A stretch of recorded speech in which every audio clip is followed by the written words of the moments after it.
Trim, edge, and shave with Philips Norelco One Blade. One tool for all you need. Philips Norelco One Blade presents Shave All Things.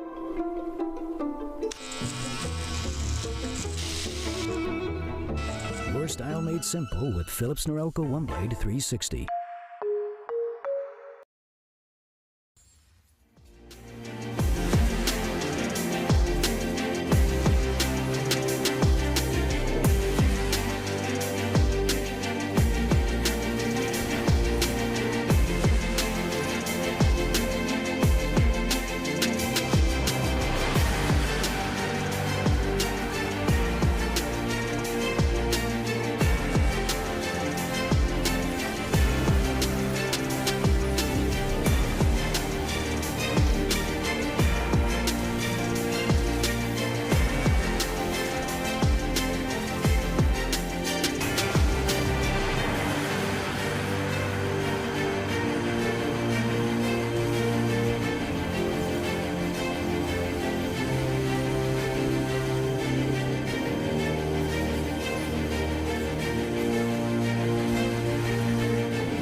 Trim, edge, and shave with Philips Norelco One Blade. One tool for all you need. Philips Norelco One Blade presents Shave All Things.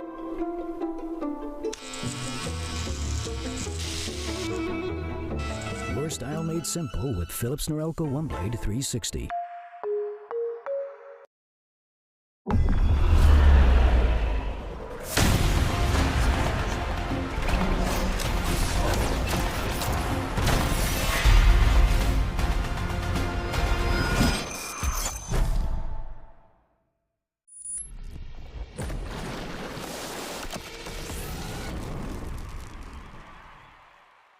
The NACL is presented by Philips Norelco One Blade.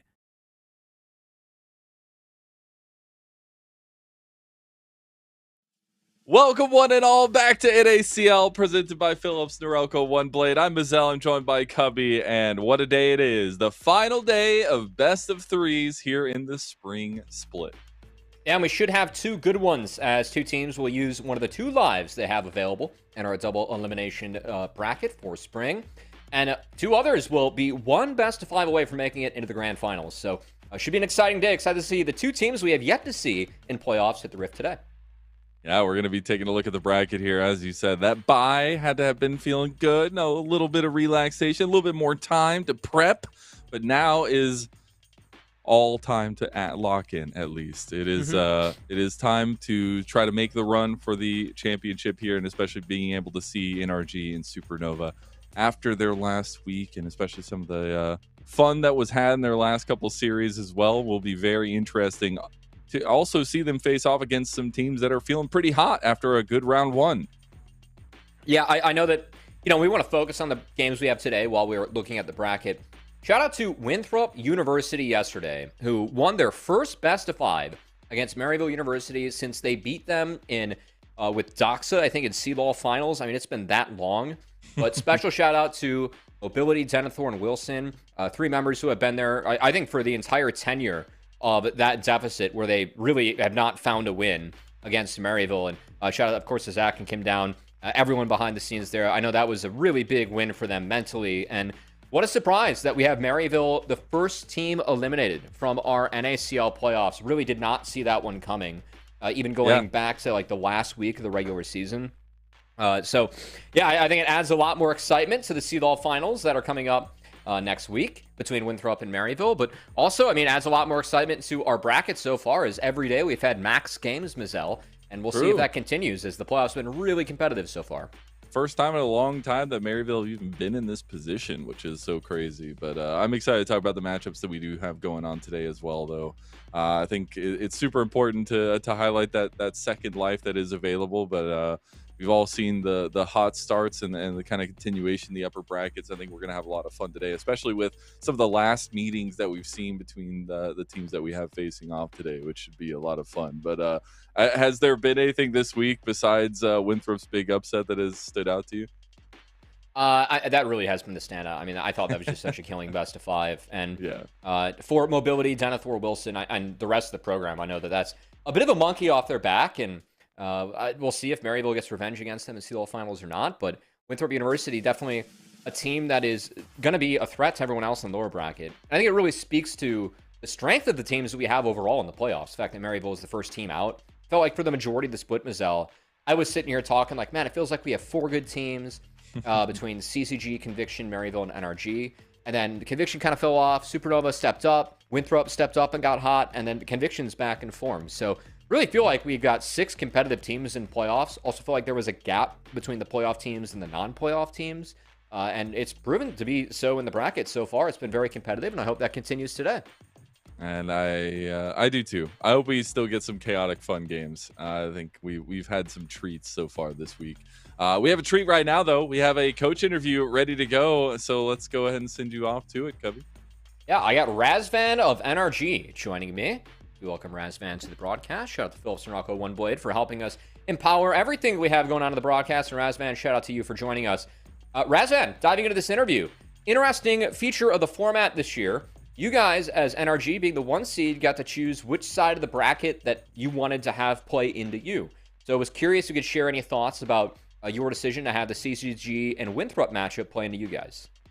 Uh, well, there are two answers I can give you on this one. One that's like true, and one that's like half true, or ended up being true, because of the previous results, right? The one that's half true is that we wanted the better opponents, as we saw yesterday, right? With a certain university team winning over the other. The real answer is that we prioritized having the best scrims possible since we're still in a developmental phase of our roster. And this was more or less the part of the bracket that would give us the best scrims outside of the teams that we're playing. So, Yeah, I appreciate the answer. I think that's a really big part of the gamesmanship behind the scenes that it's talked about a lot in the LCS. But yeah, I appreciate you kind of lowering the veil on that one. Razvan, going into the games today, talked about how your team's still in development. I thought you guys put up a great video, by the way. Shout out to NRG. About a 6-minute video that RG, one of the interns for Parth, did with all the players. They shared a lot about their growth. What have been some of the things that have stood out to you as your team's going into playoffs, and what do you hope to see today? well, what I've seen is a lot of mental resiliency from our team. I'm proud of them that like complacency didn't hit us, because I've been in the past, I've been on the first position during regular split and ended up losing it and winning it back at times, but in this team we kind of showed no complacency. We lost a game to ourselves more or less because we had a bad day. No disrespect towards our opponents, they did well as well, but it should have been a lot more of a competitive game. As for myself, I learned more about like how other people are, like getting to grow as a coach with players that are at like different phases of their development, working with a role swap in the young North American support that we brought in our roster.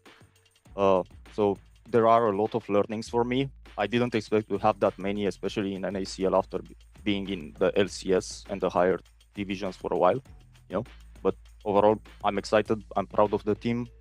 I think we grew a lot, and there's even more room to grow till the end of the year. So. Yeah, in terms of people stepping up behind the scenes, I know that video, you guys use stats in terms of who talks a lot behind the scenes.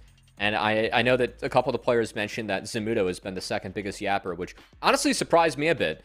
So what's it been like having Zamudo really he said he improved his macro, he's talking a lot. What's it been like seeing him grow this split? As I know that yourself, you were a top laner when you competed competitively. I mean, I was many things when I competed. I technically played tournaments in every role besides AD carry, but yeah, top was my main position. I think when it comes to Frankie, like his laning phase is not something that he can develop at a good level right now because he's above most of the competition.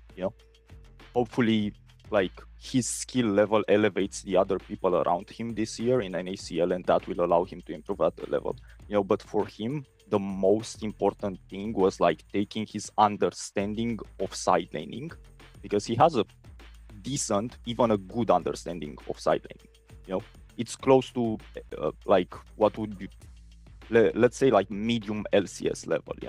I think if you put Frankie against some of the bottom teams in the LCS, he's gonna have better understanding of what he should do on the map than some of their players.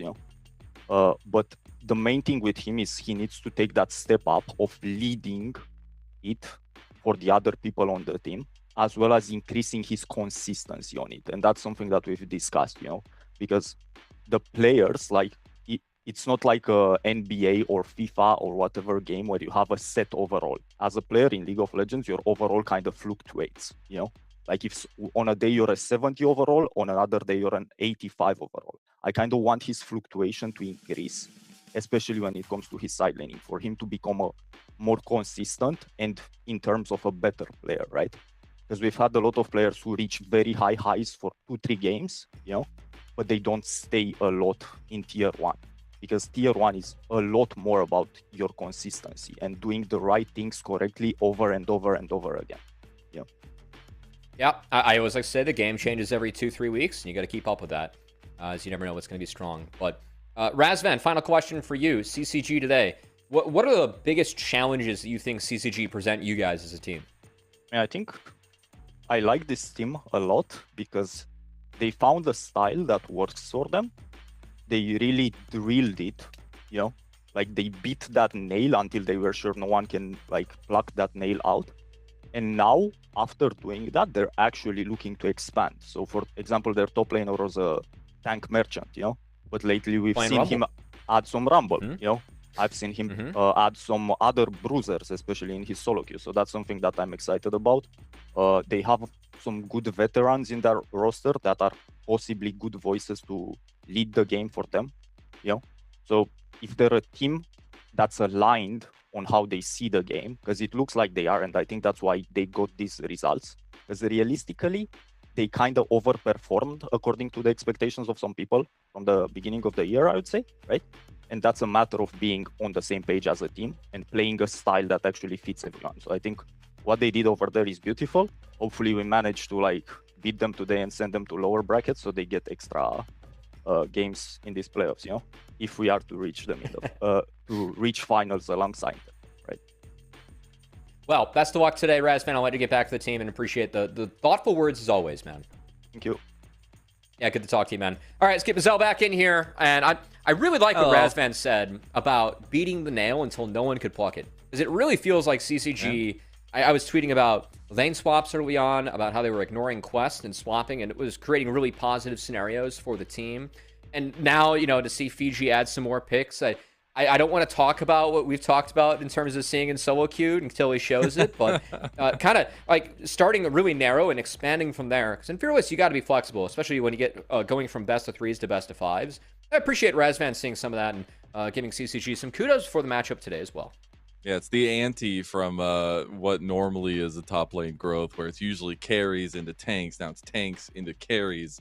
I gotta bend with the flow here. But this is the docket that we have on us today. Is 2 back-to-back best of 3s in the upper bracket of the playoffs. NRG, the first seed, coming in to face CCG, who last time these two teams faced off, NRG won the better of them, but it did go 3 games. And then Supernova, the standout in the latter half of the regular season, versus Conviction, coming off a Hoff performance. Yeah, and again, I think Conviction really kind of elevating back to that level we're used to seeing from them. I think I was one of the few people on the team that actually had Conviction over Maryville for the first one, even if I didn't get my prediction in time. We're going to hide behind that one. But no, it's been nice to see them really step up with some of the changes that we've seen from them. And I know that Bounty stepping in as a younger player, I got some words on him later on in the broadcast from his coach at GVU in Colthrow. But it's been nice to see. I feel like the change kind of was a nice reset for him. And also Tactical over Meech. I didn't feel like Meech was performing at the level I'm used to seeing Meech play at. Whereas Tactical, whenever he's played at this level, has always been one of the premier 80s, and he's really stepped into that role nicely. Also helps when you have Insanity quite literally making it into the record leaderboard for DPM. So that's kind of fun too. Yeah, it's kind of. Do you have one CCGer there with Rafa? Feeling confident there. He went on the opposite of everybody for both votes. So we'll see. I'm with him for Conviction. I wasn't bold enough for the first one. Yeah. But yesterday we were all wrong. So where does that put us, I guess, is the question, as that's the big thing looming over everything here. But it's still an important day nonetheless, and I'm really excited to dive into this first matchup here with NRG and CCG, because I still think I look back to that last best of 3 and I find some interesting strategies, some moments that CCG are definitely going to want back, and this is the time to get those moments back. Yeah, it's kind of funny because at least that series, it really felt like I want to say that it was like a hot game 1 for CCG. I mean, they kind of blitzed NRG, but from there they couldn't really get the same grasp into the game and into the early game. And I think that the fun part for me about these two teams clashing is that we really do see some stylistic differences between the two. Yeah. Mostly looking at the top lane, where I think Fiji has a different style than a lot of the different top laners that we're seeing. But I think it's really challenging for him to do that into Zamudo, who is, I think, undoubtedly the strongest top laner that we have in NACL. I have a really hard time arguing that's not the case, even though Denethor is really doing his best to try and make that argument for himself with what we've seen of late. So I think it's going to be challenging going up into Zamudo today. And I want to see if Fiji can really step up into that role, but also if the rest of CCG can step up into that role, because Fiji empowers a lot of the other players on his team with the way that he plays. So the onus is also it's on Fiji to make sure that, he's not getting blown out of the water in lane by Zumudo, who is the best laner that we have in the top lane of the league, but also on the rest of the team to really cash in on some of those advantages that Fiji will grant them. Maybe TPing or walking bot at a timer that teams aren't expecting, or eating that role swap, that lane swap that teams aren't expecting at times. So I think if they can catch NRG off guard, it's still a young team over there. And I'm kind of interested to see if the gamesmanship with some of the early swaps they have in the first 12, 15 minutes of the game, if CCG can get an edge on NRG with that. Yeah, with their young super prodigy bot laner support. Be a good time. Let's go and take a look at NRG here as we do take a look at the fresh faces of a team that we haven't seen in playoffs yet, but a team we have been expecting and have high expectations for. Yeah, as someone that had NRG towards the top of my tier list when the year started, I'm a little bit surprised to see them at number 1. And I think that, in a way, they're a little bit surprised, too. Just because this is a younger team. And I think the exciting part about NRG this year was that they really signed up for this project to hopefully have these guys for the year and make sure they're developing this team to be a team that can compete in summer to promote. The fact that they're a 1 seed now, that really is step 1 on the road to trying to make it to that LCS spot and beat DSG at the end of the year. But the stakes are only going to get higher from here. So having a dev team start this hot, I appreciate how Razvan was talking about the mental resiliency, because I think it's really tough to always be on top. Everyone is trying to play. It's a lot easier to play catch up than it is to stay on top. And NRG is a very young team, -1 slip up against Citadel. They really have done that. And that's been a pleasant surprise for me, frankly. And I feel like if you ask NRG too, I'd say it's a bit of a surprise as well. Yeah.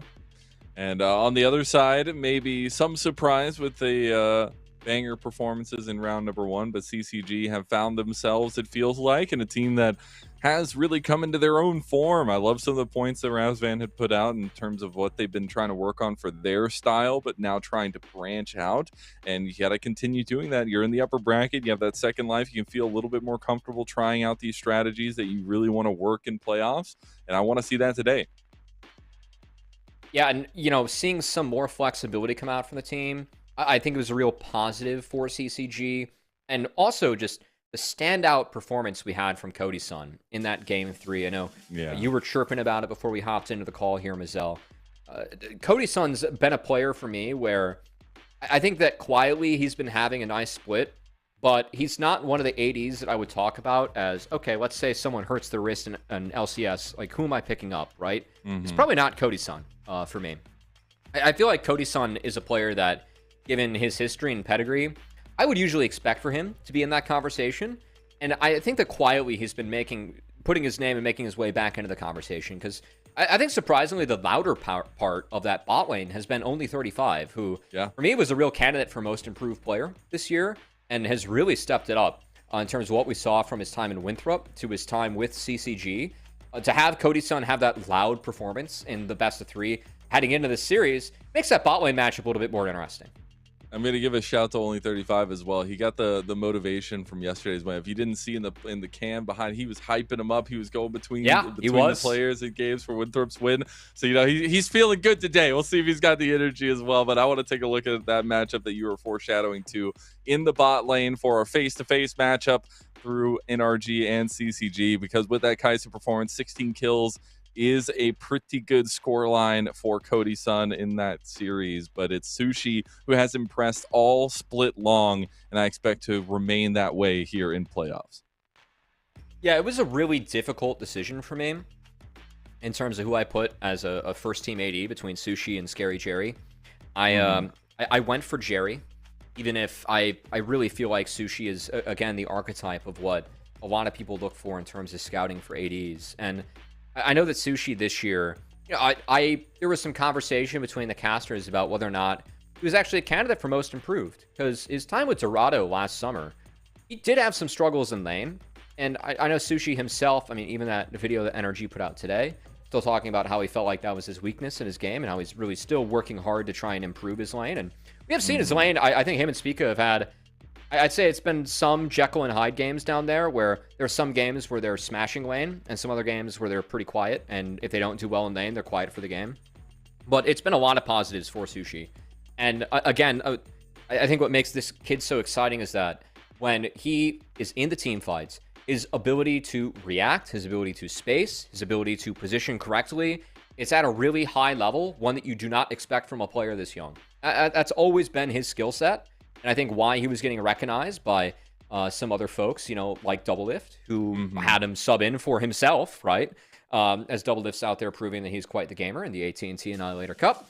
But Sushi, I think that he has made strides in his gameplay to really fit what Razvan was talking about and being more consistent and making sure that your floor is higher. I feel like Sushi, I know his ceiling and how he team fights. I view him as being a really high ceiling player, but the floor has been raised, and that's been really important, I think, for him this year. And I hope that continues today against Cody's son and Only 35, who are going to try and give him a handful. Yeah, I'm very excited to see what happens in the later game team fights because I just can't wait to pop off with these two guys. I know it's going to happen at some point, and I think the positioning is going to be super important to keep an eye on. The other thing as well is like the champion pool graphic maybe doesn't relay all of the information of the differences in the champion pools, or at least the preferences rather, for both of their bot lanes. So I'm very curious at what version of the 2v2s we're going to be getting today, especially with the roam heavy power that we've been seeing from both supports as well. So I'm interested at those first phases of what we're going to get in the draft here for both of those bot lanes. But now I want to talk about one thing where the ADC conversation, that's maybe the answer. That's what wins you the game in the end of things. That's what makes the difference at the end. But the person asking the questions is going to be the jungle for both sides. And I think that's something really key to keep an eye on for this series in particular, because both these guys, when they go up against each other, it is constant chaos. It's constant pathing differentiation. It's very, very cerebral, and I'm very excited to see it again. Dardoch ended up being my second team All-Pro vote for jungle. Honestly, I was the one that was making the most case for Kisno still being on the list, and I got some pushback from my peers on that, as I think Kisno has had a few moments or games where he's gotten caught out, and that's really hurt NRG's tempo and hurt some of the games that they've dropped. Whereas Dardoch, it's pretty clear if you watch CCG just from the outside looking in. I don't want to call it a Kanavi team, you know, to speak more your language, Mazel, but it's a team that is led by the jungler. It really feels like Dardoch is leading the charge in terms of invades, in terms of fights, in terms of just looking at the cams and seeing who's talking, and having the experience of sitting behind the scenes with a couple teams that Dardoch's been involved in the past. I know that he's always trying to elevate the level of his team with how he can talk about the game. And that have Kisno really try and make strides with that this split, which he's talked about, I think has been good. Kisno, for me, plays with the two best solo laners that we have in the league, in Zamudo and Fimini. Those guys were both my first team votes for top and mid. And Kisno, for me, really plays that cerebral role player that you were talking about, Mazel. I mean, if you look at the pool that he just had there, like, he's playing more Malphite than any other jungler. This guy's playing more Trundle than any other jungler, it seems like. He's embracing some of the more role player champs to make sure that his solo laners can be the carries, which they have been, to be fair to NRG. Whereas Dardoch, I feel like, just given the role that Fiji has had to show a lot more flexibility, which he's always had. And that's been, I still really think that can be a curveball that CCG throws today. Yeah. I really expect Kisno to be in that role player facilitating role on this team. That's really been his job within the squad. It's been a pretty narrow pool for him with how he's played. Dardoch is the one that really gets to expand the pool and gets to really dig deep and see what he can find. Dardoch, when I was talking to him after their last series of the regular season, he was talking about how he's been trying to be like kind of a meta definer in the NACL, and he's seen it work, right? Like when he was bringing out some of the niche picks and things like that in the regular season. And I do expect that to still be a trick in their bag, at least here coming into playoffs. And, you know, it's not do or die. It's not a final best of 5 like we'll see in the future. But you got to start pulling the tricks out of the bag here. You got to start making strategies that really work, that can push you to that upper echelon to make it to the championship. And I think that's where we're going to start seeing some of that wiggle room here for both of these teams. But I know something that you wanted to talk about is these two guys right here as well. We'll get a little tertiary setup for them as well, because we have seen this be a bit one-sided. As you were saying earlier, Zamudo is just too damn good, it feels like, in a lot of cases. But Fiji has his own rights in those team fights, in the positioning as well, and what he provides to a team as time goes on, and especially with the weak side that he likes to play. I would slightly push back on the one-sided, just because I think the Fiji, again, really embraces the role that he plays. But it is one where Zamudo, again, I feel like he is one of the best players in the league. Watching him and Yuji play in NACL, it's like, man, it feels like a crime at times, just because these guys are at times too good for the league. I know that you're referencing the last series these guys played against each other. The Game 3 Fiora, I know Fiji was tweeting about how that kind of caught him off guard, and Zamudo wasn't even expecting to play it, but that Fiora was game-changing. And Zamudo is the type of player that can pull out these carries, and because he lanes so damn well, and as Razvan was saying, this guy can't really even make strides in laning phase because the competition isn't good enough.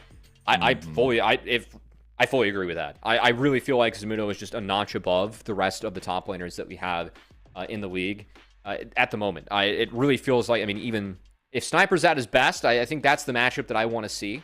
But Zamudo has proven so far that he's head and shoulders above the competition. Fiji is not going to beat this guy in lane. But can Fiji beat him on the map?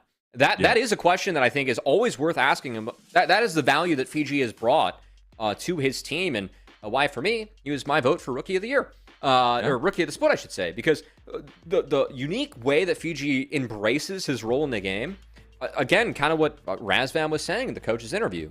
CCG was a team where they had a nail and a hammer, and they hammered that nail so far in that you knew that this was how they were going to play. And now they're trying to expand upon that and really try and flex Fiji or show that he has a little bit more in the tank. And if he can show it today against Zamudo, that'd be huge. Because I feel like Zamudo is the best player that we have on the Rift and potentially the best player that we have in the league, especially with Yuji out for the rest of the split left. Well, here we go. Our first best of 3 of the day and the start of our final best of 3s of the split. We do see NRG on that blue side.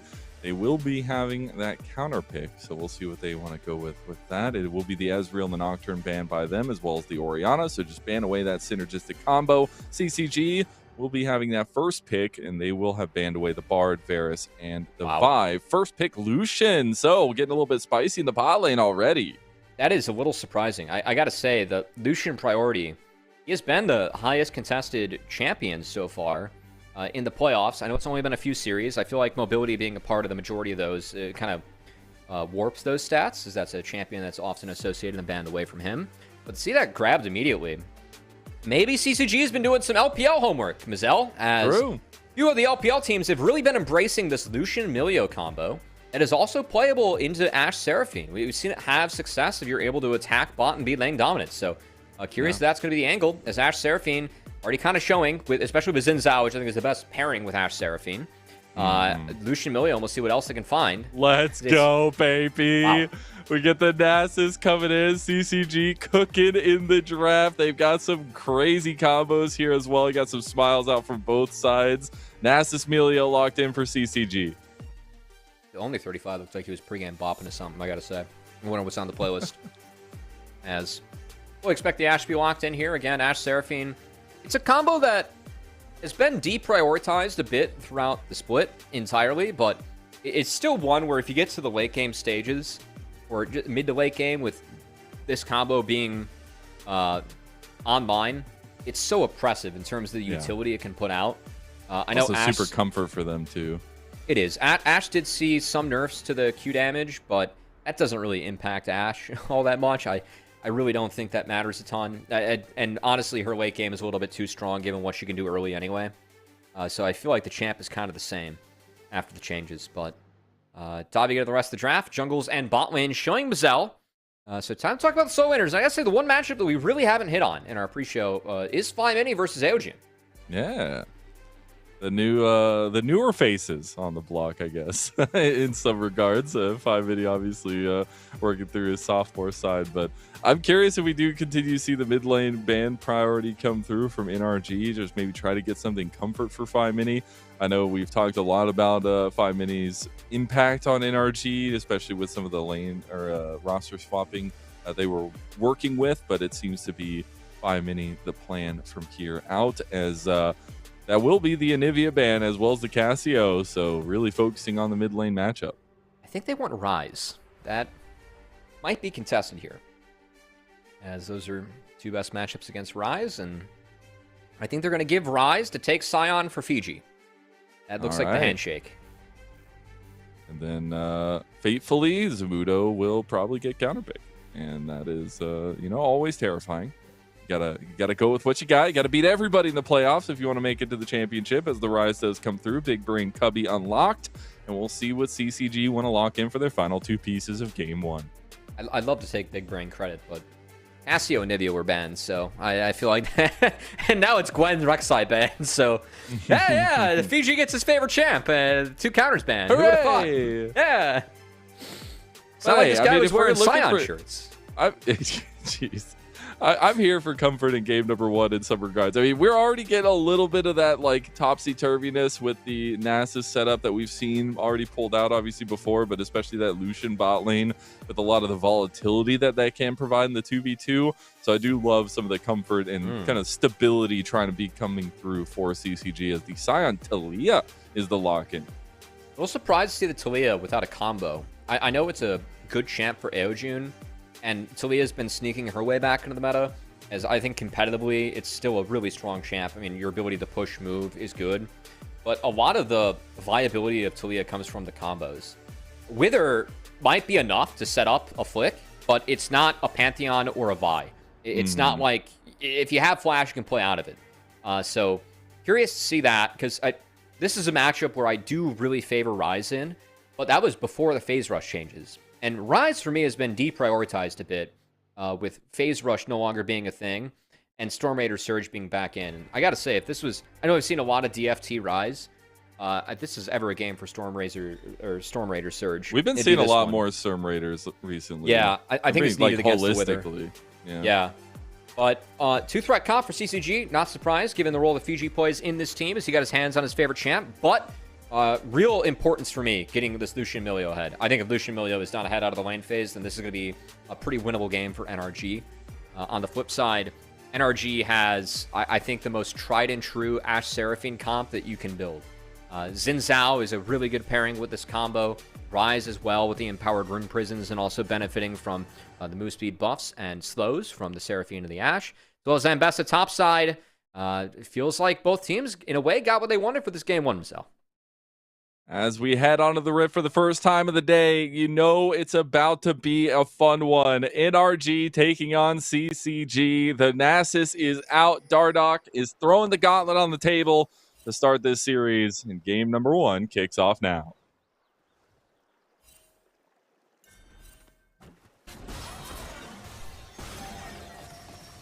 Excited for this series, Mizel. I gotta say, the terrifying thing is, like, the stacking in the jungle for Nasus gets ridiculous. And so we have seen games where Dardoch loses like everything early game and still is like almost one-shotting people later into the game. So that is something to keep an eye out on, at least for CCG and their win conditions. But I like that you were talking about kind of the 2-threat comp, and a lot of that's going to rely on Cody Sun on this Lucian. They were confident in the pick. They wanted this setup for them in the bot lane 2v2. They're going to need to make it work. Yeah, the first couple waves for the Lucian Milio is tough, but this lane scales really hard together. You just need a few levels to get really Milio points to absorb damage, and also Lucian some points and the abilities to go.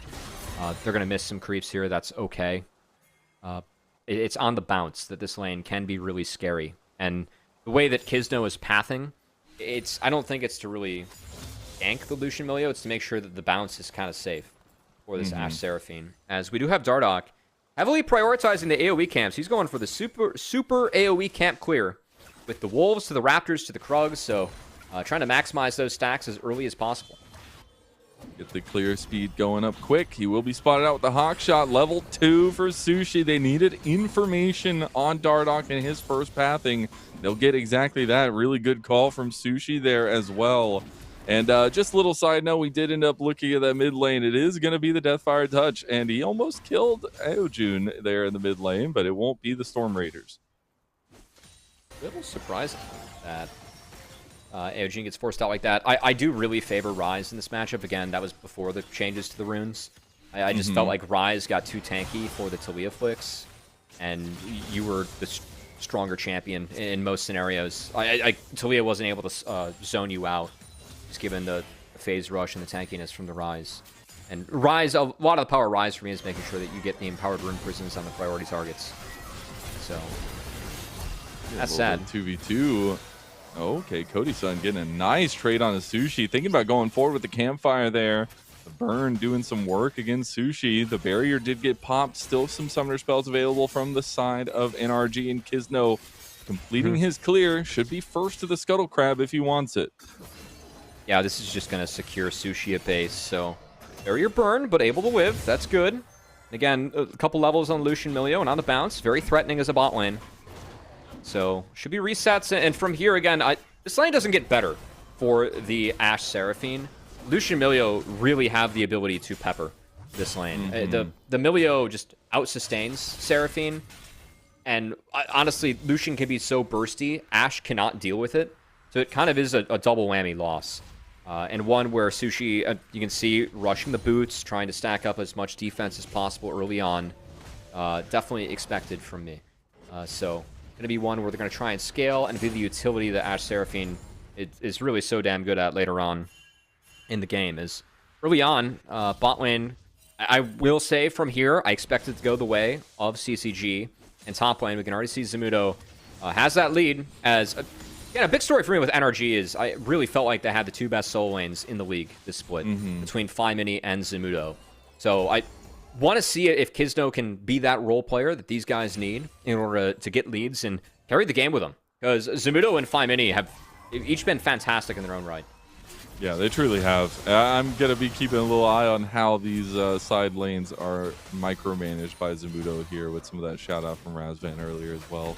We'll see exactly how they want to pick apart the map here. We are getting close to first objectives coming up. We're still getting heavy trades on the bot lane 2v2, leaning in favor of CCG now a little bit here. But first Dragon's coming up in 15. We're going to get the resets out from Dardoch, looking to see which team wants to prioritize these earlier objective stacks.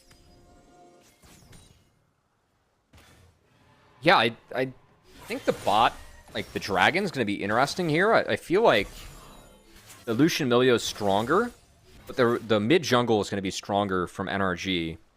So I'm kind of wondering what wins out at the end of the day if an early Dragon ends up getting prioritized. Because as you were kind of pointing out earlier, Michelle, the goal of the NASA should be to farm. And the fact that Dardoch is only behind a wee bit early, but has gotten access to pretty much everything that he's wanted so far, that I'd say that he's about where you want to be in the matchup, right? Which is a little bit behind and not out of the game by any means.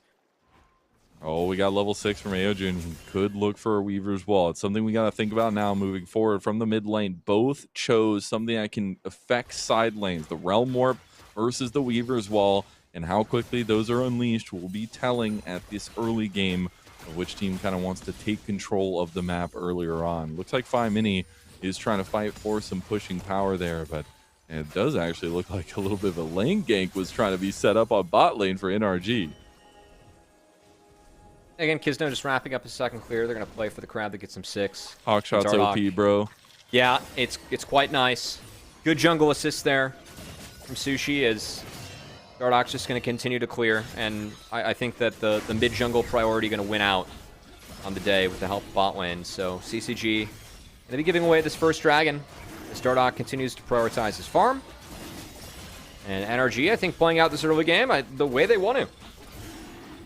And with the time on this dragon, I mean, you'll have time to potentially set up for a contest over the Grubs as well. I got to say the Grubs would be very nice for the Nasus. Get some extra stats there, too, for the Q.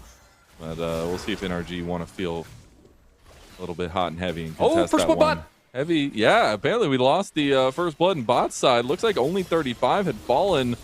Does look like mid lane. We're about to get a little 2v2. That Wither, it hits hard, man. You can't move. He's going to have to flash away, get the smite out too. Aoju throwing rocks heavily, but not able to find Kizno at the end. And that's just a little taste of what the Wither can do. Big first blood, though, bot lane. Spica picks it up. Gold on Seraphine, not bad at all. As her item's really important to empowering your entire team. I'm kind of curious how that one went down. I mean, 6 isn't in for only 35 yet. Oh, 5 Mini gets caught with a rock to the back of the head. Only 35 puts up the take notes and a kill back to CCG. That's a nice pickup on the mid lane. Dardoch getting involved there. Direct kill doesn't connect, but the revisit from only 35 and a nice flick from Aojun. 5 Mini falls. Still really curious about how that bot lane play panned out. Just because that... Okay, we're going to get a replay. Shout out to our team. Well, it looks like they got peppered down. Yeah, just got caught. Yeah. Didn't even use ulti. Oh, it's only 35 trying to hold a wave. That was it. Nice cancel from Sushi and good read by Speakin' Sushi to find the kill. Nice little last shot there. All right. And of course, mid lane. 5 Mini going for the solo kill. Only 35. There to help. So, missed opportunity. Didn't quite track to support Rome. Needs the first blood, or second blood going over to Aojun. And the 3 grubs going over to CCG, helping out with that stacking a bit. Yeah, he's gotten all 3 of them, I think. As he's feeling pretty good in the stacking department now. Going to be hitting hard with those siphoning strikes. And we'll see how that all works out for NRG as we move forward. So some topsy-turviness, some back and forth already in the lanes themselves. We have had our first objectives down now as well. We'll be cresting over to first items here sooner rather than later. A double encore on the bot side as they're unleashing the beast. Trying to get the culling there too. The Breath of Life was already used. Sushi trying to fight back. Only 35. Going to flash away just in case. But he's still going to get ran down. You love the frost shot. You love the slows as Aojun now in some trouble. Just gets blasted by 5 Mini. Dardoch throws up the Teemo thumbs up. Says sorry, bud. As his blue buff is now under threat. Feels like CCG got stuck between 2 plays there in a way. As Dardoch was rotating bot. Smite away by Kisno as he secures it. But, yeah, it felt like Dardoch was rotating bot. Aojun was kind of rotating bot too. 5 Mini finds the kill mid as Aojun not even able to get the flash off. And Dardoch, again, Nasus, you have a lot of strengths in terms of your raw strength. Not as mobile as a jungler. Yeah. And kind of stuck between plays there. And as CCG, a little desync. Go ahead. Yeah, I just got to shout out Sushi. Obviously, I was saying his comfort has been Ashe. They really love the Ashe Seraphine combination there. But just knowing the kill pressure, knowing the boots gives you that pressure to follow down the slow and really punish only 35 for a little overextension. That's what makes this bot lane so potent so far in the regular season. I'm glad to see them still doing that here in the playoffs. And that's what makes the Ashe Seraphine bot lane a problem moving on too, is that it's not like this bot lane gets worse. They aren't going to supply all the damage on the planet, but man, they supply the utility. And if you cannot beat that with damage, then the DPS over time, again, Ashe Seraphine can really help empower your team to pump that out and also absorb a lot of what to be thrown out by Lucian Milio. So I said at the start of the draft, Lucian Milio wasn't ahead. I think this would be a really tough game for CCG, and feels like that's where we're at right now, as Sushi is going to complete his first item before Cody-san, given that he is ahead, and also Cody-san took a pit stop for that serrated Dirk. And yeah, I think the timing now for CCG, I'm not exactly sure how they're able to break through this bot lane and get the Lucian Milio ahead. And this is one of the, I'd say, cautious, why I didn't love the Talia, maybe, or the Nasus Talia pairing, just because it feels like you're signing up for lack of prio from both mid and jungle early on. And with bot lane now behind now, starting to see CCG bleed out some stuff on the map. We'll get the Protoplasm Harness completed for Dardoch, so cheap item, early completion there, trying to match the item completions on the other side, where we are already getting the Sundered Sky there for Kisno, the Eclipse there for Zamudo as well. And we'll have a Dragon spawning now with CCG in position to deny the stacking from NRG. Kisno wants to play, though, I think. They're the stronger team right now. See if CCG can get this wave. Buys themselves 5 minutes, but NRG wants to fight.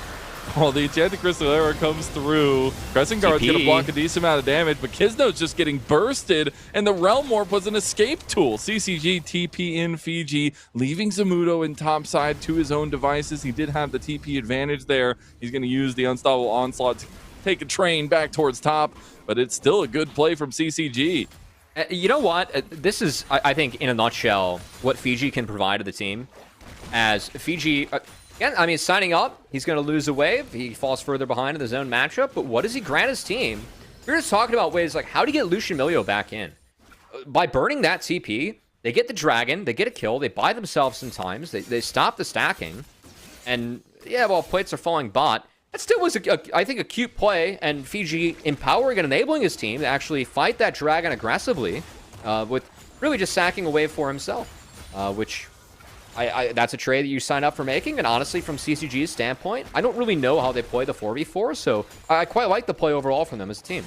Yeah, you got to find something, maybe even out of nothing. That was the something, that's, it's something to hold on to there. And Dardark's still farming his dog away, man. He's almost 300 stacks now. He's going to be feeling pretty good as time goes on in the game itself. We do finally have Sushi completing that first item, so he will have the boots and the extra damage there. So it's super important that, you know, that lead continues to be worked on in that bot side. But NRG feeling pretty confident with the setup they do have, the scaling that's going to be coming online for them as time goes on in this game as well. So we have a break in the action real quick. Kind of curious from Aojun. Tier in the torch for Talia. Used to, I think, traditionally seeing the Archangels, but this is the build that APA really popularized with his own Talia.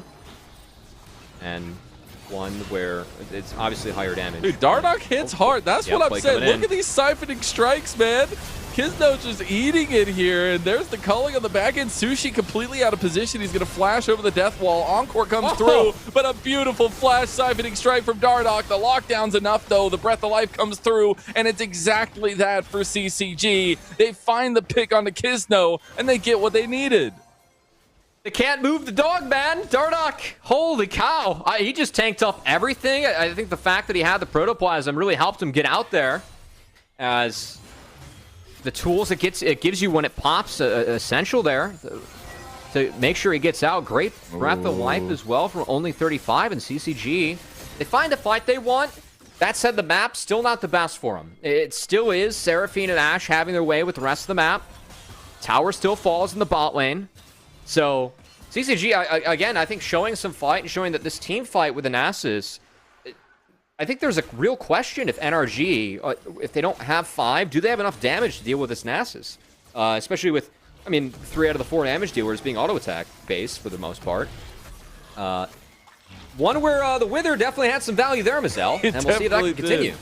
Kisno was like, why can't I move, man?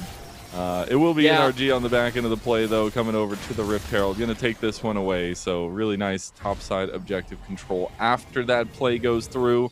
And we did have the split of the grubs earlier, 2-for-1 in favor of CCG. But coming back onto the map, we see only 35 littering the red side of NRG's jungle with wards. And moving forward is Dardark, who's looking for more siphoning strike. My God, they do so much damage! He's going to get 12 more stacks! Oh, he didn't get it. Cody Sun got the kill. All right. Watch this one, though. Quarter health from 1Q, and there's another one for you, too. Shutdown goes over to Aojun as he's just there to reap the benefits of the Chad dog that is Dardark. And a bit of a lack of respect being shown there by NRG, as Kisno was dead. I don't think Sushi needed to go down there as well, though. And we did indeed see that Wither combo with the flick. That was enough to make sure that the flick connection was guaranteed. Did you see the cheeky little smile on Dardark there? He had like the biggest smirk on his face just now. It's really hard not to have fun playing League of Legends when you're playing Nasus. That's definitely so personal much damage, bias, man. It's dopamine every time. It's not even that. It's just the champ's fun. Oh, big smash down as Fiji will eventually go down. I'm going to give them a run for their money here as 5 minutes going to dodge out of that devastating smash, and Fiji will go down to Spica here in the top side. Fiji falls still. I'd say decent rotations from NRG, but the Nasus from Dardark's throwing a bit of a wrench in their plan. And I think that any fight that CCG takes right now, it has to be around this Nasus. And the fact that Ryze is playing side lane, I think, is also really helping empower this Nasus, because Ryze is going to be the best thing that can really help control the dog. Yeah. As that Rune Prison does act as a pretty nice leash in-game. So, 5 Mini getting a lot of resource side lane, I think, going to be good moving forward. Just I mean, Wither impacts him the least, right? And I think that he's going to be the one that has to kind of handle this Nasus that is pretty big. I mean, I will be honest, I don't know what the curve is for stacks in the jungle, for jungle Nasus, but the old barometer for top lane Nasus was hopefully getting around the 450 to 500 mark, around 20. And it feels like Dardoch's hitting that in the jungle, so... Oh, he is. Don't worry about that. He's going to be perfectly fine. As they are going to get their second dragon of the game, second one in a row as well, onto a Cloud Soul here on the map. So that's going to be nice for Dardoch, I'm sure, and the rest of CCG if they're able to stack up to that condition. But I do love some of the plays we're seeing around the map from NRG. They are still finding some answers. They're still maintaining this lead, and still both teams kind of factoring in the scaling of this game. Oh, he's going to get him. Okay. Just gives him the double Teemo thumbs up. Says, take a Wither for your troubles. He gave him a single bark, you know? Scared him away. A little bit slower, though, as you're cautious, you know? Back half, but... this has been, I'd say, a nice mid game for CCG. And honestly, I think that where I want to see them step up is to see if Fiji can really continue to kind of step into this game. As I know Fiji... had a nice tweet, I think, against Denethor in his series, giving some kudos to his peer. I think Denethor is having a really nice split, but I feel like this kind of speaks to Fiji and who he is as a player. The fact that, you know, the K'Sante Gwen didn't go his way after the solo kill. That's okay. He still came back games 2 and 3. He's talking about good ults, eating bans, and kind of what he supplies to his team. And even how his team can pick him up after mistakes. So I know going into the day, we set up that Zamudo's, I think, the toughest matchup there is for any top laner in the league. And, you know, he's down, as he did take the blind Scion, his favorite champ. And he's doing his best, but I want to see how useful he can be in this mid game. Because Scion plus Enchantress has been a winning formula for CCG. And this front line is big, and they're going Wither, baby. You're here for a riveting gameplay? Well, I'm here for the Nasus gameplay. One more Siphoning Strike will be a plus 12 for Dardoch. Another Wither comes through onto Sushi. He is an unkillable king right now. He's going to get a double now as well. And here comes the Cavalry with Fiji joining the fight. That's a triple kill for Dardoch. Unk's got hands, and then Unk's got bark as he's just siphoning, striking everybody. He's going to go forward. Fiji's gonna flash onto Zamudo. One more Q for the ages. Give him another plus 12. Oh my gosh, Dardoch just flashed in, crapped on their lawn, and the owner didn't clean it up. As NRG, they're gonna have to try and clean up this Baron, which looks to be going CCG's way. I mean, the bind that Dardoch put them in with the flash start, and the Wither onto Sushi, it put Sushi in such a tough spot. His flash was kind of into the team because he was trying to get away from Dardoch, but it put him in the middle of 3 people from CCG who formed a great angle for the fight. And the angles that CCG have found in this game 1 have them up definitively as they pick up this Baron. Man, what a game 1 here from the Nasus. Holy cow, dude. Spica just didn't get to play the game. This Nasus, I think Mikhail's is needed almost from Spica. As I know you really want the diadem, but the Wither, again, that flash in from Sushi was the game changer for me. Because it just ensures that Dardoch gets to play away from Mini. And Zamudo and Mini were a little bit late to get involved. I really feel like they're the ones that have to do the damage against the Nasus comp, who really wants to Wither. Fiji got caught on the top side. A little bit out of sorts here. Mini combining with Kizno will get a kill back for NRG and even things up. That's nice. Again, for CCG, they've only taken 1 tower, and they have a 20-minute Baron now on their shoulders. So the standing gold they can get, that's why I said definitive lead after the Baron, is they're going to pick up a lot of standing objectives. Fiji was trying to take that outer, and I think this ult was just a little bit late as Kizno came over the wall. Good empowered root to set that one up from Mini, and Fiji goes down. So definitely Rise into Scion, not exactly the matchup that you want as the Scion. I think that he's going to want to draw Zamudo in the side lane. Mini has a good find there with Kizno, but the story of this game still has to be Dardoch's Nasus, which after the 4 kills that he just picked up, finished a frozen fist. It's disgusting. And also Bandle Pipes. So he's going to be helping in power kills Jody-san. I love this build so much. He's just going to run at people and you can't do anything about it. By the way, I know it's Iceborne Gauntlet, but why do we ever change it from Frozen Fist? That's way too good of a name. It just is what it looks like. I guess Iceborne Gauntlet 2, you know, you give him that. I feel like behind the scenes, Griffin really calls this Frozen Fist still. Just given his vocabulary, just a gut feeling. Dude, what a game-changing performance from Dardoch, though. Literally, it's been like 3 plays of Withers in a row that have made the difference. And there we do see the Breath of Life have to be used after a nice Enchanted Crystal Arrow from Sushi. But the backline, Fiji, went in on a 1v5 play. Might have just given his life away. Dardoch tries to come around the corner with a Wither, but they just have to leave Fiji in his dust. As Realm Warp coming through, this could be a big play, but they just delivered 2. It's going to be the Encore coming through. They don't have the team with them. Here comes the public execution, though, and you know Zamudo's always got your back. As 5 Mini was able to make it away, and now a double kill coming through for the premier top laner of NRG. It's going to be surrounding the dog, trying to leash him to the ground. 5 Mini's going to get plus 12 by Dardoch, and he's just going to run away. The desperation is reeking from NRG to try to take him down, but he's just a speedy little dog, and he's going to get his way away. That was for sure the angle that NRG needed to take. Good Realm Warp by 5 Mini.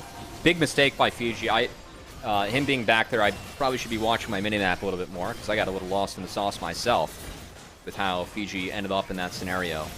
Wasn't off a TP. I want to say it was off of a mid-wave walk, but definitely being too far up. And that's the fight where, again, when you have the Ambessa and the Rise in the fight earlier, that's going to give you better odds of trying to control this Nasus, as it can't be Ashe. If Ashe gets withered, it's just a doomsday scenario. So NRG fighting with a man advantage. They stop the Baron in its tracks. They even up the Dragons, and off of that, Mazel, we have a very close game on our hands. Yeah, we do. As it does look like we're going to get to the scaling conditions for both of these teams at this point. Yeah. As we've had the evening on the Dragons, we've had the evening of the objectives, and now the game going back and forth. The next big thing is third item completions. Luckily for CCG, they've been choosing some cheaper items, so it's a little bit faster to the beat, but it will be the Serpent's Fang completed for Cody's son as well. So we're getting close to that utility and the damage that the Lucian's going to be bringing to the table, too. I think Serpents is a necessity this game, going up against Ambessa Seraphine, and kind of a nice way to sneak the Dirk into your inventory early, because Lucian really likes that, but doesn't like the items it builds into as well. So I know Serpent's Fang isn't 100% efficient there, but I think he's the one that has to use it and apply the shield break, which is definitely valuable for CCG this game. And the issue with the scaling is that all this gold is in Dardoch. And again, the Qs, though. When you have Qs like that, like, does it matter? Yeah, I don't know how to deal with them yet. Because you can have Sion catch a lot of these waves, and Sion's going to keep on scaling himself. 5 Mini did hit that third item, so I think he's in a pretty happy spot right now. Is Illian actually double mana item into Actualizer? I know I hit that build earlier. Again, taking some inspiration, I think, from APA.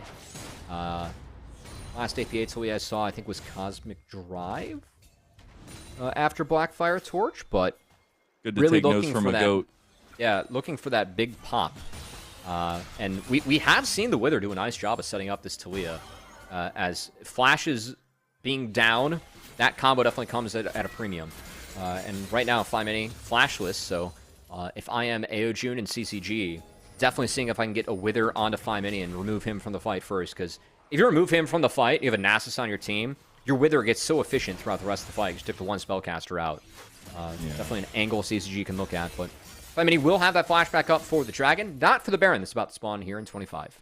And you can see some of the wind, metaphorically and actually, the wind taken out of NRG's sails here. From a place of promise, from a place ahead, this comp is devastating, right? You get hit by one Enchanted Crystal Arrow, if they're ahead 3k gold, like, you're usually dead and the fight's completely out of balance.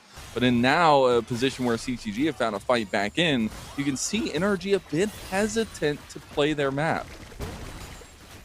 I think it's just kind of tough, and again, I like the angle of this Nasus into the Ashe Seraphine, because it does bring so much utility, but Wither really makes Xin and Ashe depressed when they have Wither on them, right? They can't play the game the way they want to. And when you have Ashe Seraphine, so much about this duo for me is how it empowers your top side. Nasus is kind of a nice stymie to at least make sure that your top side, can't use the stats they have as well, given that you can Wither them. So I feel like this is an interesting solution that CCG has cooked up, one that so far I mean, it's made for a competitive game. I don't know how this one's going to go in the long haul. I think it just kind of comes down to which team executes better. And I really want to see a Michaelis come in for Spica. Because every Wither that hits has been significant. Baby. As another one. They see Flash. Sushi and Spica out in the mid lane. There's TP, Relmorp, everybody from NRG comes to sound the horn. Going to be a setup from Fiji. Go for the devastating smash. They're targeting 5 Mini, but you got to watch out for Zamudo. He has that big tank health bar now as well with the shield. It's going to be another double knockup with a seismic shove. Kizdo's already gone now. Dardock's going forward. He's looking for the Wither play. He's looking for the damage on the Sushi. Sushi got out, smashed down. The dog's got a bite, and Dardock's chomping on NRG. I really like how Dardock's playing this Nasus. Again, Sushi flashed out of the combo. Insta flash follow once Aojun has his combo back up to Wither Sushi, and that acts as that Pantheon W or that VIR. You can't move out of that if you don't have flash when you're going up against this Talia combo. Aojun finds a couple big flicks. 5 Mini, he got back in the fight. Fiji going to tank up public execution into the back line, but Zamudo just kind of sends his fate here. Double lockdown onto Fiji, but they're still getting the CC chain onto Zamudo. Fiji will go down, but another seismic shove connects, and another siphoning strike connects too. A double kill coming out from Cody's son, and they're going to try to chase down Spica now as well. Baron buff on 4 members of CCG as they move forward. Yeah, they want the Dragon. They should be able to pick it up now. I don't like that flash into the end by 5 Mini. It does get him a kill, but again, you're flashless now going up against the Talia Nasus combo, which is quite the creative way of finding this quick combo. I didn't love this in draft. I think now that I've seen it play out a little bit more, I still think that Rise can punish it a lot in the lane phase, but the way that CCG has been playing this, with walls being dropped, creating some terrain that Nasus can play around, and again, Ashe Seraphine's kind of immobile. I really want to give CCG some kudos. It feels like this is a creative solution to a very common meta bot lane that we've seen. And because of Dardock getting so far ahead in that first fight, I think his ability to really impress his will upon this game has made the difference. Because this Ashe Seraphine, we've not seen them really be able to get off the ground. And every fight's being dictated by Wither. Yeah, and Sushi just can't damage because as soon as he steps into range, he gets withered by Dardock. Yeah, I want to see what Sushi flashes here. Because I think once he loses his... Oh, wow. No, he just... It's flash Wither from Dardock. I reversed the order of operations. I thought it was a react flash Wither. It was actually. Oh my god! Oh initiated. my god! Fiji just got a double kill with his unstoppable onslaught. My goodness, they are popping off here in game number 1. CCG looking to make good on the last series we saw between these two teams. It was a 2-0 for NRG. That will not be the same today. Playoffs is a different beast, and Dardock is a different man. As he is just absolutely dopamine farming this game. Q after Q after Q, siphoning the life of NRG, as that's a full total ace. And game 1, the CCG. They've got that dog in him for sure. Dardock, player of the game, undoubtedly for that one, as his Nasus took over in a way that I have not seen. Dude, I mean, only 35 is hype, bro. He should be, man. I mean, get up. I gotta say, he's got a different... He's not in the Winthrop Arena today. I like that brick wall background. I'm kind of biased towards brick, but I'm getting distracted by that. Mazel, I really feel like Dardock... I mean, I'm so pleasantly surprised at how well the Nasus Talia worked and how good that combo was into the Ashe Seraphine Xin. Because, again, this is pretty auto-attack based. I think going back, Michaelis was so necessary for Spica, I think first item. You got to skip echoes for Michaelis, because we saw every Wither, the first Wither that was cast, that completely dictated the fight. So having a way to get out of that, whether it was Cleanse or Wither, I think was really necessary for NRG. Not having that tool and having this Nasus be so big, Dardock just impressed his will upon that game. NRG had nothing to do about it, as Zamudo and 5 Mini were both ahead in the lanes, but wasn't enough to make a difference against the dog later on. And you look on paper, like that comp looked good, but it just stood nothing into a Nasus that was getting so far ahead. And I love it. I got to talk to Dardock before we went off into playoffs, his last series there where they had won over Dorado. And the confidence that was oozing out of this guy was awesome. And he was like, you'll be seeing us again. And I couldn't be more happy with some of the performance we've been seeing from him specifically as well. That is it for game number 1. A shocker indeed to kick it off. But CCG will be right back with NRG after a short break. The NACL is presented by Philips Norelco OneBlade.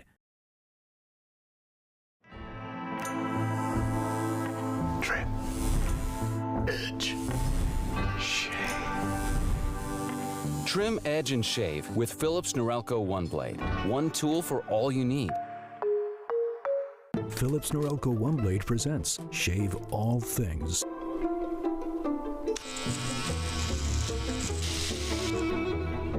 Your style made simple with Philips Norelco One Blade 360.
Edge. Trim, edge, and shave with Philips Norelco One Blade. One tool for all you need.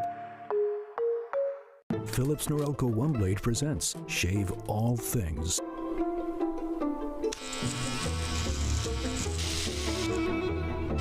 Your style made simple with Philips Norelco One Blade 360.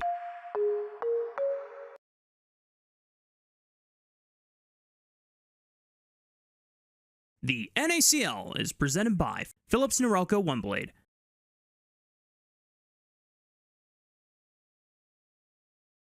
Welcome back, everyone, to NACL, presented by Philips Norelco One Blade. I'm Mazel. I'm joined by Cubby, and CCG come out swinging in game number one, or should I say barking, with the Nasus performance from Dardog coming up big and coming up 1-0 in this best of three in the upper bracket. Barking would indeed be more accurate, as there was a We lot have a of bite. soundbite for that. A lot of bite. Oh, yeah, that's a good one. A lot of bite behind that dog. As I saw some Dardog on our Twitter. I feel like that was low-hanging fruit that we missed in the first game, Mazel. Fortunately, it was picked up by @WatchNACL on X. If you want to tune in, keep up with the action there. We had some highlights from that game one. Dardog was the highlight. We're not wasting any time getting into this game two, Mazel. As we get into it now, we do have to note, obviously, a little bit of a change up here with the side setup as well. CCG, they will be on that blue side, but they will have counter picks. I really want to see how they utilize that, as the Bard Varus going to be their first bans there at least, and NRG on the other side had already banned away the Nocturne, the Casio, and the Ornn from Fiji. NRG took first pick after the loss, so they will be on the red side, as CCG ended up on blue. And Ezreal ban, that's going to dissuade the Karma being first picked, which is the power pick that has been let up. And yeah, Orianna also let through. Okay, well, yeah, Orianna's going to get locked in. I think that there's a stat, you can see it there on your screen real quick, 5-13. This was the most banned champion that we had in the regular season for NACL. Orianna is still mostly banned globally, but when it did get through, it did not perform all too well. So we'll see if Mini can really change the tape on that one as he gets his hands on a power pick. Yeah, I'm here for it. I mean, something we don't actually get to see very often because of how good it is. But I know at the end of the regular season, I forget who I was talking with about it, but the win condition and like the win rate was not the greatest for our Oriannas. But I do appreciate the combos that are there and how strong the pick individually is. So we'll see the Rumble also come through, and that is a game breaker when it's in the hands of most top laners, but especially Zamudo. So that's why they banned Ornn first rotation. That makes sense to me. See what jungler Kisno wants to pair up with the Orianna. Frankly, that's what I expect right now. And then CCG really has a choice about whether they want to grab a marksman or they want to grab Cassante, as that is really the last good matchup against Rumble. Oh, wow. Not a jungler. Senna going to be picked up. I think it's important to note this is a flex pick for NRG. Spica has played it into Milio and Lulu. And with a Karma showing, I think it's a little bit bold to play Senna into Karma as a support. So I expect this to be in the hands of Sushi this game. However, CCG should be prepared for this to be flexible. I really appreciate the transition of Senna back into the primarily ADC role. But yeah, that's a pretty tanky wombo combo there coming through with the Galileo locked in for Aojin. Could be top, I guess. Yeah, I like this. I was talking about Cassante. Galileo into Rumble. We haven't seen it as much this year, as I think that top lane getting more experience hurt Galileo in this matchup because Rumble ends up slingshotting back to where he wins it later on. So just having more experience in the game, you don't have as much time in the mid game to really pressure in the levels where you win, which for me in this matchup for Galileo is kind of levels 5 through like 12 to 13-ish, or once Rumble gets past 2 items, he kind of catches back up in this matchup and out damages Galileo, who can't tank it anymore. So this is interesting though, because it can be played into the Rumble, but also you could just play it mid. So I feel like the bans now, Cassante still got that through, and I'm really interested to see. I think they pick up AD here, but they could also just pick up Cassante and sign up for a very tanky team with a marksman that's going to need to do a lot of damage. As Smolder and Caitlyn, two of the better matchups against Senna AD, taken away. Could the Kaisa be potentially an answer? Could we see? Not with Karma. Not with Karma. But I do love some of that focus of the bans, at least for NRG, and taking away some of the kind of safer range option that Karma wouldn't mind having. The Yorick is going to be the lock-in, though, for Fiji, so it's going to be that mid lane Galio. Yeah, not Cassante, but split push threat in the top lane, a little bit more damage, which I think they needed, versus what Cassante would supply. As Senna Nautilus is kind of the go-to. Alistar really signs you up for a difficult lane phase, but Spica has really shown proficiency on that champion, I must say. I think his Alistar has been one of the stronger champions that he has shown. And I don't like Nautilus this game. I think it's really hard to play in the Jarvan Galio, frankly. So I would like a Leona or an Alistar better. I think Cataclysm just kind of makes life hard for Nautilus, and you don't have a ton of good hook targets right now, even if it is your best lane, technically. I really liked his Leona. It brought me memories of old Fervor Leona, you know, Ignar. Times. It is going to be the Alistar, nonetheless, though, as that one's going to be locked in for Spica. So it's going to be the Alistar Senna bot lane. We'll see exactly what Cody's son wants to bring into this matchup. I think he's going to need some damage. It's not going to be the Kaisa. You can't pair that up with Karma. As see what Cody's son wants. Xayah gives you a way to cheat out of some of the combos, but I think it's Zeri. This is a little bit of a pleasant surprise. It's going to be Zeri. Pick that I got to say, Zeri saw a lot of changes, I think 2 patches ago now, where they kind of gave her a mini rework and some bonus range on her Empowered Auto, which getting bonus range quite big on Zeri. This is a champ where you really want to snowball the game. I think that Zeri from ahead versus Zeri from behind is a completely different champion.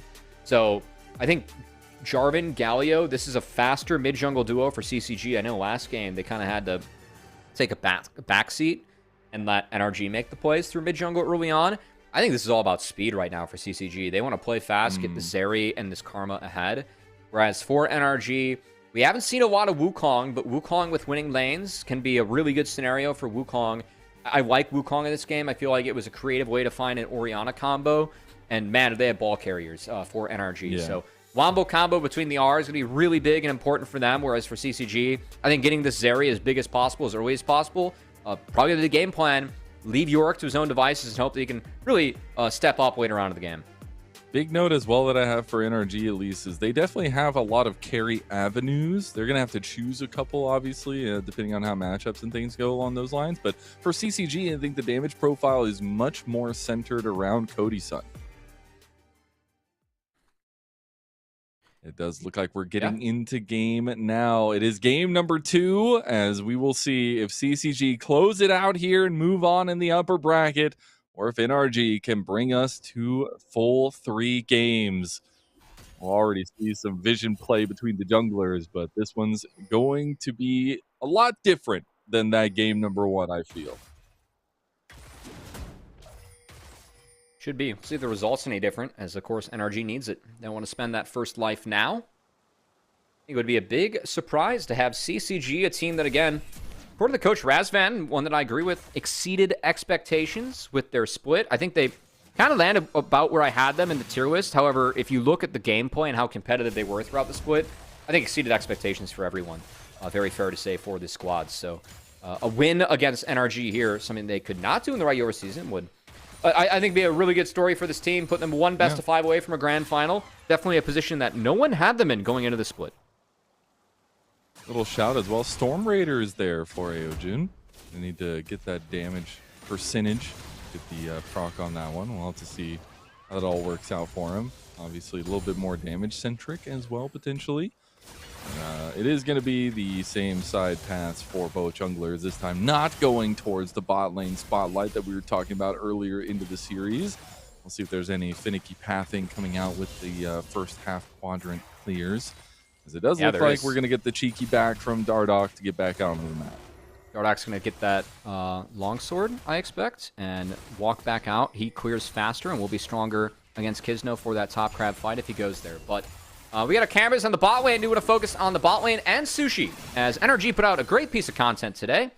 Shout out to RG, intern for Parth in the past that interviewed the players. And Sushi, at part of his interview, they asked about improvements and what they worked on. Definitely talked about his lane phase. And this is where Sushi, we had some discussion as a team, would Sushi even be considered as the most improved player from where he was at last year? Now, I deem no, because I thought he was a high enough level last split, but he's definitely made strides. And lane phase is one where he has really stepped up. So, excited to see if he can do that in this matchup, as I think they're really on the back foot here early. But so far, Sushi and Spica off to a good start. They forced Cody-san into an early base, as Cody-san has a Cole, and important that they build up this wave so that they get a base of their own. If they're not able to base here, then they will be in trouble. I do really like, I talk about it all the time whenever we get to cover Sushi, but the mindset behind the player I think is so important to highlight as well. It's been an honor to get to watch him kind of grow into his own, especially, get the full starts in the NACL that I think he deserves after we saw him on a near airport team. Is getting a little 2v2 action in mid lane. Kisno does make it into the river first. Dardoch handily waiting around the corner. Did see the split here as Dardoch goes for the play on the Kisno. Only 35 has moved over as well. Both ADCs moving over, but it's a bit split. CCG gets the Ultra Shock Laser from Cody-san to get the slow, forcing the flash out of Kisno. Be the heal burned by Speak, but they want the big knockup. You can tell Speak just wants to get the engage, but they aren't going to go for it. It's going to be CCG that end up double crabbing across the board for Dardoch. Again, Jarvan has a faster clear. Really like how Dardoch used that to get the longsword and be able to be in position to fight for both crabs. He's going to clear out his 2 AoE camps here. Base again, be very happy with where he's at in his game. And that's a fight where I don't think, given the game state, NRG can take that one. I think the stall there was because the wave was in favor of Fly Mini. So by forcing Aojun to exit bot, Fly Mini got a little bit of a lead in the mid lane. But really good early game plan coming out from Dardoch, as I think taking advantage of some of Jarvan's clear speed here to get a little bit of an edge in the jungle was well played. I just got to keep giving some praise over to Dardoch over here. I mean, that's obviously a long game still left to play, but we've seen some really good stuff from him today. He is on his A game on a day that's important to keep that upper bracket dream alive. See how these redeploys come out, how they want to dictate the next moments, because we do have Dragon coming up in about 10 seconds. Still a while for the grubs, obviously, but we did see some heavy reliance on that Dragon stacking earlier into the game in game 1.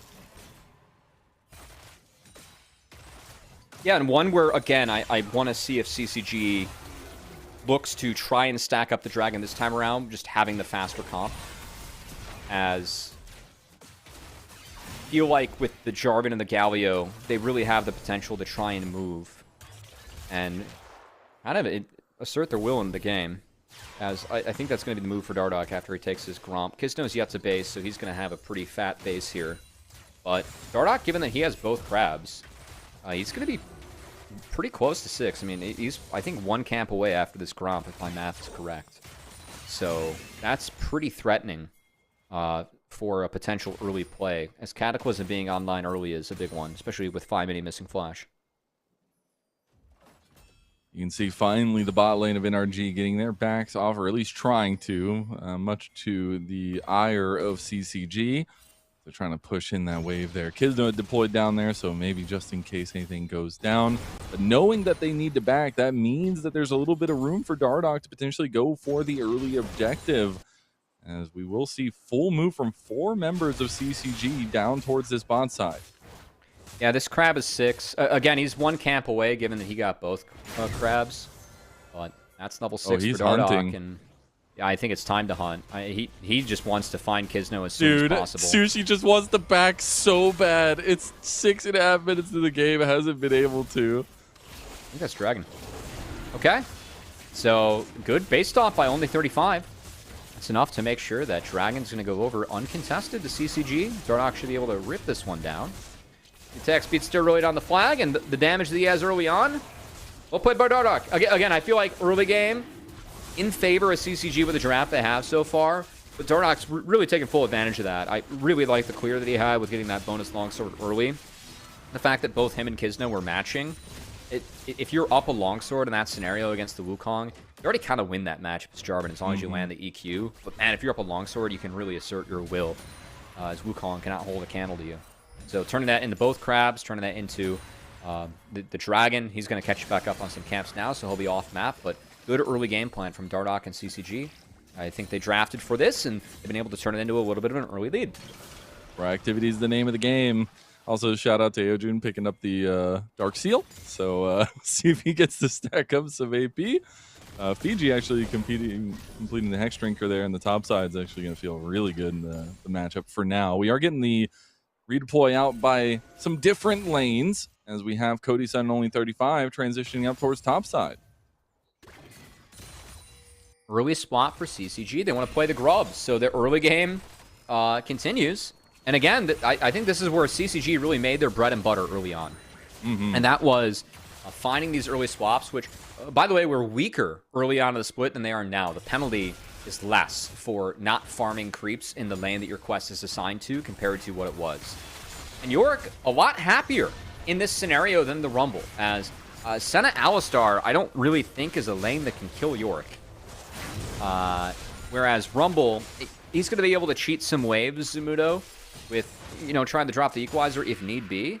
But this was just a one and done. A one wave, show up top, have the numbers advantage, threaten the TP to make sure they secure the grubs, and they're just going to swap it back. Love it from CCG. Beating the nail. It's the style that CCG have been willing to go for, the things that they've been trying to hone in on. And I love to see them use it. They're continuing into the playoffs.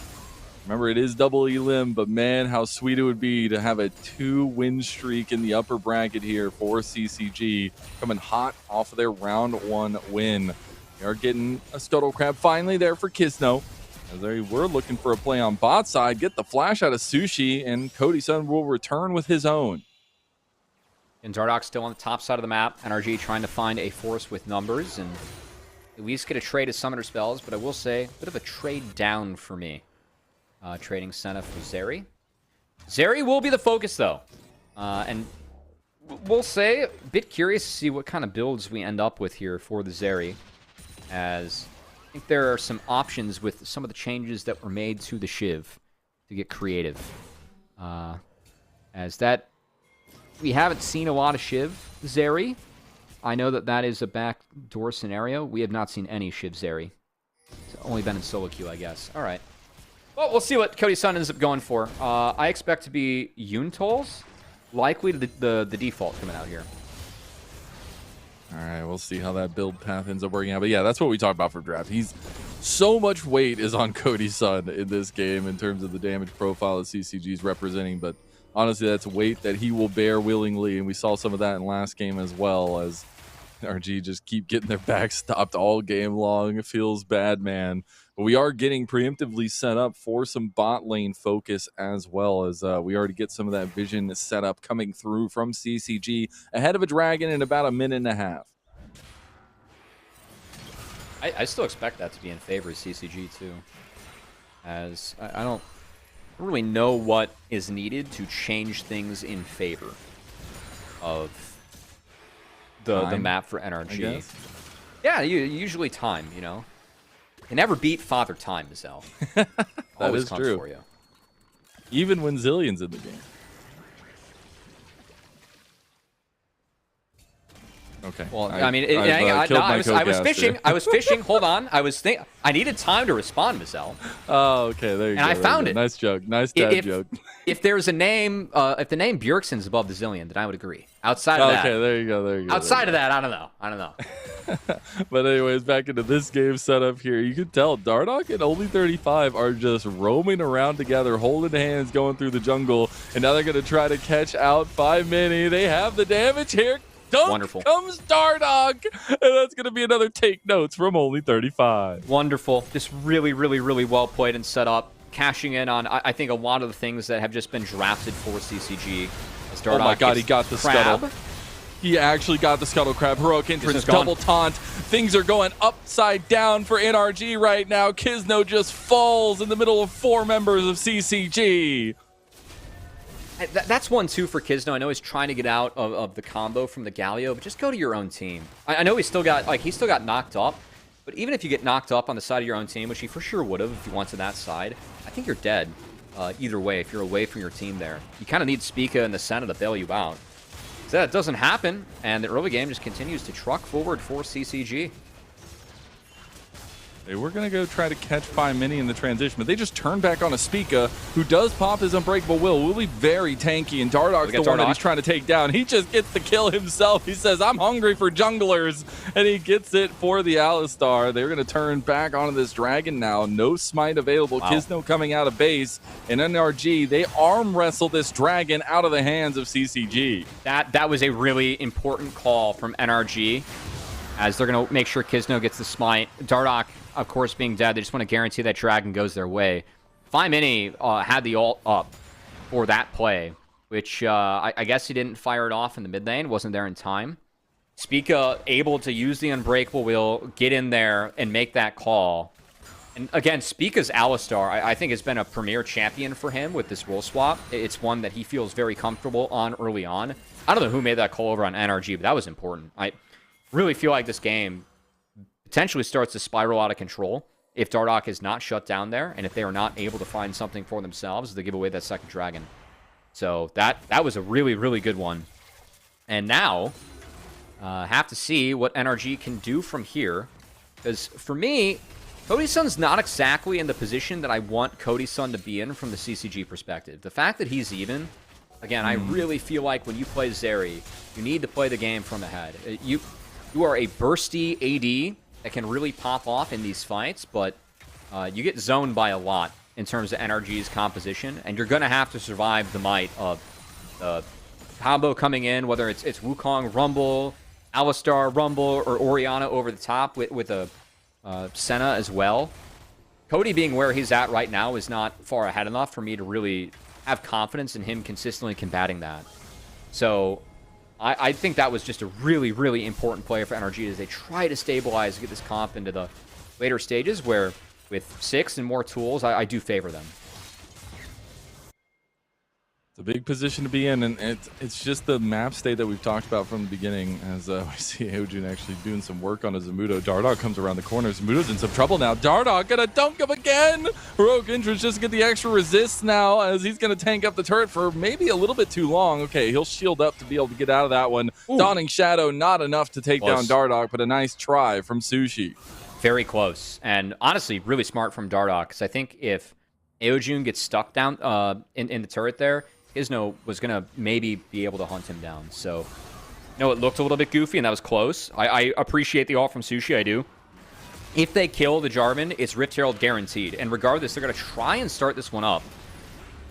Oh, man, Phi Mini not having fun with the Maiden there. Going to try to take the Maiden down. Does do so that's actually pretty big. Rift Herald had gotten started up, but Cody Sun jumps in and immediately pulls NRG off of the objective.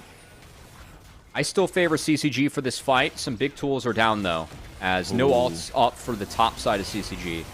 I like the way Eojun is playing this fight, though. It's going to be an instant engage flashed out of by Eojun. The Rift Herald taken by Dardark now. Spica in the fight here, but Zamudo joining is big. Dardark goes for the one kill. Now Cody Sun still fighting for his life. Cody Sun going for another one. Phi Mini's going to get dashed on. Ultra Shock Laser will not connect. Dardark forcing the hand of Kisno and NRG, and once again, they come up big. Yeah, I think that was a mistake from NRG. They don't have the ults to their top side, and that Wombo combo wasn't available. Shockwave wasn't up until then, as Cody Sun flashes out of that. But there's no equalizer for Zamudo. The Cyclone for Kisno wasn't really available until the back half of the fight. And again, I just think the strength of CCG's comp is right now. So NRG, for me, kind of opting into fighting down numbers and down power as they send Zamudo up there and lose out on the play instead of trying to trade for something else when they were out of those tools. So I think that was a little bit of a head scratcher for me from NRG, and that's going to be expensive because now this game's starting to get a little bit out of control, Mazel. Yeah. It's a 4K gold lead with a 3 Grub Rift Herald available for CCG. Gotta imagine that's going to come down to take down that mid turret and potentially be timed up with a dragon. But again, look at the ults. It's only Kisno that has the ult. Eojun had a great flash to get out of the combo, but Kisno's just solo ulting the Galio. He strolls on out of there. And Dardark owns the rest of the fight because Rumble is ultless, Orianna's ultless, Sushi is not really online yet. Doesn't have a front line up there to support him, which is what Senna wants. I just don't think that was really an angle for NRG. They know that Sushi doesn't have flash. They punish it instantaneously. Sushi's down, and now it's Pika going to join him in the death, as Kizno is going to dissuade that from happening. He also gets taken down aplenty here as well. Fine Mini rejoins. It's like dominoes for NRG, and they're starting to fall over. Here comes Harold. They go for the going play. in. Well, they do get the taunt. They don't get the flag and drag, but they are looking for the turret here as well. They do get the shockwave out, so that's all the tools of Fine Mini, and now they can go for a double charge into the tier 2. That's Dragon. Oh my god, dude, Dardoch is just playing with them. The heroic entrance comes in, and it's Dardoch finding more. It's going to be a nice escape from Kizno, but I don't know how long he's going to be able to escape from this mess that has been created. A 6,000 gold lead for CCG, and it seems like they might just have put their hand too far in the cookie jar. They are going to lose out on Cody's son. Big damage gone there, as they will find out Kizno after the blast cone comes through for them. Dardoch and only 35, still hovering. Dragon is available now, and they don't really have bodies for this one. It's only 35, going to root down, but now he's going to get chased down. Will flash out for Spica, really nicely done, but that forfeits the Dragon to NRG. Yeah, but while all this has been going on, Fiji has just been destroying the top side, and the structural damage has been done. So I know the Dragon goes over to NRG, and it might have looked like a bit of a reach, but frankly, I kind of like the fact that Dardoch was able to get Fine Mini's flash. I think that's really punishable from here. And losing Dragon is expensive, but I would trade that for getting flashes down from NRG so I can keep on playing fast as CCG. And again, Fiji just wrecking house in the top side. As I know Zamudo went down. And this was a solo kill for Fiji up here, which is massive. I mean, we really were asking for Fiji to step up against the best laning top laner that we have. The number 1 top laner that we have in the league. And Fiji with the Yorick has been doing that this game as he gets him. Hey, you said big rookie moments, and Fiji's filling that one out nicely in a matchup that we have seen, and one that maybe on paper should be expectant of Zamudo, but Fiji has found his own here in the league, and it's been impressive to see. Map dictated by CCG as we move forward here into the 20-minute mark. 5,000 gold lead for them, still in the driver's seat here. This is honestly, again, kind of hopping into this. I did not expect NRG to be in this position today. I didn't expect them to do 1 seed, but I also expected them to win. I think the manner of what the series has gone at, it really has just been Dardoch dictating this series from start to finish. I don't want to take away from the other members of CCG who are playing really well. Oh, it's been Dardoch. This has been the Dardoch show. Yeah, it's been incredible. And this is what I was talking about coming into the matchup that I really wanted to focus on. It's like they are both very cerebral about how they play the game.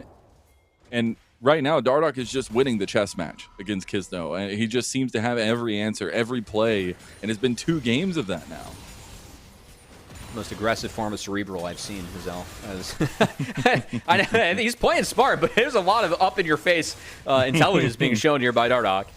As between the Nasus and the Jarvan, I mean, I think he's Nasus street smart and book smart, you know? Yeah, no, honestly, I mean, the Nasus was book smart, right? It was getting to the point where you could be street smart. It was book smart enough to get there. This game's been a little bit more street smart. It's been a lot of aggression. Smacking him upside the head. Yeah. He's been navigating the corners well. Been really impressive to see. Obviously, just such a good mentality in terms of improving and working with this team. Some of the newer faces here as well. It's been impressive to see them. And now looking down, a huge advantage over NRG, the number 1 seed in the playoffs in the upper bracket. And they could be looking for some tying fights here as a little bit collapse on the top side here. Dragon not up for another 2.5 minutes, but they are positioning around the Baron just to make sure there's vision and the potential for a bait play. I do want to revisit a couple of the builds that we have here, as we have Cody Sun going for, I would say, I guess this would be kind of the most standard Zuri build in a way. I know I said it's a lot of damage. Unitals has been mostly what it is, but trying to get the burst with your R. And if he is able to get Infinity Edge, I think before Sushi can get to the 3rd item, which definitely looks like is going to be the case right now, that's a big spike that CCG, I don't know if they're going to be able to hit it before the next Dragon, but this next Dragon, CCG is in control of this game. Oh. Again, the sacrifice they made to get resources on the Fiji, which dropped in the last Dragon, I think they Look need where we find to ourselves. use to get this one. As yeah, Zamudo on the wrong side of the tracks. Run, Zamudo, run! Run far away, or run into the death screen as Dardoch goes on a killing spree with the side lane pick on Zamudo. No answer can be found against the York, too. This is some of the power of the York, and I really like how CCG has played around this. As you know, I think we saw Fiji make a mistake or two overgrouping in Game 1 on his very comfortable Scion, but we've really seen him, I think, be disappointed with how he's been playing the side lanes, whether it's the early swap to make sure his team got grubs, or also just, you know, CCG making plays. It talked about the strength and the chaos of the 4v4 they have. You can leave the York to its own devices, and the York gets really scary, especially at this point of the game where you're accelerated and big. So it's not the Trinity Force for Fiji, which I think is the biggest damage item on York. A little bit of a different build, but one that has been still enabling him to pressure the map on the sides.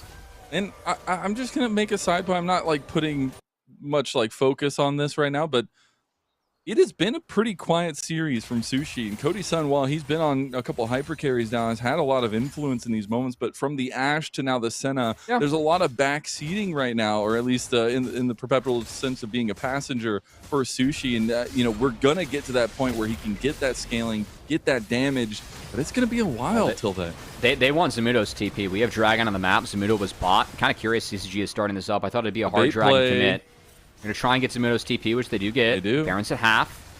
They're just going to commit here, though. The move is a little bit slow from Kizno, and Kizno's getting slowed down by only 35. Kizno decides it's time to go now. Sushi going to come in with the Shroud, but the Baron's already gone. Aoju doing a wonderful job of tanking up. It's going to be the double knock-up, the Dawning Shadow, the Shockwave. That is the entire arsenal from NRG thrown down. And here, Cody Sun says, this is where we make the stand. Cataclysm on the back line, double knock-up there. Cody Sun is gunning. Cody Sun is running. They got to be a little careful, though. Spica's got a nice frontline setup here for themselves. The CC's coming down, and Dardoch's going to go down. Cody Sun dashing. Cody Sun trying to get something, but he doesn't get anything. And that's going to be a full team fight won by NRG. Almost an ace cleanly. I thought the call from CCG was good. I mean, Kizno wasn't in the pit. They decided to stick it after they got Zamudo's TP out. But that team fight, the front to back, I even thought that when Cody-san wasn't eating the early ults, he might be able to pop off in the back half of the fight. But doesn't have the Infinity Edge up yet. And despite himself doing his best to skate around things, this game's going to get really interesting again here, Mazel. As I know it's CCG with a lead. They were able to keep Baron up on at least only 35's Karma. But threatening a soul point for NRG when they have a pretty high damage composition overall is something they can lean on for the rest of the game. Absolutely. The avenues of carry we talked about through the draft, a lot more options for NRG. And after you make a play like that, it was the together strong method for NRG, and it worked out beautifully. I think taking Aojun out early, it took away some of the power from this Jarvan combo. And Kizno does a nice job, I think, in this fight, just making sure that it's frontline only. Zamudo also really nice zoning on the back half. The equalizer wasn't exactly prime, but consistently threatening the backside, and Cody-san, who was never able to hit priority targets until it was too late, and the flash in was a little bit of desperation there from Cody-san. Yeah. Makes for a rather quality Philips Norelco one-blade precision play coming out of NRG, as, again, much needed from them. They've really been behind the 8-ball the majority of today and the series. That was they need these plays, or else they're going to be in that lower bracket. So NRG at least showing some fight, showing some mental resiliency that Razvan was talking about in our coach's interview before. Now we take a look at the bot lane push here. Still a Baron up on only 35, as he was the only one that did not die. So they can use this to siege and try to propel this lead. But we're starting to get to that point where the early game advantage is getting butting heads, at least, with the scaling advantage that NRG was working with. Gotta keep the tempo up here as well. Still about 30 seconds on the Baron buff. About a minus 2,000 gold Baron power play. But maybe getting this tier 2 turret will open up a little bit more. Fiji's also pushing in mid lane as well. And CCG will get a little bit of recompense from that earlier fight. We also do have third items coming up. Aplenty for everyone. First one there is Cody Sun with that IE completed. An important one. One that, I mean, might have been able to change the last fight if he had it even. I will say I'm still a bit surprised that CCG went for that Baron. I kind of like the idea of pulling Zamudo's TP and then shifting from top side to the bot side to even up the dragon score. Because then you would have been able to play the map nicely afterwards, having Fiji with a TP advantage. I think, again, committing for that... on the fight, too. Yeah, because committing to that play, I mean, I know that Baron was down. They were able to get it, but you still have that Baron debuff that really hurts some of the... or enables, I should say, the Rumble and the Orianna to do some of that bonus damage from the debuff that Baron's able to apply. So, I thought... I like the idea of pulling it to pull the TP and have that exchange. I do think that sticking it, you open yourself up to an advantageous 5v5, one that NRG's comp really wants versus you. So I think first mistake we've really seen that's been important from CCG today. Yeah. Little note here, third item completed for Fiji. The Hullbreaker makes its showing face here as obviously a bit reworked from the previous Hullbreaker, but still a very, very hefty side lane item. And that right now seems to be a big part of the goal of CCG. Just let Fiji work his death magic in the side lane. Bro's trying to play Aurelia over here, you know? Just trade that Black Cleaver for a Bork and we're cosplaying Banner Aurelia. Command. Yeah, in the invitory. Oh, Banner Command? Now that, we need to bring it back item. For Fiji right now. That's Let's the get Scion item right there. Oh, that is... That's actually a fun question to ask old League fans. Was Banner Command a balanced item or not? The answer is definitely no. It's going to be very, very... Yeah, I think it's going to be a little bit one-sided on that one. Banner of Command Scion mid. That provided some gameplay, let me tell you. TP play from Zamudo here as we see him TP down to this bot side of the map. Got away from Aojun, who does not have TP to answer, but can get in range for heroic entrance. About a minute till this dragon. It is Soul for NRG, an Infernal Soul to boot, and something that CCG do not want to give away.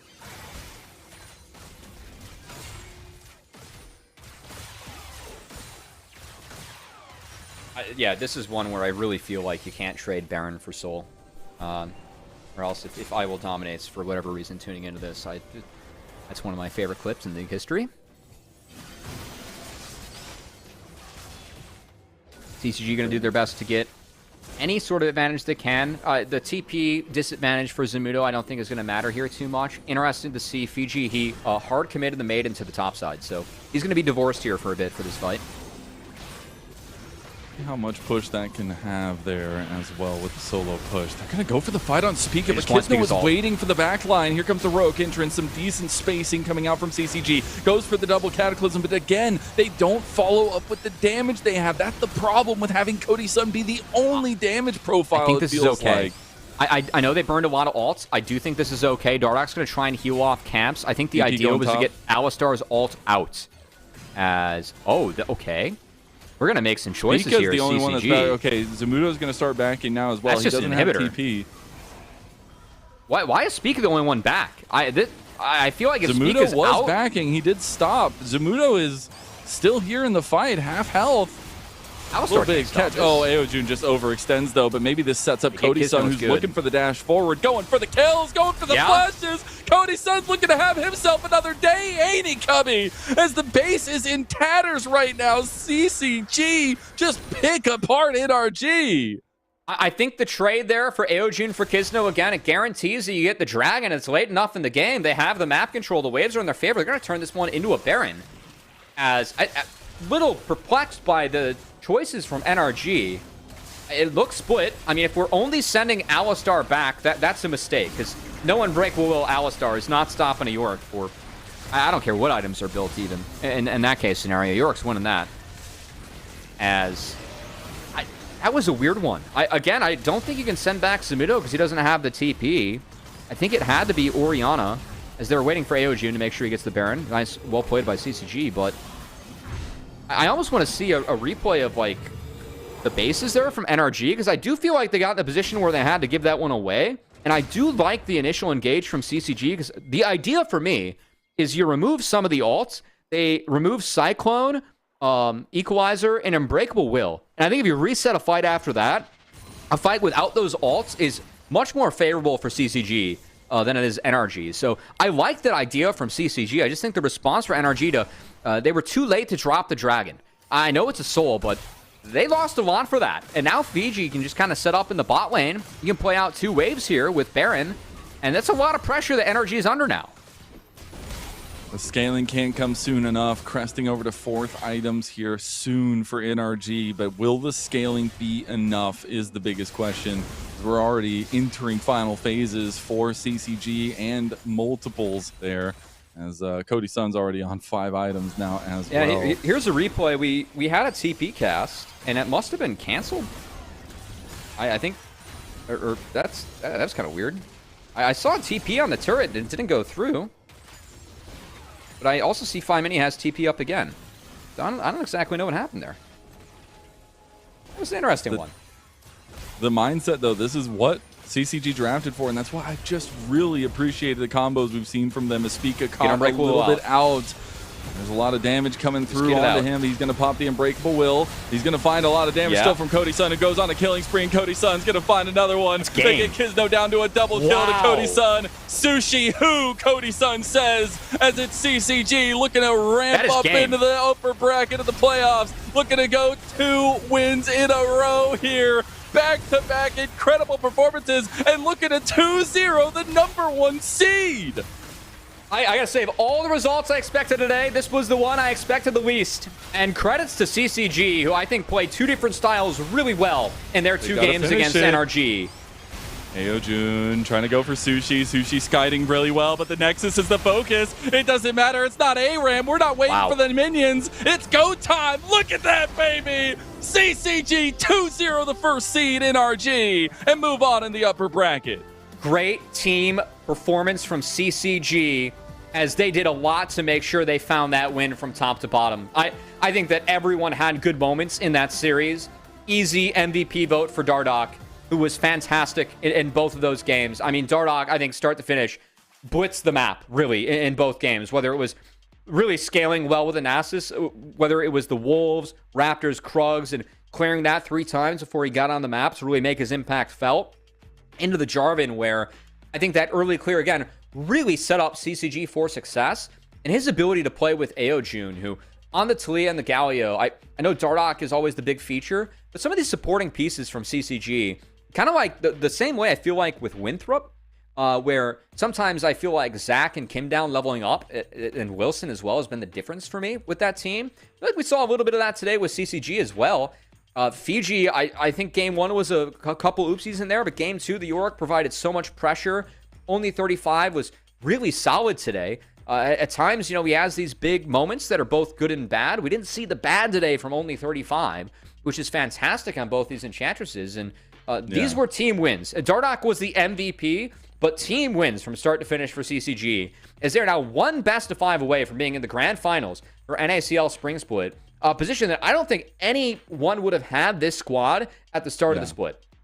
And even when you look back to that last meeting of these 2 teams in the regular season, it was a 2-0 from NRG. And yes, CCG gave them a run for their money, but it was still a dominant series from NRG. And this was the complete opposite. This is a team of CCG who have found their niche, just as Razvan said, and they are beating that nail dead, and it is working. Nasus game #1, assert dominance, the alpha of the pack, Dardoch. And I feel like this series would be entirely different if he was not just on one. This entire series, completely controlling the jungle, completely controlling Kizno's decision-making tree, which is usually the fun part about this matchup between the 2 of them, and just finding impact after impact as a premier setup for CCG in the jungle. Fully neutralized. And our NACL playoffs continue to be a little bit topsy-turvy here, as between Maryville being out and NRG being in the lower bracket, those were our 2 top teams for the majority of the split. Really surprising, and a chance for it to be even more topsy-turvy with Supernova versus Conviction coming up next, a matchup that I'm really excited about, as Conviction is definitely doesn't feel like a 6th seed in these playoffs, Mazel, as there's a lot of pedigree over there on that roster. But dude, this might be the coolest playoffs we've had in recency of it. Usually there's one crazy story. This is all of them being crazy, as Dardoch does earn the rightful MVP for our first series of the day. Yeah, I mean, Dardoch was a stud in both those games. He had his quoting. He was the big bad dog in the first game, and then he was the very clean, slick Jarvan in the second. I think the way that he plays these maps from start to finish, I really like how this guy jungles. I think that a lot of LCS fans, their exposure to NACL when they tune back in, it's always like, oh my God, Dardoch's still playing. And it's kind of a shame for me that is the gut reaction. I mean, don't get me wrong, I understand it. But as someone that has followed both Collegiate and NACL for his tenure here, he's been playing damn well for the entire time. And really has elevated, I think, some of the players around him too. And that doesn't just come from me. It comes from coaches and players that have been around him and have given him those kudos. So to see him playing still at an individual level that is so strong, and also to know that he's using that experience to make sure that he elevates people around him, which I think is a role that he really embraces now, speaks to the human and speaks to the player. And, you know, I think you were talking with Sushi and that mental resiliency earlier on. It was too busy of a game, so I didn't get a chance to throw my thoughts in there. But the human always wins out in the end, I feel like. League is a game that changes every 2 to 3 weeks. You got to be disciplined. You got to fight through that. And you got to really try and fight to keep your form at the top. That is a very difficult challenge as someone that tried to do it themselves and failed. So kudos to everyone that does it at such a high level, but especially Dardoch, who's done it for such a long time and still at a very, very high level. Yeah, on the Dardoch point, it's just funny to hear the confidence in him, like wanting to not only help his team grow, but also the league grow, and the picks that are available, the things that he's willing to do for the meta and things along those lines. So really excited. But now I get to move forward and send you off to go ahead and welcome in Only 35 for our post-game interview, as I'll be talking with a victorious and very happy, I'm sure, CCG support. Only 35, my man. We saw you in the cams. We saw you with the pregame pumping. We saw you getting excited, dude. What does this win mean? I mean, it's 2 wins in a row in the upper bracket. You're off to best of 5s. Okay. Maybe I got hyped in the first game too much. I was like, oh shit, my bad. I need to win, you know? And if we win, it means a lot, so we will be like top 3 right now, I feel like. And I really don't want to go down bracket. There's like Winthrop, Conviction, and SN, maybe. So we really didn't want to drop the lower bracket. Yeah, I feel that, man. I feel that. Well, just the quick turnaround. Obviously, it's been a pretty fast-paced week for you guys with, a day between the games as well and figuring out who your opponent was going to be. What was the prep like coming into this second series of the week for you guys? Did you guys have to have that quick turnaround? Was there any serious conversations from the learnings of that first series that you guys had? Okay. No flame to Asian, but he has been traveling a lot for collegiate, and we couldn't find scrim properly for his schedule. So we haven't scrimmed last 2 weeks, I feel like. And after the playoffs, Kodu-san said, "Yo, do you have another LAN, or that was the last one?" Because he said, "I really want to practice and win." And like last 2 days, we have been trying new picks like Nasus, as you saw. I don't want to leak more, but we have still 2 or 3 more spice picks as Nasus. So I'm glad that we beat NRG without showing them. So bring it on for best of 5s. I'm here for it. I got to talk to you a little bit more about yourself and with the team itself. I mean, obviously working with a veteran like Dardoch, and when he's kind of leading a lot of the jungle meta and probably making a lot of decisions, it's got to be an interesting position to be in as a support, learning, but also trying to dictate the map. So how do you find yourself finding room for your shot calling and finding room for your comms? I mean, all my entire esports life, I played with good imports like from Korea. And they were like leading most of the time, and I was like sidekick, like the Deep from Boys. I'm telling him. No, besides jokes, and I feel like I'm more comfortable at being second man. I kind of handle the informations, and they kind of give the last call. So yeah, and like it's kind of in and out in the comms, I guess. Like for example, today's game, second game, Dardoch was, "Oh, can we play blue?" And I said, "No, it's too much man screen. Let's just go out, let's just base." I like gotta throw your comms in there. Gotta keep heads cool as well. Yeah. How does the team like thrive in these kinds of moments? Obviously, there's a lot of hype behind winning against NRG, the first seed as well. But Do you guys try to keep the heads cool a little bit? Are you and Dardog try to keep everybody chill, or is it just kind of rampant? Okay, I think it's most of the time Cody-san, because he's literally chilling and he's just farming, vibing. I don't know if he's listening his EDM still in the ears, you know. Okay, He's just, okay. it's fine, Josh. It's fine, Dardog. We can still win. I will be 3 items soon. Maybe next team fight I can pop off, you know. It's the Cody-san most of the time, I would like to say. I like the chill mindset. All right, I'm going to give you one last little bit here. Do you have anybody you want to talk about? Anybody you want to shout out before I let you go while you get Nocturne ulted? Yeah, I was going to say that too, yeah. I've been living in the Nocturne realm, but it's what it is. Yeah, makes sense. Makes you really good at seeing things. Yeah, I want to shout out Winthrop, who beat Maryville yesterday. Low-key, I was also scared from Maryville, and I really appreciate that Winthrop won. Besides that, I would like to shout out my friend's mother, who gave me this wonderful haircut right before the playoffs. So, 감사합니다. And one last thing. Please, Drew11, open the duo queue. I want to play solo queue. I want to play with my AD carry. Please, Add him right now. I haven't played solo queue last 2 weeks. I don't want to match with Emerald and Diamonds. I'm support player. I'm suffering. No one is listening to me. And if I feel like I might get actually bad because they're driving me crazy. No one's listening to me. Please, guys, listen. Please, open the door. We'll see if we can get NACL to add Drew Levin. We'll see if we can come to a conclusion. Thank you so much, Only 35. Appreciate you, and what an incredible series. I'm going to bring back Covey now after we got to hear some great encouraging words from CCG's support. Ranked teams first, then duo queue. I'm with you, Only 35. That's your personal bias, all right? I do have bias in ranked teams. You know, I had some fun experience with ranked teams. I faced a 13-year-old Orange on the ladder when he was playing support, trying to qualify for the Challenger Series way back when. That was good times. But, man, shout out to Only 35 and CCG. Again, hell of a performance from, I think, especially Dardoch. I was checking Twitter. Even some of the NRG guys were shouting him out with his performance in that last series. And NRG going to drop the lower bracket as the NACL playoffs continue to deliver. Frankly, it's been a really... I think LCS would be lucky to have the bracket that we have right now, if I'm being frank, because they go into their own playoffs coming up here. Yeah, it's been an incredible story so far. Again, usually it's like one big story, but now we just have stories across the bracket. Speaking of, we have our continuation of the story here on the day. The final best of 3 of NACL Spring. It's Conviction versus Supernova. Will another top 2 fall in our second series of the day?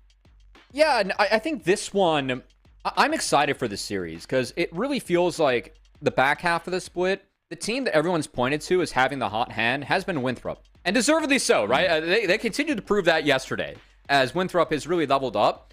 But I think Supernova has been flying under the radar as a team that has been really competitive and really made that big splash in the last week of the regular season where they did beat Maryville in that very fun best of 3. But this is a team that has been really fun in Supernova just because it feels like Shochi is having the best split I've seen from him since his first split with Cincy Fear when they made that top 4 in the 16-team NACL in 23 spring. And his ability to pop off in these games, it really has been a game changer in terms of what has gone down for Supernova.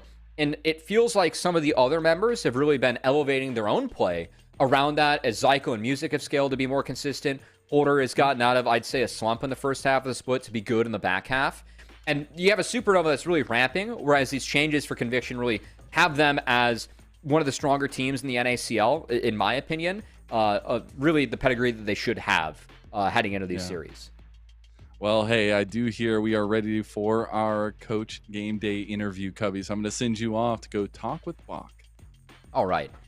I'm excited to be joined by Coach Bach. Shout out to Phillips Norelco One Blade for supporting our broadcast as always. Bach, a little bit of a different setup for you today. Looking good as always, though. Yeah, I've been training in the wilderness. As you can see, I'm in a cabin far away from civilization. Kind of been doing some secret training for playoffs.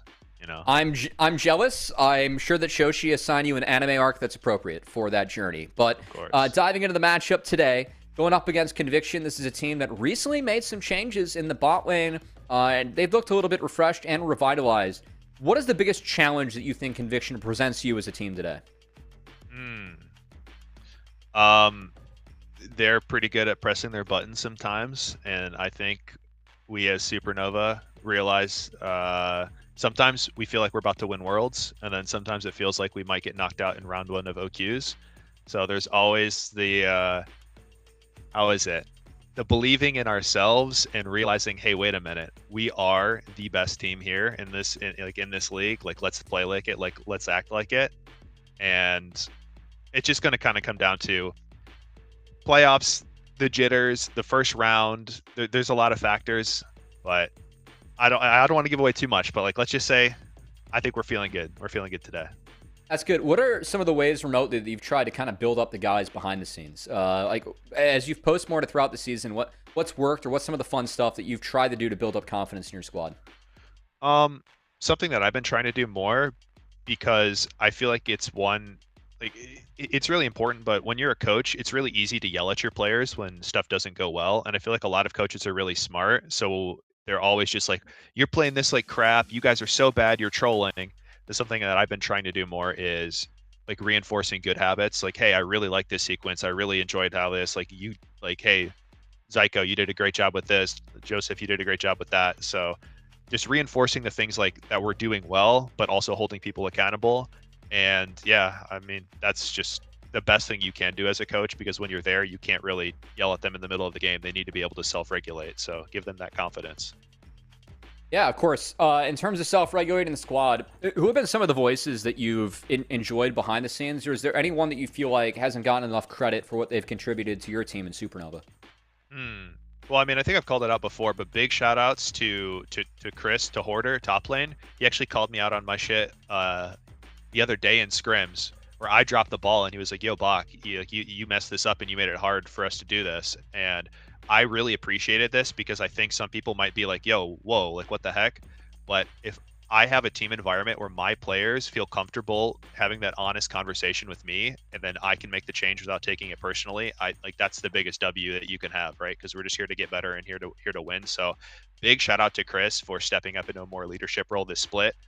Like, honestly, everybody does their part in trying to be communicative and own their mistakes and be better. So I couldn't have asked for a better group of guys.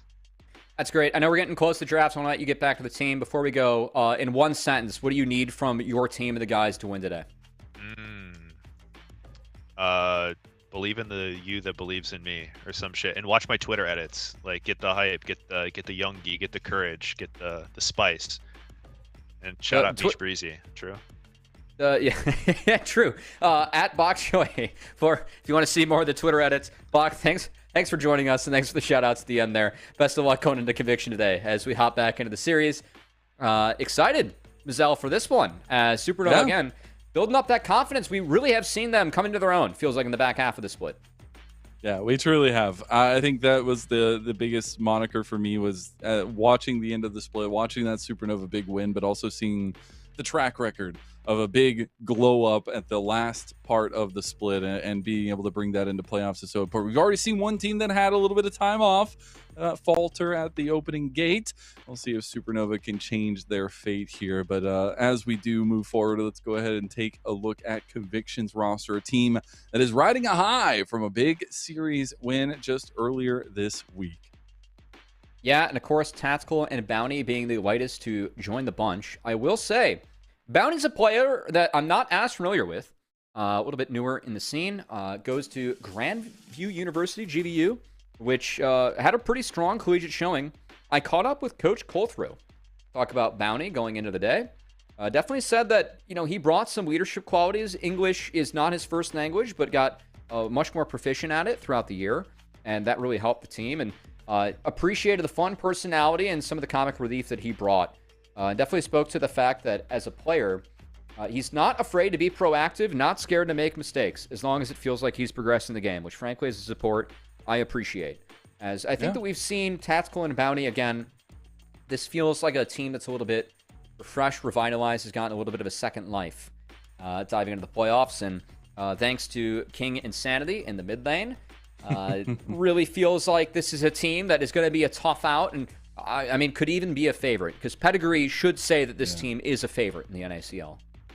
Well, let's go ahead and take a look at the other side of things for Supernova here, because this team, no slouch in their own right. Shochi truly in his anime protagonist arc, but the entire team finding success and consistency at the end of the season. I mean, Shochi really is, I'd say, a fan favorite or an NACL favorite. And I mean it when I say this is the best I've seen Shochi play since the very first split I saw him play with Cincy Fear. It really feels like Shochi is a mid laner that at any time can pop off and can find these big wins, which I think has been a big game changer in terms of what Supernova's team. And I want to give a lot of kudos to the pieces around him as well, because it feels like everyone on this squad has been stepping up of late. Looking at specifically Levitate, I think in the bot lane, had a really big series against Maryville. Order's been a lot more consistent after I was kind of bummed about his performance at the start of the split, because I really do hold him in high regard as a player and someone that I talk about as someone who could be next up. I didn't feel that start of the split. Starting to feel that way now. And going up against Sniper today could be a fun one, because Sniper also had a couple woes in the middle of the split. Feels like he's a little bit more online in terms of the last few series we've seen. I got to take a look back at that mid lane matchup, because this is one that I'm personally super biased about. I think it's super fun to see these two guys go head to head in our face-to-face matchup presented by Philips Norelco OneBlade. Both of them kings of the mid lane, both of them very much varied in what they are willing to bring out on the Summoner's Rift in terms of their champion pools and things, but I'm very excited what version we get today. We got to see Insanity's Kog'Maw run the Rift, it felt like, in the last series, and do wonder what kind of spice he's going to be bringing today. Yeah, I had trouble leaving Insanity off my All-Pro list, just because when Insanity's at his best, I think that he is the mid laner to beat in this league. I really do. Insanity has not been at his best, and Conviction was not at their best throughout this regular season.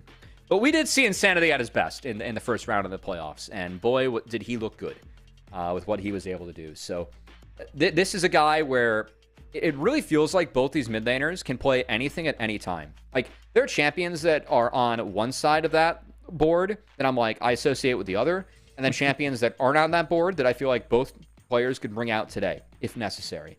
The depth that they each have, and especially for Insanity, I think the proficiency at whatever he is able to pull out, he is the best artillery mage player that we have now that Samikin's not in the playoffs.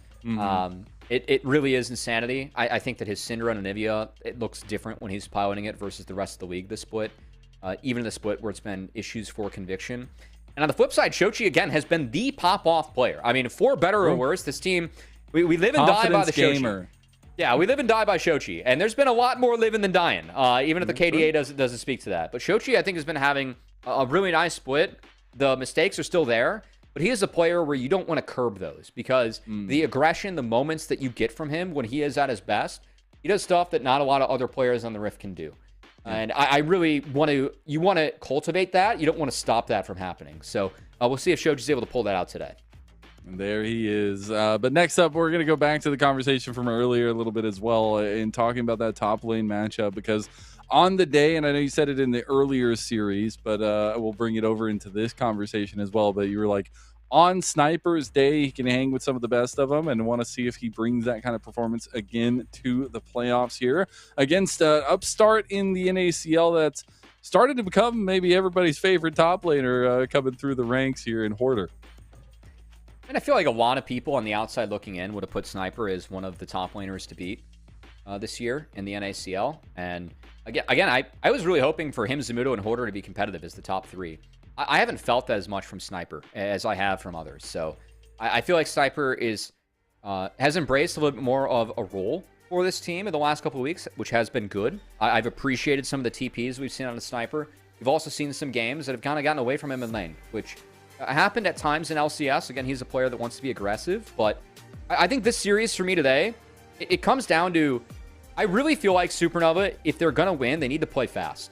I don't think that Supernova in a slow game is going to be able to match the experience of Conviction. If things get fast and chaotic, that feels like the comfort zone for Supernova.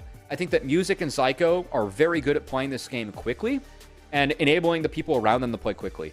So I want to make sure that Supernova, I would love to see them really commit to early game and commit to chaos a little bit in both games. I think it's going to be the style that benefits them. Well, let's see what we get here. First pick has already been levied. It is Conviction with the Varus, as they will have the traditional blue side first pick. We did see some particular bans as well, like the big meta picks already taken away. The Pantheon joining the table for the first time today, at least. Supernova going to go ahead and go with the Lucian and the Wukong as their 1-2. Yeah, a couple junglers taken off the board early, but a lot of priority being put on the Wukong. Whenever I see Wukong, I put a big importance on winning lanes around it. Wukong, we don't see him as much this year compared to last, just because the game being played around him is faster. And Wukong, he really needs to get to Trinity Force, which takes longer, and the ult is a little bit of a higher cooldown because it's very strong.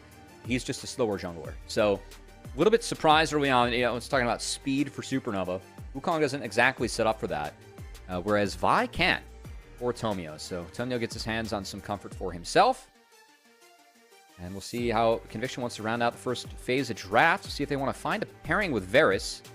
I think they want to try and save support counterpick if possible, even though I expect Milio to come out here. So they're going to give away Milio, pick up Jace for themselves, and likely throw some bans to protect Jace top for Sniper. A lot of ranged poke coming into these fights. It'd be very nice if Supernova wants to start it off, or at least to keep them at bay. But it's a very nice synergistic combination so far for Conviction, at least. So far, just a lot of skirmish priority for Supernova as well, as we'll be getting into the second phase after the Milio was picked up.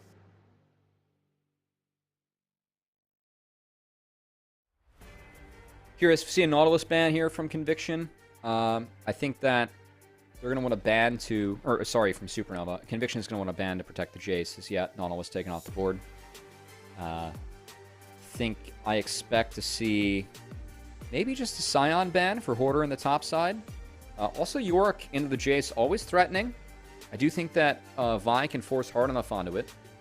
But wondering if that gets removed as, again, a couple picks showing that aren't showing on the other side. So both teams trying to ban out some options against it. I do appreciate that. Trying to take away some of the final pieces to the compositional strengths. You still want to see what they want to give Bounty for this Varus setup in the 2v2, because you're going to need something that maybe deflects some of the aggression that's going to be coming out from Levitate and Psycho, as we do get full top lane ban priority from Conviction with the Rumble and that Ambessa. You get the Bard banned away from Bounty, something he's been really, really willing to go for.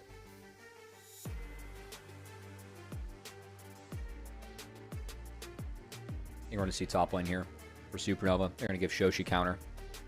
I mean, I will say Gwen and Jace mid is not out of the question here for Conviction. I think that leaning on some of the flexibility of Insanity, okay. It will be the Yorick. So that side lane presence coming in, I don't think that they're going to try and flex the Jace mid. I think they're just going to accept that matchup and give Insanity what he wants here. But I could see that.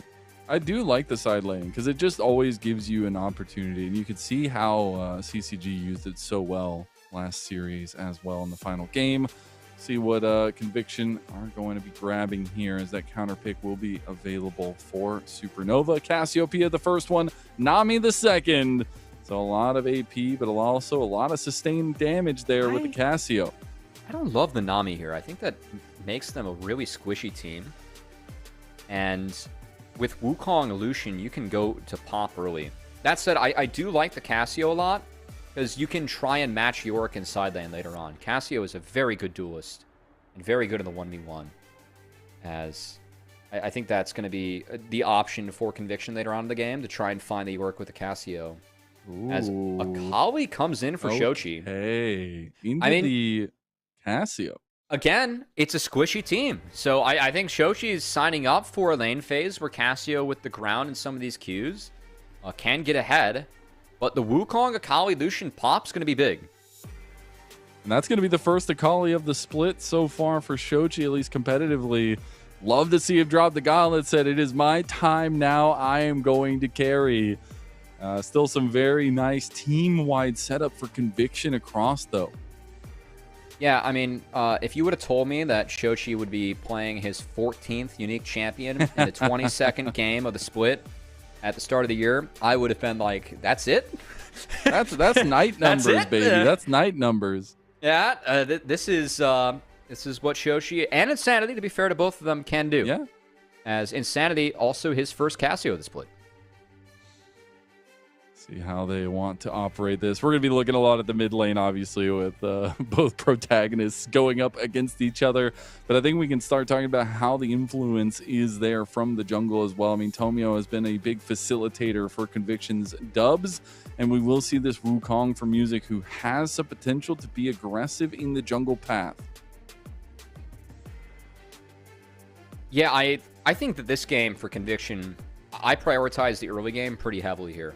I don't know how well they scale, especially if this ends up being the poke Varus like I expect. The scaling is going to be on the Cassio and the Jace, and their ability to poke is going to be, I mean, it's there, but Yorick's ability to split against the poke later on is big, and you're against some Milio sustain, and the Akali Wukong attack is there as well. So I think priority on the laning phase is going to be important for Conviction, as if they're not ahead, I think they're going to be playing from behind.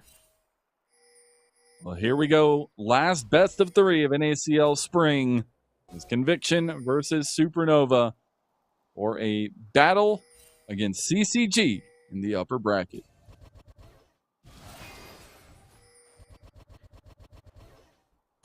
Yeah, going to be that poke Varus with the new Halo Blades coming in, being used. Definitely something that Varus can use and abuse quite well. As he doesn't get the auto attack resets, but just how it interacts with his kit and the W, applying more blind stacks, always nice, and that does enable you to get your cooldowns back as Varus. So I'm expecting to see still the poke coming out from Tactical, but it should be a winning bot lane early on here for the Varus Nami. But again, the bounce when you get the early waves in against Lucian Milio is very scary. As I think at level 3, this lane is quite powerful. Since we have a little bit of time, I'm going to talk about mid lane a little bit because I was noticing it's a snake. It's a cool snake from Insanity. He also picked one of the brightest skin colors I've ever seen. It's very, very vibrant and pink. When snakes are typically vibrant, that means they are extremely venomous and very dangerous. But there is a snake out there called the milk snake that looks almost exactly like one of the most deadly snakes on the planet, but it is not venomous. So which one of those are we going to get from Insanity today? Because he's got the big vibrant skin on. You know, I think resorting to science for this one as well, Mazel. We're just going to have to wait and see. Might be... Now, I don't want to get bit. Hypothesis is set. I don't want to get bit personally. I don't want to test it that way. But we'll see if Shochi gets bit at some point. We can test it out. Yeah. Thanks for going with me, buddy. I appreciate you. Always. Anyways, set up on the bot side because both jugglers are going to be finishing their paths down here. We could see the skirmish over the scuttle right now. Push priority is in favor of Conviction. Yeah, again, the bounce is where things can get scary, though. Lucian Milio do need a couple levels to make sure that they're ready to get going. As Shochi going to be down a little bit early, too, but not out by any means. He's going to have D-Shield in second win. As long as he's not pushed fully out, should be okay. And Supernova, I feel like early on, these lanes will not be winning, but I really like the ability for them to stretch the map with Yorick. I think Cassio answering the Yorick is going to be the solution. However, I'm not sure how much the poke can stick against what Conviction can throw out against Supernova. And their ability to play on Jace with Akali and Yorick, I think Sniper... I've seen some games where Sniper is playing a little bit too far forward and doing a little bit too much. I think that the goal for Supernova in this game is going to be to pressure Sniper, because while the Cassio might be looking to match the Yorick, it can also use the Akali plus the Wukong to really attack that Jason side lane and try and snowball the game from there. So it's going to be a little bit of side laning versus a little bit of poke here as a couple different styles clash. We'll see who's going to be better with executing their own. Yeah, and speaking of some of that, I really like the way the Tactical's playing this 2v2 here with the Halo Blades, because it gives you that trade prio against Lucian, who's typically a very big burst damage trader here in the lane. So he's actually been able to get a good couple get backs on a levitate in these trades, which is nice to see, as we're going to continue seeing it go down and a little bit in favor of Tactical for now. We did see on the map, though, the trade of the Scuttles, and the junglers returning to their second clears on the map after their bags. Music is happy keeping this game quiet as he needs to... Ooh, good shield from Zyko. Yeah, make sure the base gets off. That's an early base. I mean, this wave is going to get in. It is a small wave. It's a little curious to me to levitate the side of the base like that. I think it means that they're going to try and prioritize... I think they still have to sack this Drake. Like, for me, I would make a base like that at times if you're trying to make sure that, you're able to maybe take the first Dragon of the game. I just don't think that's going to be the case with the map setup that we have right now for Supernova, and Dragon's not even up yet. So I feel like Levitate lost a little bit too much off that base compared to what was necessary. Bounty was thinking about going for the greedy back there, decides better of it and walks back as Tactical has made it back to lane. We'll have the Serrated Dirk in hand with the tier there, so still a pretty good item differential between the two of them, both getting damage in the earlier part of the game. We do have Dragon spawned now, though, and we have seen some heavy prevalence from our teams today, at least, on the earlier Dragon setups. It is an early kill-out Dragon as well. This should be Vi's, as this is really the Vi special, Get in there and munch the Dragon with I thought that was blows. punching stuff. Oh, yeah. Well, when you got 10 blows, it helps you munch the big objectives, which... I think that with the... That's why I was a little bit interested, so I was probably spending too much time on talking about the Lucian Ilio base. I feel like that wasn't on a big wave, and Zyko did its best to hold the entire wave, but you're kind of trading down in terms of the base that you get, and it feeds more credence into that early Vi play, whereas at the moment, Crab going to be looked at, and because of the priority that Hoarder has and bringing the Maiden down, it's a 3.5 v2, and that's not one that Tomio wants to sign up for, so Music can get 6. That's just results-based analysis. You're outnumbered, and they're actually going to go for an invade now because the wave state's still in a bit of a weird spot, and will be the Gromp at least secured by Tomio. Will be dashing away with the Vault Breaker, and still about a minute and a half for those grubs, so Music's just going to go finish clearing his red side, and will be just okay with that. We do have level 6s everywhere. We also just missed a kill as Insanity took down Shochi. Well, it's not a milk snake, that's for sure. It's not. It's a coral snake. We found that out. Oh, boy. Again, the Akali versus the Cassio, there are a couple windows where Cassio can kind of guarantee that the ult hits. I bet you Insanity found one, not to mention the ground as well, which is, of course, I think, the interaction that most people think of when it comes to Cassio versus mobile champions. But it's going to be enough to open up that first Dragon in favor of Tomio's Vi, as I think Hoarder used his priority to get some good info as they tried to track Tomio, but again, this is what Vi really specializes in. If you're playing Vi and you're not getting early Dragons, I just think you're doing it wrong. And even a 731 is a little late by Vi standards, but on this right on time for Conviction. Let's take a second look, as that's a Q. Ground hits. Oh, another Q hits. Ooh. That's, we kind of got styled on. No anti-venom there. Yeah. It's just hard poison. Sanity doing wonderfully now with that play going his way. A nice little solo bolo, and starting off to what can be a very scary Cassio against this composition. Going for the double scaling. Sometimes the double scaling, it takes a little bit too long for me on Cassio.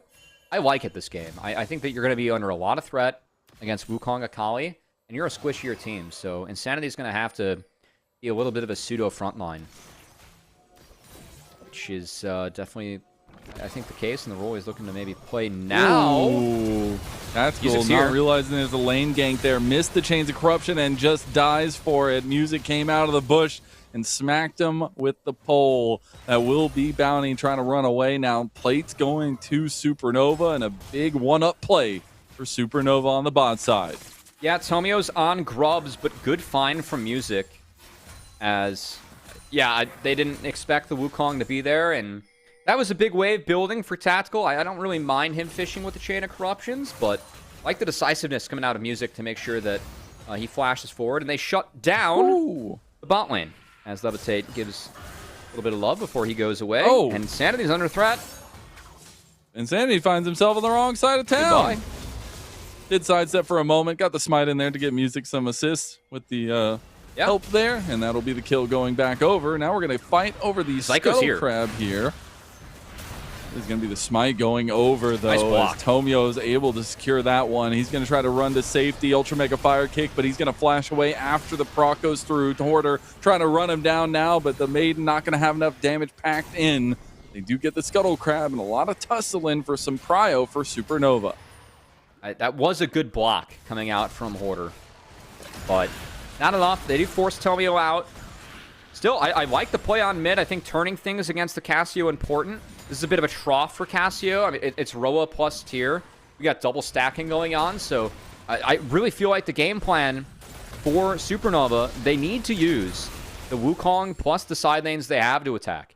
Whether it's Jace or Cassio, I think it's a lot easier to execute on the Jace, but we've seen Music make 2 really solid plays early on, and you know, I think this is when Music's at his best. It's pretty easy, you know, thinking of his IGN, to talk about tempo. Music is someone I think a lot of the times under the radar, is one of the better tempo setters that we have in the NACL in terms of just playing on time and making plays that are intelligent. We've seen him make 2 intelligent plays so far. We'll see if we can make a third as DFT forces Hoarder to eat a tower shot, and that dive is not going to be pulled out off by Supernova as they back off. Yeah, some of that innate burn definitely being learned the hard way. I feel like across the board here, but at least getting a little bit of push up in that top side. TP is going to come back for Sniper, so Order will probably get to using his first item. Spikes are big, though. You got to think about it. Trinity Force there for Music, so that trend setter, at least that tempo setter, can actually take some of these hefty fights. And that scaling going to start getting stacked up for Insanity on the other side. Sundered Sky also completed for Tomio. So we might see a little bit more fighting between Tomio and Music as we do get the tidal wave on the bot side with the push from Conviction. That tidal wave empowering the wave a little bit more than enemy champions, but getting 4 plates now. Yeah, 3 grubs were picked up off the bot lane play. Insta Chains of Corruption. You get the Breath of Life out from Zyko. That's why he grabbed the combo, but Levitate just trying to trade out against Tactical as Tomio comes for a lane gank. I mean, enough to get Levitate back, and that's just going to be first brick going down. I think that bot play, it was a positive to get Levitate a kill. Or I went over to Music, but they were able to get a kill on the Tactical, but 3 grubs that were taken by Tomio in that time. We talked a lot about side laning early on in this game, Marcel. And I think not being able to get any of those grubs, that could be a difference in this game. I mean, one of the reasons why Fiji's Yorick was so oppressive in the last game was that they had 3 grubs. And the ability for a champion like Yorick to melt those turrets when you have 3 grubs. Grubs are being buffed up, but I think at the moment, at times, they're being slept on. This is a comp for me that grubs definitely matter for Supernova. The fact that Conviction gets it, a bit of a deny, and that means that any free time Jace gets with the turrets, those turrets are going to melt. Whereas, in terms of laning right now, of course, cashing in on the value you get from those grubs, Tactical and Bounty have done a nice job. Will be the second Dragon going over to Supernova, but lane's still in favor of Conviction so far. Oh, right down to 1 health, and he still gets the Dragon, so he's fine. No harm, no foul. That'll be a Dragon score tied up, with Supernova taking that one 1-1 now against Conviction in those stacks. And it will be a Mountain Soul on the Rift for the first time of the day, so a little bit more tankiness at hand here. It'll be a TP into the top side. River coming through from Shochi, wants to make a play on the top side onto Sniper, realizing he can be pretty evenly done. And it'll be Hoarder that picks up the kill. A nice use of the Hextech gunblade by Shochi. It's a good walk. I appreciate that Sniper didn't use the flash there, because he was going down. As Insanity will get a plate for that, so it's not for free. But good play by Shochi. Again, I think a lot of priority being used to try and attack this Jace throughout the game is going to be big for Supernova. Talks a lot about Wukong getting up in the face of Jace, or Wukong combos with the soul laners. Why not both soul laners linking up? Make a positive play on the top side. But again, doesn't come for free. Conviction get first brick bot, and a wave got in for Insanity. Tomio also tried to contest the camp. But I'd say overall, the fact that Music is even on Triforce versus Sundered Sky, and at the point of the game he's at now, these are the games where I really value Wukong later on. Because your value, your ability as a champion to attack and make some of these plays is very high. And Wukong is someone where, again, I think that there's good reason that we don't see as much Wukong right now, as he's just not fast enough out of the jungle compared to some of the other meta junglers. But it's not like he doesn't have value. And seeing what Music can do with it later on in this game, and we're at double Triforce spikes right now for Supernova, so we'd love to see them push the pace, especially around Music, who, after he dings 11, that's got to be a play that you want to find a Supernova. Looking for a play on a bounty now. He doesn't have a lot of health as that Nami will be taken down to half and forced to burn the flash. An attempted play again by Supernova. They're starting to put out their feelers here as the Rift Herald does spawn on top side.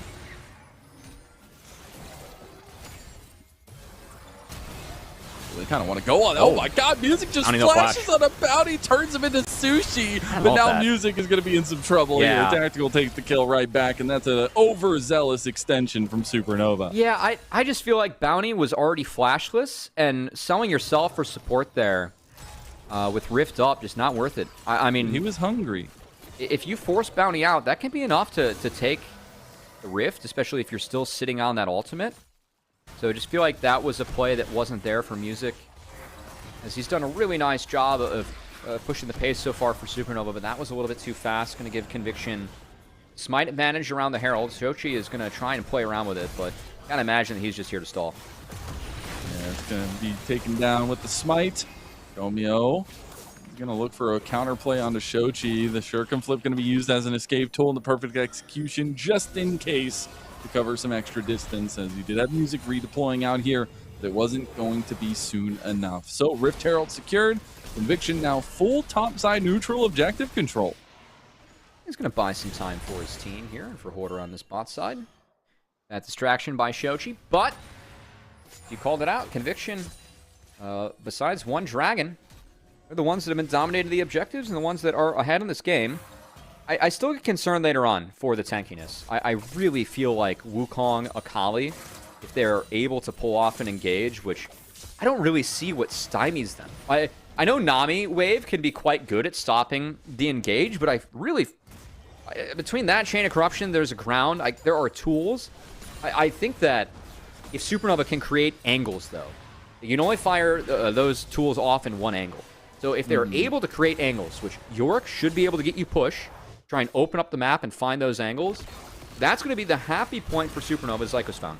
Oh, just dead 100-0. Chains of Corruption coming clutch for Tactical. Minute before Dragon, Zyko will be up in time. Nothing burned, but a lot of gold being inserted into Tactical's pockets.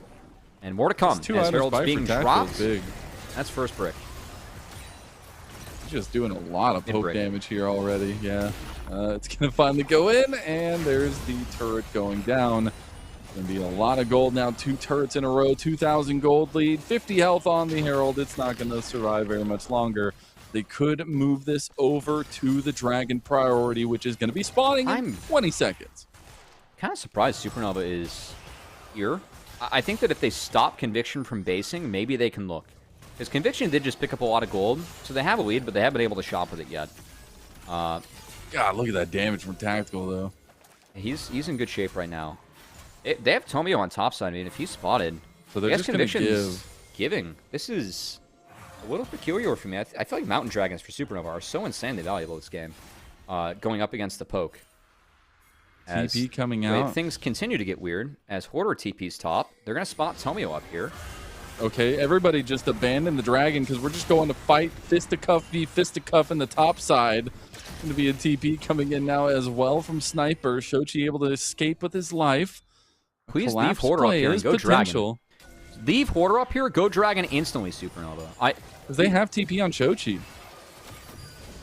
Yeah, I think that you leave Hoarder up here. If you pressure the Dragon, you give Hoarder to the long lane away from the objective. Tomio's no ult. Cassio's no ult. And you had ult on Wukong. I guess they just don't feel like they're strong enough to fight right now, which I will agree with in terms of Supernova. I think Tactical is really large, and mid-prio is in favor, so... I think for me, like that sequence, I'm screaming at Supernova to get the Dragon just because I feel like they had tools that were missing on Conviction, but I also, in terms of that Dragon setup, I felt like it was always going to be Conviction. So I think playing for the top side the way they did was a little peculiar for me, just because I put them in a weird spot. If I had a nickel for every time a Dragon got down to 1 health this game, I'd have 2, which is not a lot, but it's more than I thought I'd have. It's a worrying trend. It is a very worrying trend. If this is like a movie and we're foreshadowing something, I don't want it. These junglers aren't auto-filled, right? Just making sure? Yes. Okay. Yes, of course. Great. I know Tomio likes to play Annie. Actually, one of my favorite streams, shout out to Tomio's stream, which is, one of the best streams of all time. But absolutely. One of my favorite runs of Tomio's stream was when EG main squad, they went to Worlds over in EU. This is like the JoJo Danny team. And Tomio was playing duo queue with Danny at like 150 ping Annie mid. And was playing in like low masters, and it was so funny just watching him beat the dog in these teams, like try and like learn mid and play. He was having a lot of fun with it. I know Coach Kelsey at the time was like really happy that he was participating. But that was a fun stint. Got a good head on his shoulders. It's a fun head on his shoulders, that's for sure. That's for sure. As Supernova now looking for a play onto Insanity and bot side. He does have some cover here. Tomio is here. Bounty has moved over. Looks like another play going a little bit amiss here. I do love that Supernova are looking. I'm again a little bit surprised that they haven't really tried to put Insanity into this Yorick. Woo! Tactical. Gonna get the heal out there from Bounty. Didn't pop the barrier, so he was still feeling okay for the moment. He will be forced to back off, though.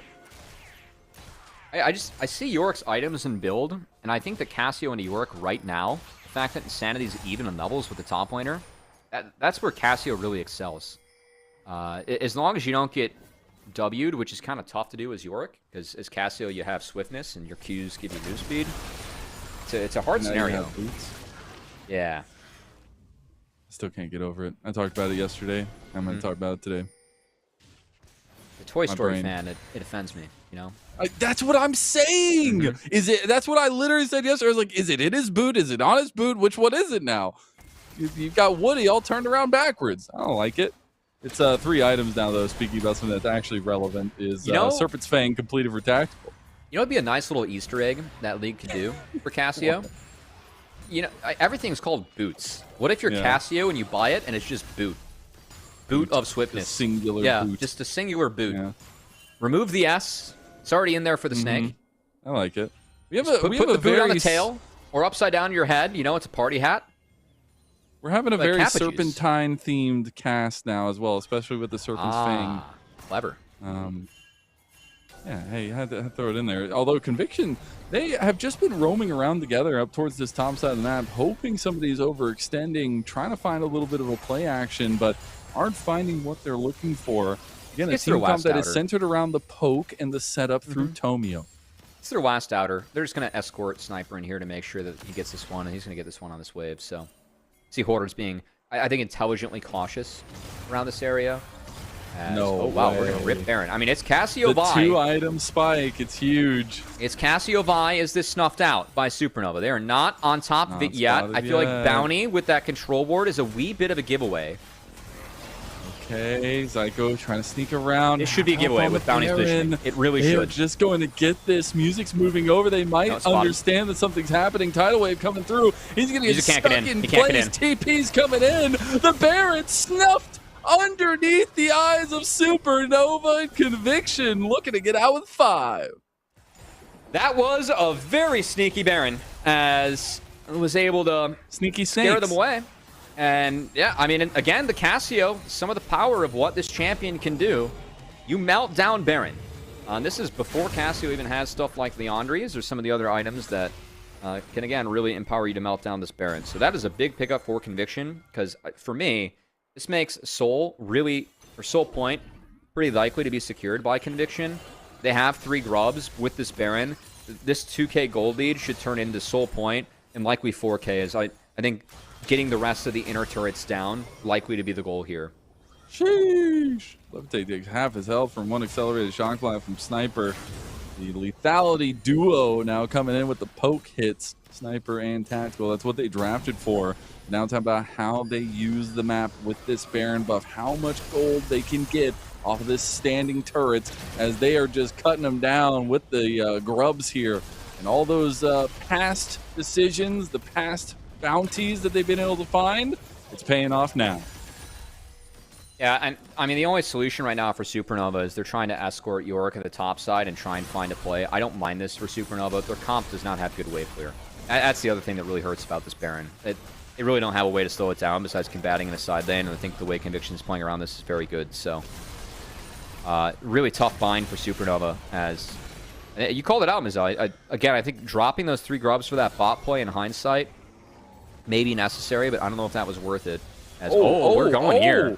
Bounty's down. Just dead to the combo. Music and Levitate find the mark. Hoarder had TP, but he was off the play just a tiny bit. Acceleration gate will be used to get Conviction's rest of the members out of there. That's it. Again, I think Supernova, the way they have to attack this Baron is to fight. They are not good at clearing the waves. So I don't think it's a bad solution for them. I just think that they're put in a spot where they have to trade down a lot. And Conviction, kudos to them. It's been this Poke Ferris from Tactical has been doing a really nice job of just controlling the Rift.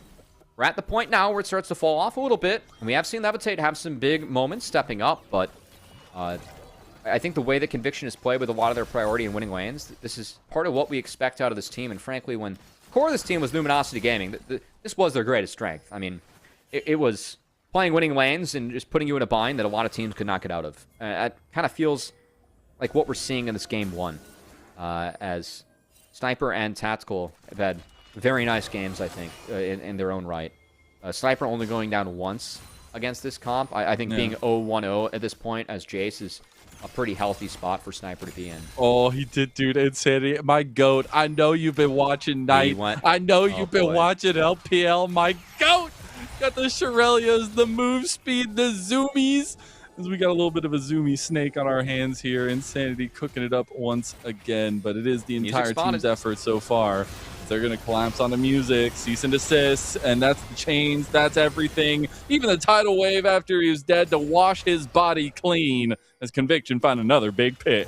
Really nice ward in the pit. The control were then spotted as Shochi going to go on Tactical. Tactical might just die here, though. Got to be careful. Shochi does have serious damage. It is not going to get Tactical. Tactical flashing away. He's alive for now. Cullen going to get blocked up as well. Levitate can't even get him. And maybe the piercing arrow is going to be the kill. It's not. Insanity does end up fighting his way to the west, but it is going to be the engage from Tomio with the nice flash play coming through. Zyko supportal combat is not enough. Sniper smashing down the hammer, and Conviction using momentum as a weapon against Supernova. That's not game yet, but that sure as hell feels like it, as Conviction just took everything. Shochi, Tactical got out with 1 HP. I think Shochi made a pretty big entrance into the fight, but again, opting into a fight, down numbers.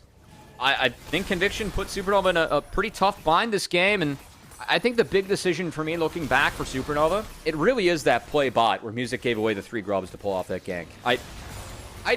If there's any world where you can at least get 1 grub or stop the 3 from going over, I still think giving away 3 grubs is really impressive. And we spent so much time this game, Azelle, talking about the side landing ability of Supernova. You're down 3 grubs to 0. The power of the Yorick and the Akali and your ability to stretch the map just doesn't feel like it's there. And the way the Conviction's played around this, they have priority in the Jace and the Varus lanes just because of their access to the waves early on and how they've moved about it with really this 4-man core from Tomio. It's been clean league, and Supernova's not had much of a way into this game. I think a few of the moments, I look back to that trade that the kill bot and giving up grubs. I also look back to Music going in too far on that Rift Herald. I feel like that Rift Herald is also kind of playable for Supernova if you don't go in too far. But Conviction has not given Supernova the fights that they wanted, or the side lane, the time the side lane they wanted, really. I also just look back to the synergy that this team has kind of pre-built in with some of the history between the players, but some of the things that they've been working on throughout the regular season, things that we started to see butt its head at the end of the regular season, and now we're seeing it crest into playoffs as they're taking down Levitate. Levitate's not going to go down, but Music will, and look at Sandy pops the Shirelias. Look how dark quick that snake is as he's moving around. It's a double kill for Insanity, and Conviction are pushing for the win. Yeah, that Akali pick into the Casio. I know that it's not the best lane. I understand the idea of the pick, but it just didn't feel like it worked out this game. As, again, I feel like Insanity, when he's at his best, he's always been the mid laner to beat here in the NACL. And really feels like playoffs, he is returned to the level that I'm used to seeing from him. As I do think he had a nice regular season and just was overshadowed by issues Conviction had. And now Insanity in playoffs looks like the mid to beat, frankly. As he was dominant in this game with the rest of his squad.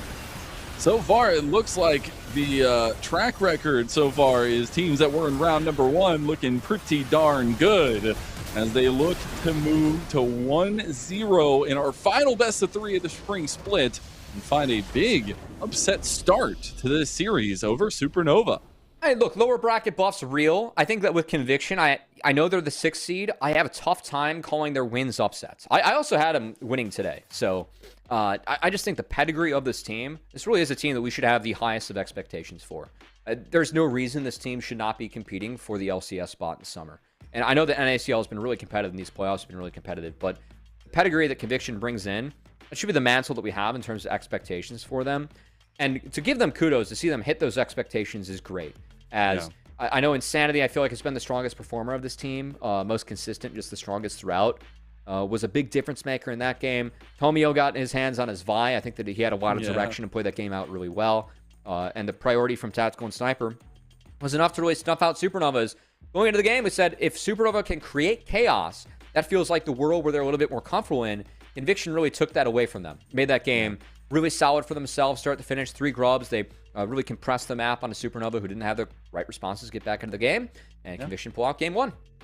And we're going to be taking a look back at the precision replay presented by Philips Norelco OneBlade here as important pivotal moment in this one health escape by Tactical. Yeah, I mean, Shochi played it well, just very slippery. I think that Tomio has a great fight here because the cancel on the Culling's good, and then I believe he Q flashes to find Levitate. That's wonderful on the back half as he makes sure that the carry falls. Tactical got out. Insanity was unstoppable at this point as he had the fastest snake imaginable. I mean, it's a coral snake. It's not a milk snake. It's a coral snake. If that's chasing at you with that speed and that type of venom, please run. There's nothing you can do about that. Or have anti-venom ready. Apparently, we need to get the stocks up there for Supernova. That's it for game number 1. Big stuff from Conviction. We'll see if Supernova can bounce back in game number 2 after this break. The NACL is presented by Philips Norelco OneBlade.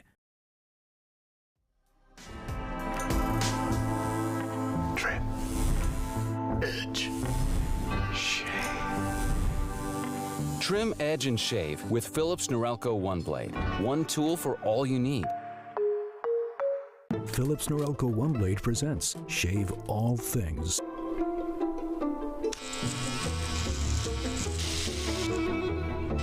Your style made simple with Philips Norelco OneBlade 360.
Edge. Trim, edge, and shave with Philips Norelco One Blade. One tool for all you need. Philips Norelco One Blade presents Shave All Things.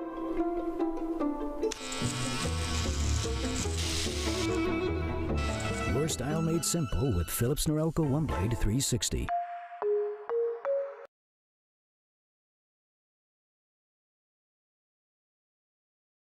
The NACL is presented by Philips Norelco One Blade. Welcome back, everyone, to NACL presented by Philips Norelco One Blade. I'm Mazel. I'm joined by Cubby, and we had a banger game number 1, a banger series number 1, and now we'll see if Supernova can punch back in this big matchup against Conviction. Trying to get myself all prim and proper here as we get ready for what could be. You said it was going to 3 in the break, Mazel. You felt pretty confident about that. It was a little bit of a surprise for me because that game 1 felt pretty controlled by Conviction. I appreciate the idea of the Akali. I think that your window to win the game in a Casio is very narrow. And we definitely saw that this game. As Insanity got a solo kill, the lanes were controlled, the objectives were controlled by Tomio, and the thread that we had of Supernova wanting the chaos versus the control of Conviction, where I feel like their experience really lends credence to them being favored in those games. Felt like a game where Conviction snuffed out a lot of the chances that Supernova had to create the chaos, and that was a rather controlled Conviction win. And that's something you really love to see. Again, I know I was harping on it in between the break, but just looking at the draft and the ease of execution provided, I think you're giving yourself as many winning conditions as you can, and easy to reach ones. And so that's what I kind of want to see for both teams moving forwards here. See if Supernova is willing to adapt some of this here. The Akali felt a little out of place. We'll see what they end up giving over to Shochi this time around. But that matchup, so far, we are eating good. And especially if you're an Insanity fan, Conviction are going to be on that blue side again. They are going to be banning away the Nocturne, the Rumble, and the J4. We will end up seeing Supernova with the counter pick on red side, banning away the Karma, the Orianna, and we'll see what their final ban is. Is it a Pantheon ban? Yes, it is. So, Ash Seraphine on the board. Either team wants it. You could split it up for a Conviction. I have a feeling that 5 pick is going to be saved for Shochi yet again. I think that when you play into a player like Insanity, it is sometimes difficult to blind pick, given that some of his counters can be very unique. And we have already seen Insanity's pool be pretty deep and reached into and copied a bit, as I don't think 5 pick is any longer going to be in Shochi's hands, as that is a very early rise locked in for Insanity. I really feel like Rise is worse on this patch without Phase Rush, but the priority and strength of Rise and what he gives out of mid right now, it's still a champion that a lot of players are willing to play and blind. Just don't feel like he really has the same late game hit as he used to, because Phase Rush is so powerful for making sure that you can get those empowered rune prisons on priority targets. It's a lot more difficult to do with the lack of move speed now, but I'll see if Insanity's up to the task. Kate Bard locked in early on for Supernova, so really daring Conviction to play the Ash Seraphine into what is a lane that would counter it. I appreciate any kind of fighting we can get, especially in the early parts of bot lane. It's always so interesting to me, especially with these two bot laners and how kind of game 1 ended up going as well. Do like some of the stable carries that Conviction are getting for themselves here, though. The Ezreal is going to feel real good for Tacto, also a big comfort for him, too.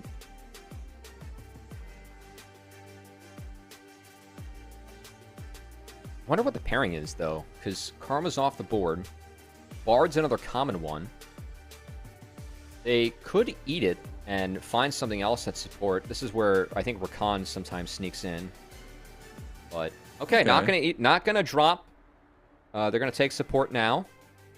And we'll see. I think Supernova has a chance. If they want to, they could grab a primo jungler.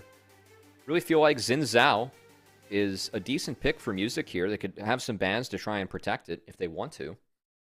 But into Rise, Ezreal, I think stuff like Xin or Sion kind of goes up in value for me. Because Sion, also a champion that I feel like Rise and Ezreal kind of have difficulty dealing with. But okay, not going to opt to drop mid. They will take the Anivia.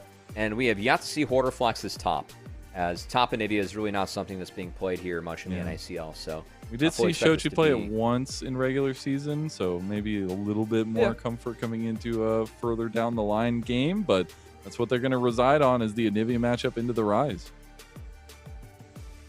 All right. You like that matchup? Gotta say, yes. I mean, very much so. It's a counter for a reason.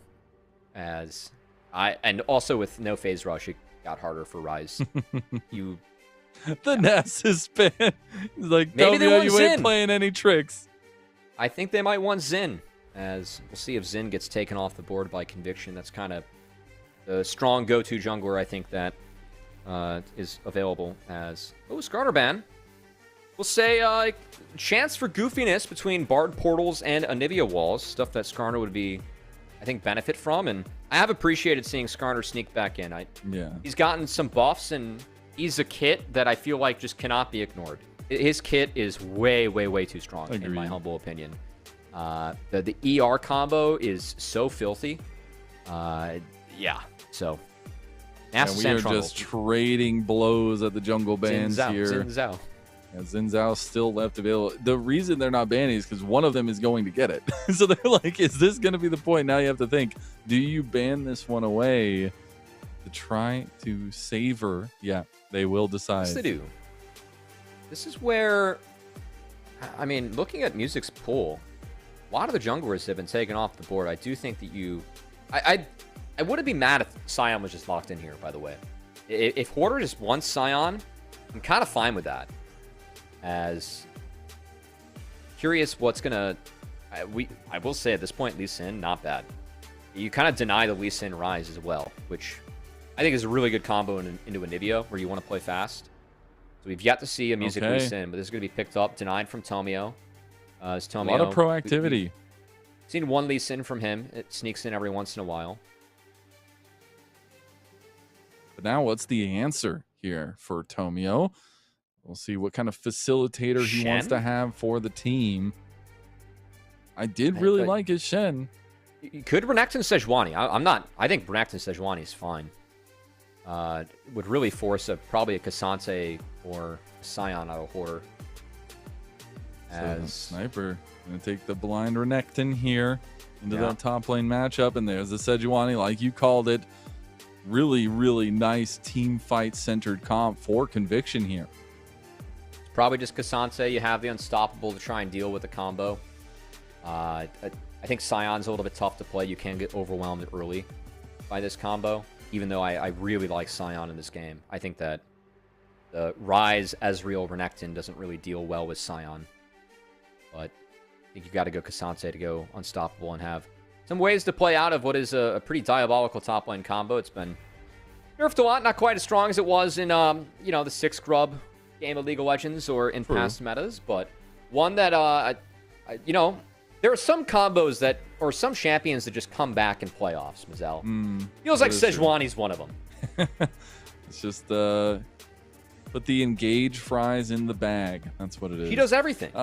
He does literally every job possible. It is pretty impressive. It's also, I remember when Music was coming into the league, something he definitely leaned into as well back in the day. I guess not that long ago, but I want to highlight Supernova's comp here because I was asking for like ease of execution, and I think some of these pieces do execute easily together, but I want to say there is going to be that kind of individual skill here needed to be expressed by Supernova's pieces that are going to be carries.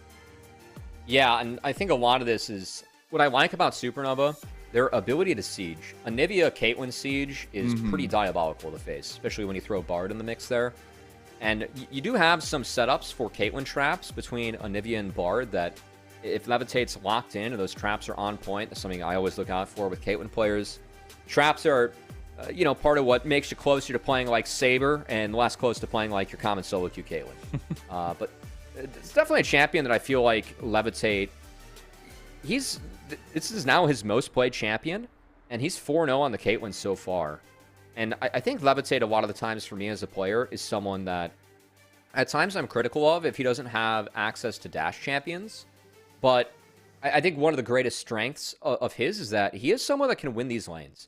I think that he's one of the few ADs that I have where I'm actually looking forward to seeing him lock in a champion like Misfortune. I think that he plays a really good MF and understands how to walk around the map well and can play it well enough in lane to actually bully and win, which is, you know, I think a lot of the time, especially in LPL, Mazel, we have our issues with MF. There are some players that get the MF pass and some teams that get the MF pass and some don't. Yeah, Jack, you love being one of them, of course. But Levitate, I feel like is someone that can push and can bully, and I want to see if him and Zyko can do so because Ezreal's more of a neutralizer in this lane, right? Yeah. Kate should have the push, and want to see if he's able to step up and make these plays. Well, Conviction gave them a run for their money in the first game. We'll see if Supernova can put it together in game 2 to bring us the distance, as we have not had a lot of 2-0s, and so far we already started our day off with one. We'll see now as game number 2 kicks off between Conviction and Supernova.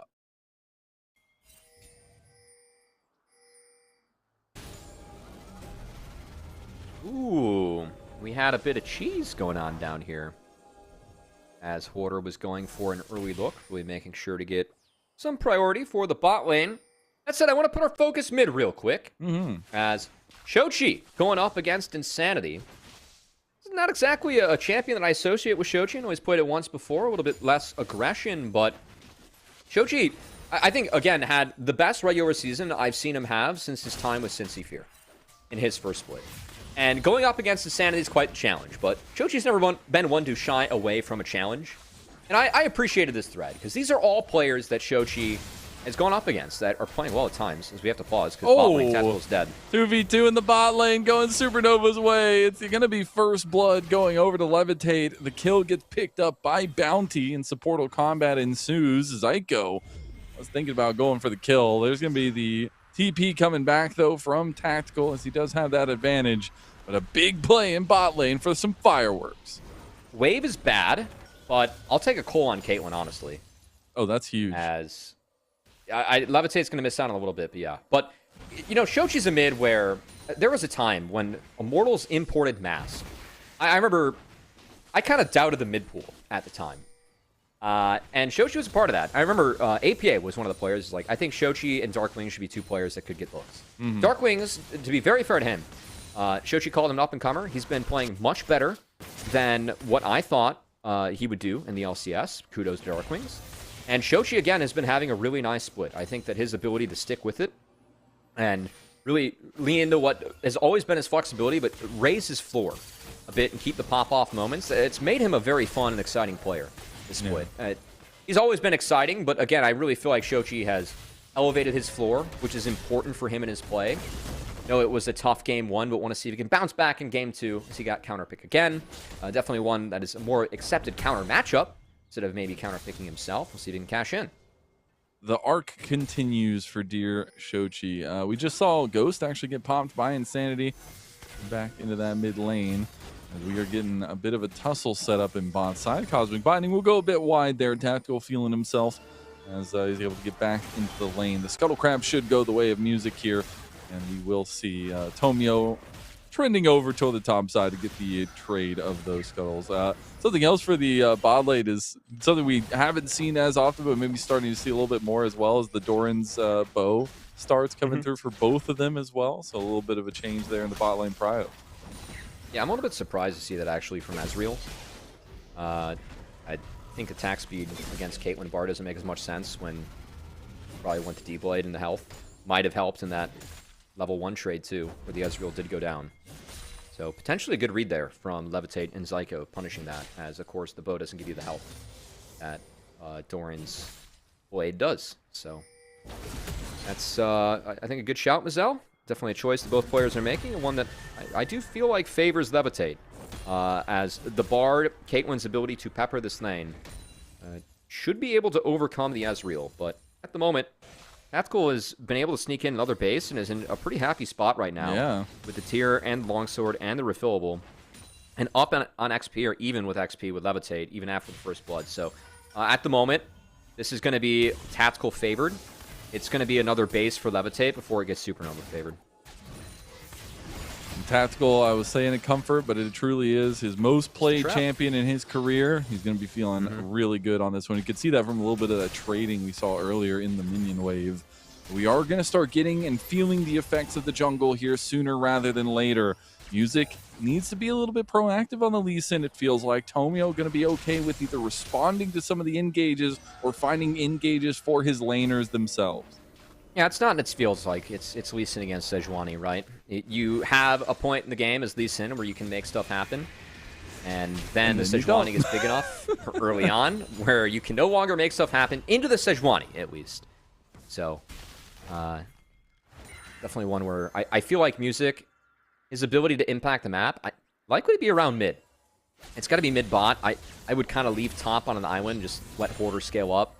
This is a bit of a worse matchup for Hoarder. The fact that he didn't go shield, he went for the Doran's Helm. Cassante is definitely a champion that abuses Helm very well. His W scales off of resistances. So whenever you see Aftershock Cassante, you're looking for popping the Aftershock into like the instant W on the ult, get the max damage. Helm scales very nicely with Cassante and what he's able to do with the W and the all-in. So see if Hoarder can find one of those all-ins. As definitely behind the 8-ball early on against Snipers Renekton, who was able to go with the D-Blade.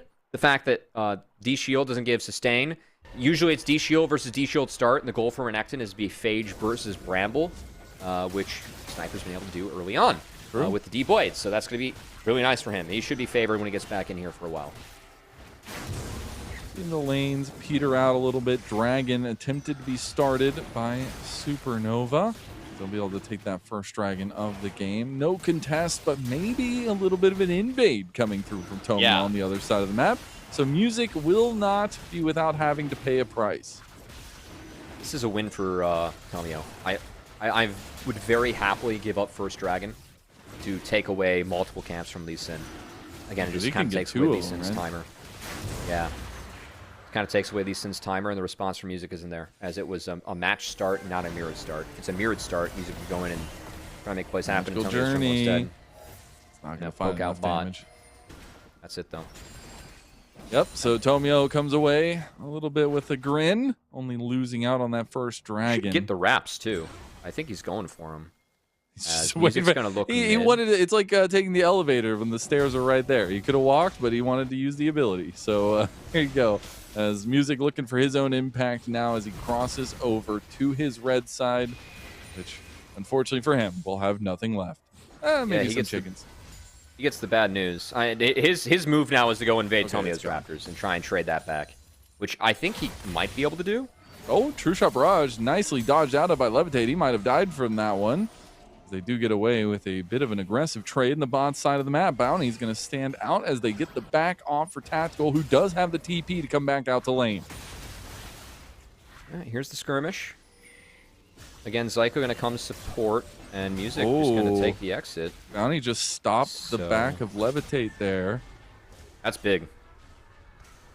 Yeah, because now they're really late on that back, and they're going to get a full crash into the turret here for the bot lane of Conviction. Tactical TP'd, so that's partly why he was able to get this full wave in. That was a small wave, too. Levitate will get most of the next wave, but I think that what Tomio did in the last couple minutes, by the way, for that Dragon trade, he took 3 camps away from Music. He secured his own Raptors, and Music doesn't really have much to do. I mean, this is Grubs being given over again. I don't think Grubs are quite as important this game as last for Supernova, but I really feel like Tomio slowed Music down significantly in this game. And Music is kind of low on options in terms of how to respond. He can get this bot crab, but really like what Bounty's doing here, just trying to defend Tomio's bot side, and now with Grubs secured, Tomio's going to come straight bot. And this time he knows that Music's response is this. This type of like game state is perfect for Conviction, right? Like they are something where if you get to these later objective fights and they have their items, it is going to be so hard to find the crack in the armor. As we see some heavy trades in bot side. Levitate taking an extra turret shot there. Tomio running over here. True Shot Barrage will be used just to try to get some more poke. Those look like back will be completed by Music, but yeah, I mean, Conviction perfectly comfortable in the position they're in right now, and perfectly comfortable to take a little trade onto Zyko. I mean, again, Tomio just got every single camp that he wants. He got everything in that last sequence, so... Insanity stopping the bird, too. Yeah, that was nice. I just think that the ability to slow down this Lee Sin... I mean, that's the difference between maybe a Sundered Sky coming out or not. Those 3 or 4 camps, or at least a ruby crystal on top of it. First item is secured for Tomio as he gets the cheap one. Sejuani's going to feel good about that. No Heartsteel for Tomio. Going for the utility. Harness high is so value good. cheap item. Yeah, it is. So, it's early game. Do want to give a few kudos to Hoarder. Feels like he caught back up a little bit in this matchup. And again, the Helm kind of enables you to be stronger later on versus what the shield does, which is better for the health regen. And once you get that with second win, which Dante has plenty of health regen, again, part of why he goes Helm. He's caught back up a little bit in this matchup where he needs to be. But I'd say that he's really the only person right now where he's up versus what I expect. I know Renekton's up 2 waves, but I'd say that he's the only one that up versus what I expect from the matchup. Music's behind, mid's behind. Anivia only being up a wave and a half is not enough for me at this point of the game. And bot's behind too, with Tactical getting access to a few extra waves. So I think late game, I'm not that concerned about the scaling for Supernova. They definitely have scaling elements. I mean, Anivia Kate can be scary later on. They're fishing. Tempered Fate doesn't connect, but this mid game, I am scared for Supernova. I think that Conviction really, with the Sejuani Renekton and the Sejuani Rise, this is the point of the game where they really have a lot of opportunities to push the pace of the game. I love the kind of push and pull we're seeing in the Vision game on bot side. Still a small leads advantage for the bot side of Supernova as we see Hoarder in a very lethal 1v1. He's looking for it on Sniper. Sniper healing up, gonna flash into the push. He is fine for now. Q3 is available, but Hoarder's gonna use it to try to get some healing off these minions. Now everything should calm down. We get a play in mid lane though. Nice Glacial Prison from Tomio. They're going to try to pop the egg of Shochi. Oh, Insanity going to miss one, but he's able to get the egg anyways. Sonic Wave does not connect, so they cannot follow through, but they'll take the passive and run. I would have really liked to shield into the Sonic Wave fish on Insanity. Maybe you can get a flash out from there. Meanwhile, I thought Hoarder had that 1v1. He actually buffered Renekton's W with his ult, which is why Zyko Tactical getting baited out a little bit and wanted to go in for that fight, but now needs to be very careful. Zyko is going to make it out. Dragon denied. I just think there are so many moments in this game where we've just seen Conviction be a pest for Supernova's tempo. Whether it's the camps where Tomio was able to deny a lot during the first Dragon sequence, or bases just being stopped, or even there, Supernova was looking at an angle to start Dragon, which would have been good. Joji burned his egg, but he was full health, was able to stay in lane. Insanity was forced back off that play. That would have been a nice Dragon timer. And Conviction just kind of being a pest. I do want to give Bounty some kudos, as I think Bounty's done a really nice job of controlling this bot river and being a pest at times. That has really delayed Supernova. They were able to take a Dragon timer that was Supernova's, pepper them off, and turn it into their own, which was quite nice from Bounty and Tomio. And they both get out. Flash over the wall. Flash is crazy. That's fancy. Hoarder doing some proxy farming here on Sniper in the top side of the map, so then that might be good for them as we're looking back into the redeploys onto the map. But it's great to call that out as well, just because that has been a significant part to the earlier game, especially on bot side for Conviction, continuously stopping Levitate and Zyko as well in that lane itself. Though I will say, we have first item now fully completed for Music. He's got the Sundered Sky. We have Shochi stacking up with his rod. We are at a bit of a fighting precipice for Supernova with their comp, and we have a Rift Herald coming up in about a minute and a half.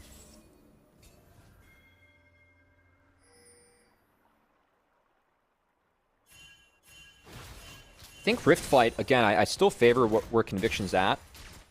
Given the strength topside, the fact that Hoarder's been able to get this matchup to where it's at, kudos to him.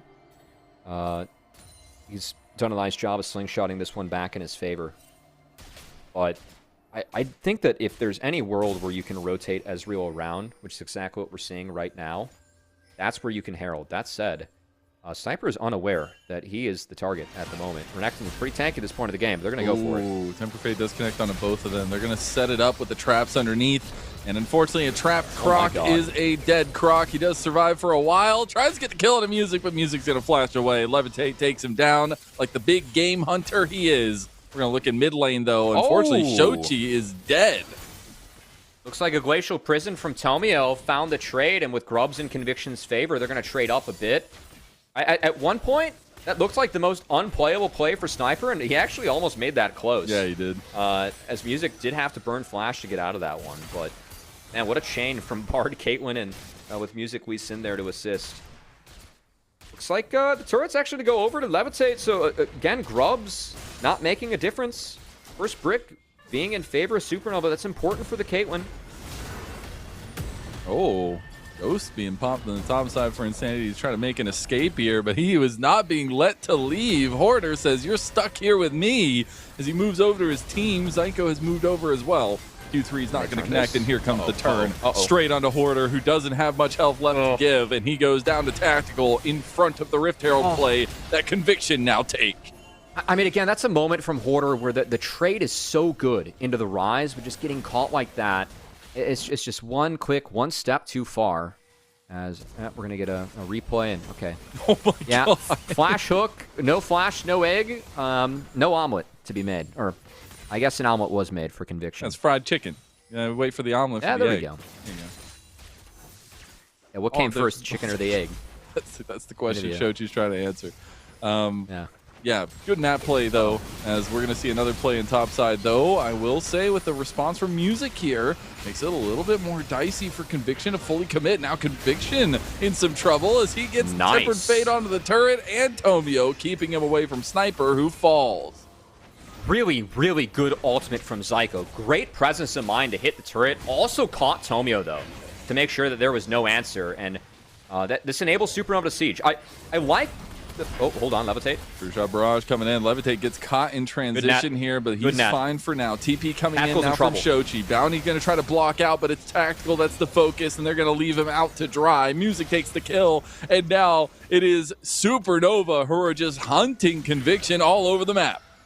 I think Conviction and Tactical overreached there. That net was so good from Levitate. It pretty much guessed the E in from Tactical, and that slow bought the time for Shochi to get in. I do think that if Tactical gets to the wall, he can flash out, but he didn't choose the flash out of the Q from Shochi, which connected. He gets stunned up and goes down. I was going to say what I like for Supernova, they've been attacking sides, but this also opens up siege scenarios for them. Because we talked about their ability to siege as a draft. Anivia, Caitlyn, Bard is a diabolical siege trio. So if they're hitting turrets and they're controlling terrain around that, I think it's really difficult for Conviction to play out of it. Insanity hits the Scryer's Bloom and gets the unfortunate information that he's being surrounded by the enemy team. Glacial Prison tried to deny. Now they're going to take this choke point bite. They just kill him! Bounty takes the kill on the Music. A nice double Cosmic Binding, though, resets the tempo of the fight. Zyko and Hoarder trying to make an escape here. Insanity wants to chase him down. Goes for the Rune Prison. Straight onto Hoarder. Hoarder's getting locked down now, but he should be fine. Shochi has joined. Puts up the wall. Now Bounty is going to be taken down at least. There's the Rift Herald now. Spawned up and used to go to mid lane. Is Tactical going to help escort that one out? Insanity now getting slowed down. Goes back for the kill and just takes him down. Shochi should be able to clean this one up as Insanity is stuck between a wall and a hard place. And Levitate's going to be given the kill on a killing spree. They get over to Levitate. I mean, the opportunity cost of that, though, is defending mid. I don't know if giving that kill to Levitate is worth defending mid. And frankly, I don't know if they could have defended mid there. So a little bit split on that one. But that's 2 turrets going over to Conviction. So a pretty chaotic series of plays there. I think that, again, that 3v3 they initially found on Insanity, if Hoarder's no ult, which he didn't have, I don't know if that play is actually doable. But I still appreciate that the Bard and Lee Sin, they're really looking and fishing in these side lanes, because the mobility of these champions, especially put together, when you have access to the Magical Journey as well, you can really chase and open up these opportunities, which Supernova's done a nice job of, but it's still an even game, and I think that Supernova, again, for me, have overstepped at times, where that's put them in tough spots, as good as some of these plays are. So we'd like to see a little bit more calculation from them, but the team where I think at their best is when Supernova's playing fast and willing to make plays. That's the identity of this team. It's not going to change, and we have seen some of these plays be positive. I want to give kudos over to Zyko. I feel like he's been having a very nice Bard game. We know he can play Bard at a high level.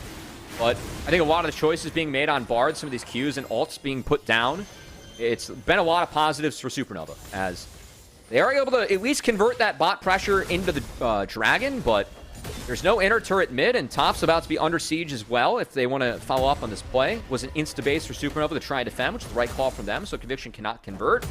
Still feel like Conviction with the structures that they've taken, and where we're at in the game right now, I still give them a bit of edge. I think that if this game goes a bit later, Supernova for me, late game Caitlyn is terrifying. As well as Cassante, I'm going to favor them late. But this mid game, I really want to see Conviction try and cash in on the 2-item spikes of Rise, Ezreal, and even the Renekton hard. I think this is their spike as a team, and things don't get better for them from here on out. We got set up in mid lane. Depth charge going to be used here. They're going to go for the flank play with Sniper, who tries to find Levitate on the back line. You got to watch this sustained damage coming through, though, from Supernova in these kinds of situations. Order with the big shield here from the TP. He'll be fine. Tempered Fate does hit on the 2, but it means Tactical has some free room to get some poke back in, and Conviction are going to have the first track to mid lane.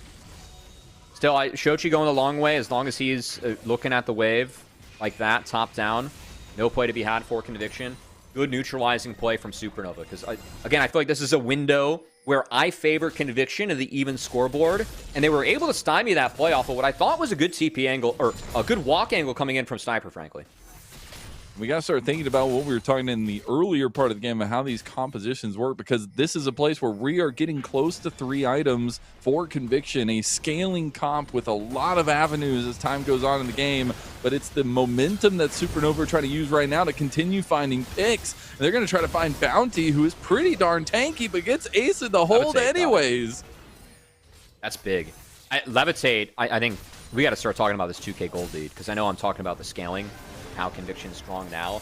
Caitlyn 3 items and beyond's a terror. Zyko's going to get hunted. He's going down. Yeah, he's just dead. I got to say, Tactical's doing some immense damage now as well.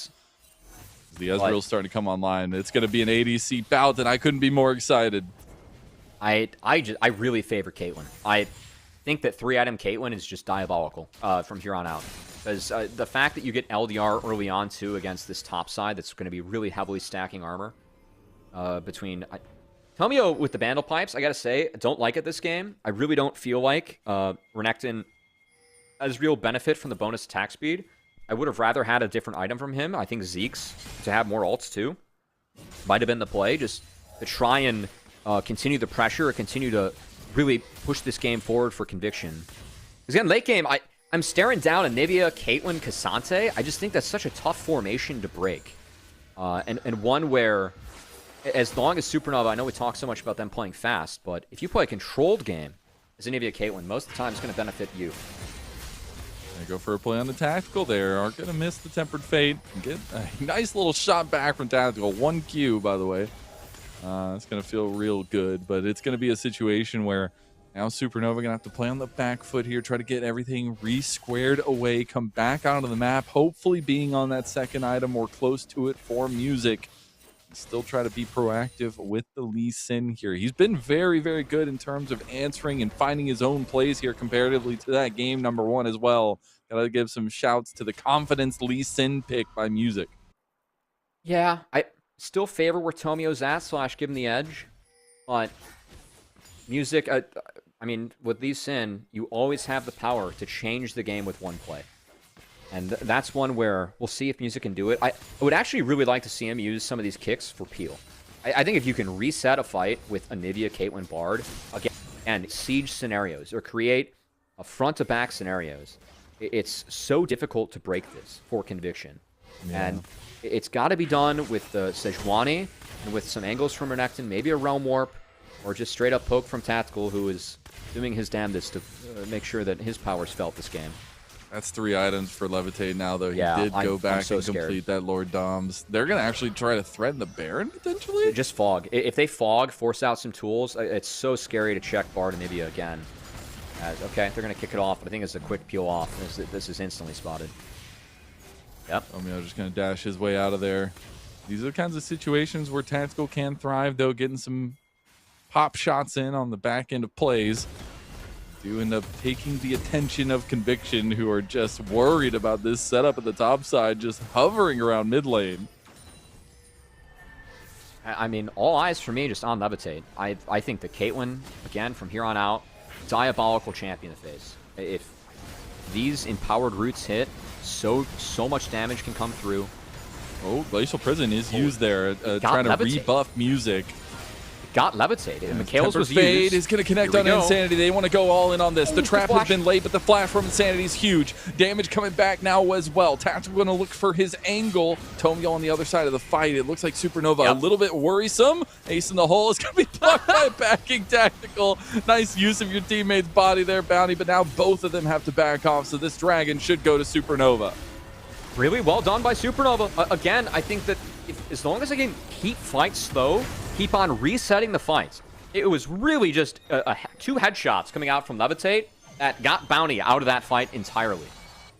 As no room to walk against this Caitlyn. And the Chemtech Dragon's coming in. This is a soul for me that, doesn't usually have a big impact on the game. It does have a very big impact on Cassante. Because if you are able to get soul, and this gives you the damage resist when you get low, what happens when you press R as Cassante and you all out? Well, you're instantly low, and you're getting damage reduction for the rest of the fight. As if he needed more, right? I think this is a really tough spot for Conviction. In terms of the ways out, I don't think they've side laned enough this game. And I think that's kind of what they're defaulting to now, trying to have Sniper stretch the map. But we're no longer at a spot where this Renekton wins in the side lane. Hoarder with the Spirit Visage.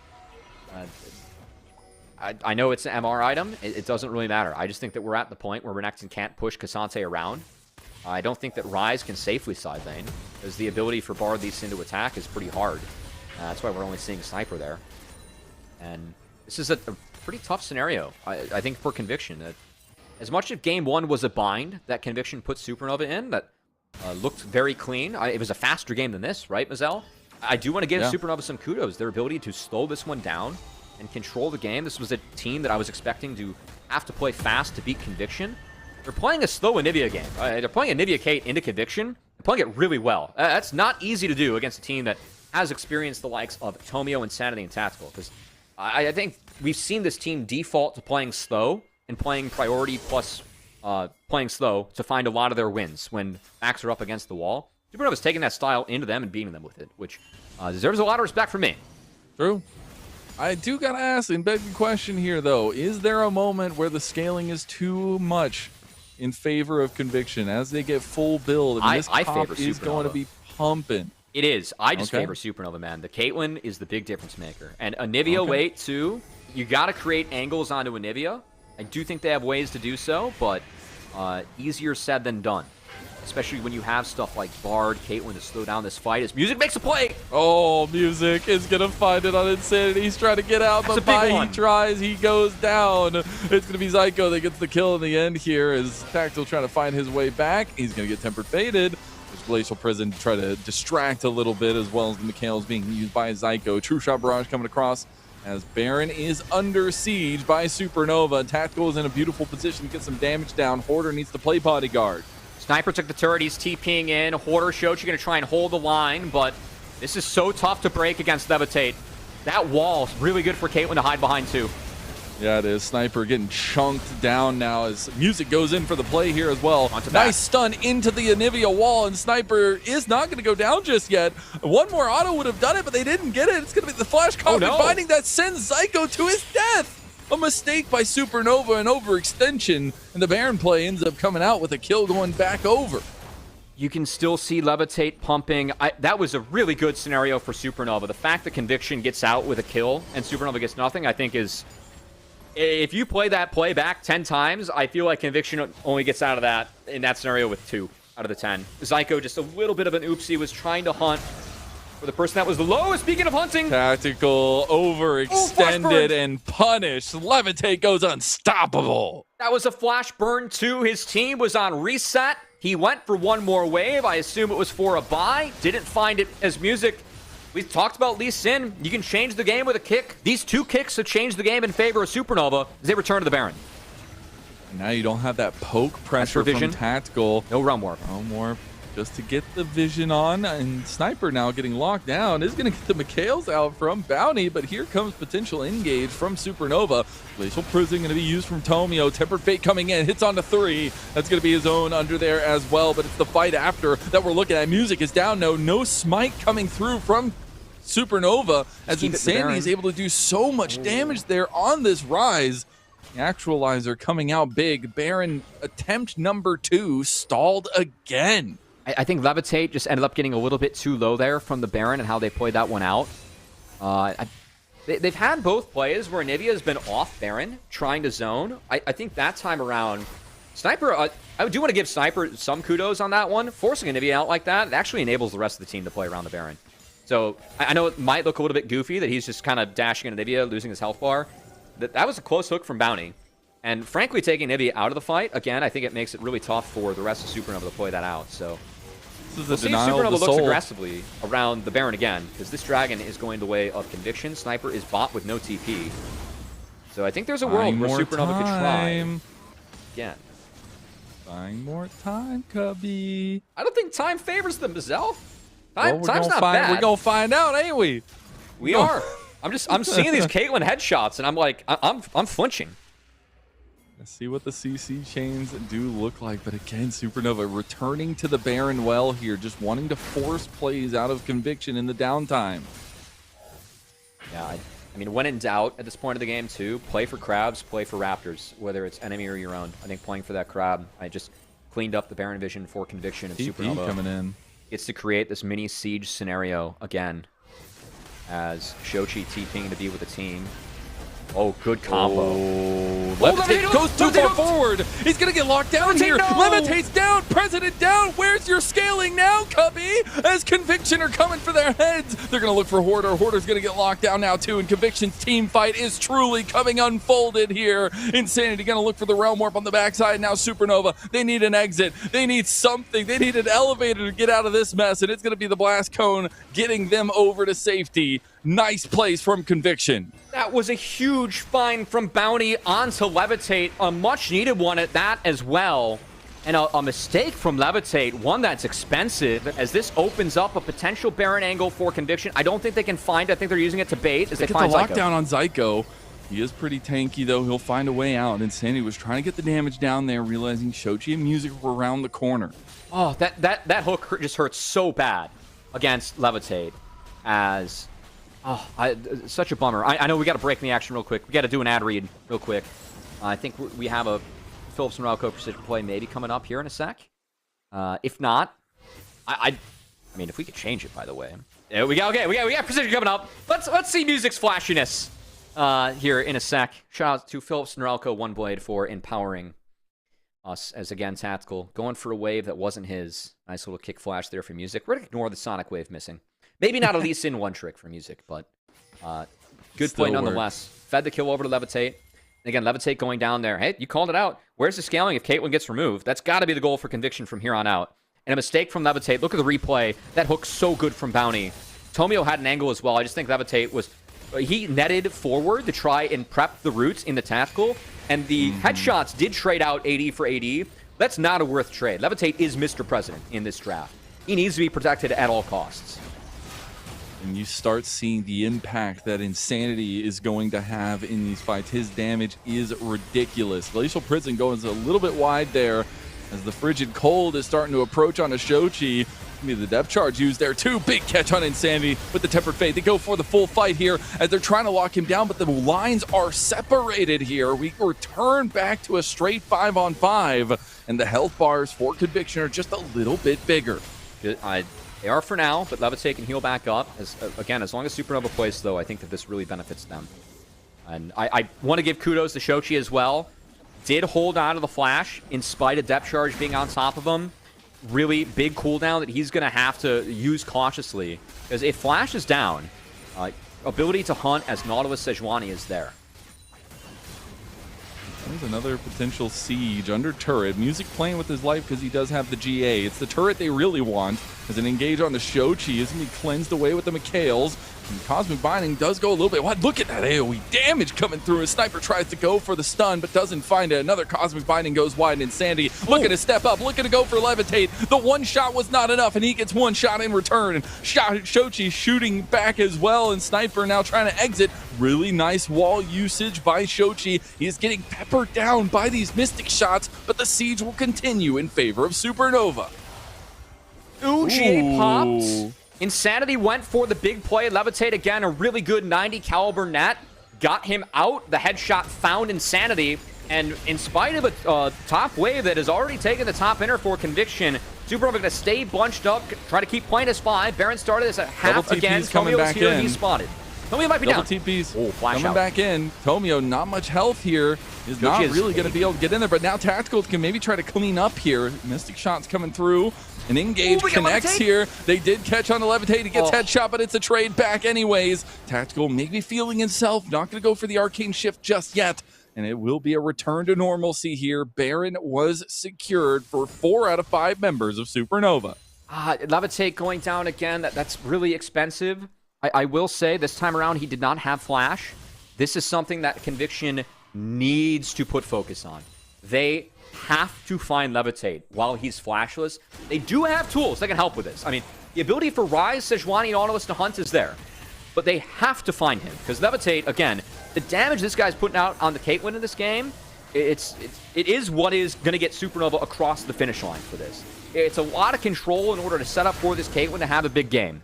So, Baron taken. Again, both teams now at Soul Point. I think Baron being secured for Supernova, they're going to find that to be a win, given that it is not a soul given over. And we'll see how much gold they can get from this, because they have all the inner turrets up to try and get through, which got to be the goal for them with this Baron buff. And I'm just happy we get to go to 7 dragons. It's going to be a good time. It means we get the super anxious setup around that big dragon that could make the difference in the game. With this game pace, we might be going to 8 or 9. Well, yeah, I guess if you're counting Elder Dragons, that's not possible. But hey, the item separation might not matter if you just get picks like this. They take down Levitate again. That's what you need, is just centered aggression on one singular focus, and it's Levitate this game, and it's working out dividends for Conviction multiple times. 3 times in a row, Levitate is the target, and that just takes the heart out of Supernova. The Chemtech Soul may not be the strongest, but boy oh boy, can the Chemtech map sometimes change things, as the trampoline there was big. As oh boy, we're really going as Conviction. They want to end the game on this push. Here. Conviction wants to end the game on this push. They do. They're going to push in here as well. They're going to try to get the inhib down here, but they're losing some health bars as well. Be a bit careful on the back end of this one. Okay. I think Supernova lives. That's all they're going to get. Yeah, I don't blame them for trying to push as hard as possible. I mean, if they find the Anivia there, that could have been game. So Bounty's flash might have looked a little bit aggressive, but I could understand that from Conviction. As Levitate still flashless, I think that for Supernova, goals for them, slow the game down until Levitate gets flashed back up, set up hard for the Dragon. They've played around Baron for the majority of the game. They need Soul for themselves. And whatever side of the map we have seen Supernova try to control the setup, they have been the team that I think is favored. There's been a lot of poke, push, and pull, but getting through the Anivia Bard Caitlyn is still very difficult. Levitate has another item that's going to help him. The Bloodthirster should ensure that bonus shield's nice, but also will give him good conditions for the majority of the game. I'm at the point, though, for Levitate, I'm wondering if we need a QSS just to make sure that we are safe. Because if he goes down, that is the team. And I know that he has Mikhails. We're going up against a Ryze, Sejuani, Renekton, and the Mikhails was well timed to get him out of one of those things in the last fight, but Sniper found him with the Empowered Stun and made sure that the Caitlyn fell. I'm and it curious. Just has to be one of them that finds him. They have 4 people that can chase him down and find the engage. As Music under threat now. Insanity going for it, gets the Rune Prison. He's in trouble now, though, with the TP coming in. Tempered Fate's going to connect onto him as well. That's the next time that Insanity got kicked by the Tempered Fate, and now he's just going to be kicked to his doom. The shutdown goes over to Zyko, though, and now it's all retreat for Conviction. Bounty's going to be forced to flash over the wall. Real flash from Bounty, too. That's expensive for the next fight. As Insanity did burn the Ghost. We'll have the flash back up. A little bit of an overreach from Insanity and friends. Good turn by Supernova. This should help them try to set up this wave. They need to set up mid, though, for the Dragon as well. As Dragon's in a $145 and give that soul for either team, all of our focus has to be on that one. You're truly getting to the super weapon race here between Tactical and Levitate, and where these engages lie have mattered so much as well. They try to get the siege going on the bot lane tier 2, not able to stick it, so they will back away. We got to get set for 1 minute and 20 seconds from now when the next dragon spawns. Somebody is taking soul.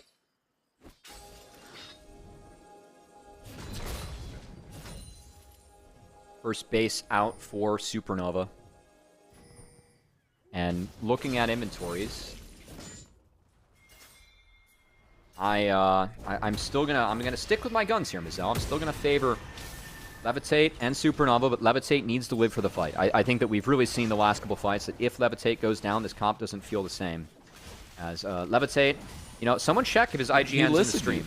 Yeah, someone check. He's got a second monitor. You're not allowed to do that. But I feel like we're just sharing the same brain cell here. I think he really understands the importance of himself in this game. Was a late base, but set up for this fight. Yeah, I'd say a late base to secure the QSS kind of worth it. Losing the Crab's expensive, but I think so too. Levitate has to live. This game is on him, and on Supernova to protect him. They're going to try to push down mid lane as well. You see the battle line starting to get drawn. Insanity's going to catch that wave low. Tactical just trying to get as much poke as he can get out. You always got to be careful about the extension that's possible with music. No flash available for the Lee Sin. He's got wards for days. They go for the engage on Tomio. They back away now as well. Just centered fighting for Supernova. Sniper's got an angle. Insanity's got an angle. They've got them surrounded here. And this is the pivotal Dragon Soul fight. I don't love the waves they've dropped. Tomio is going to be plenty big. Insanity's from behind. These angles are scary. This is scary for Supernova. Conviction is on the other side of the fight here. They're trying to pepper down Music. Music goes for an engage, or at least an escape on a Sniper. Sniper going low, going down. The headshot connects, and a shutdown goes over. Supernova looking to secure this Dragon Soul. Tomio going to look for a 50-50 maybe. He could go forward, but he's going to let it go. They're going to try to get some more Mystic shots in. I don't know why they're sticking around. They're trying to win the game. Insanity's finishing it. Right now, they need to get these backs off. The turrets are under siege. Insanity does get one and will escape to the bot side. Meanwhile, we do have the re-engage there, and Tactical does fall. That's going to be a big pick from Supernova. How does they now turn over to Insanity? Insanity's going to have 3v1 here. I don't know if he can do it, though, as that's going to be an ace in the hole to add as well, and that's Supernova cleaning up the fight, cleaning up the kills. Tomio could be the next to fall as well, as CC going to be flashed away from. He's going to get flashed on anyways, and Shochi with the bird, baby, bird. Supernova, ace, Conviction. I mean, a split fight from Conviction just in the back half because they gave up the Dragon early. Music deserves kudos for how he played out that fight, though, because his ability to be slippery, eat some of the big skill shots like the Glacial Prison, and still make it out of that fight, that took a lot of pressure off of Levitate to be able to do the damage that he was able to do in that fight. As that was the first fight we've really seen in a while where Levitate's been able to free fire. We saw the Caitlyn take over, and now with a Chem Soul, with his late game Caitlyn, I think that if Caitlyn gets taken off the board, that's Conviction's only way to win. If that doesn't happen, I don't know how Conviction's able to win this game. Order is being jumped on here, but he's actually gotten some good damage on Sniper, as he will get the Sterix popped. Another CC comes through. They're just really trying to get him, but a nice use of the Blast Cone will get him over. Conviction don't find the pickup kill on the bot side. I don't mind that look. I mean, they can't get Baron, and they did get something out of Hoarder, so good try from Sniper and friends, but still feel like this game is in Supernova's hands, and frankly, I mean, a really tense one, Mizel, to potentially push us to a Game 3. Keep in mind, stakes for this one. Both teams have both lives. Obviously, don't want to drop the lower bracket, as a shout out to Only 35 and the win from CCG earlier on, talking about how scary it was to be in the lower bracket with how competitive our playoffs have been. And I think every series we've seen so far has shown how competitive our NACL playoffs have been. It really feels like all 6 teams can make a run.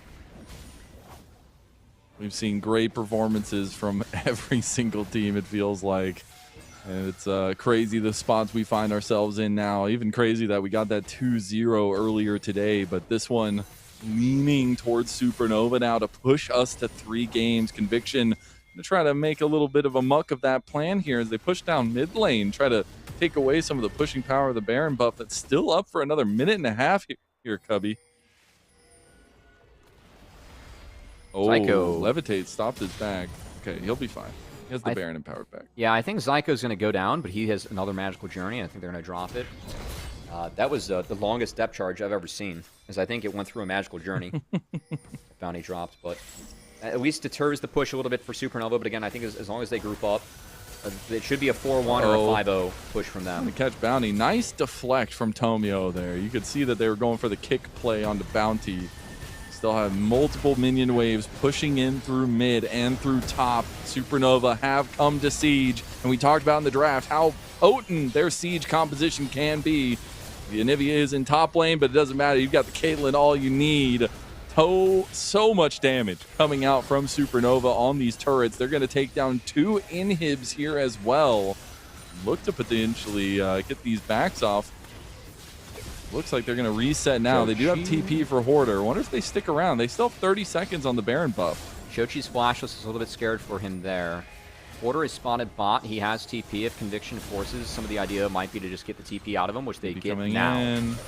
Last wave of Baron. Glacial Prison going to be used there by Tomio just to make sure they can't follow through on that tackle. Not going to have the wave clear needed in the moment.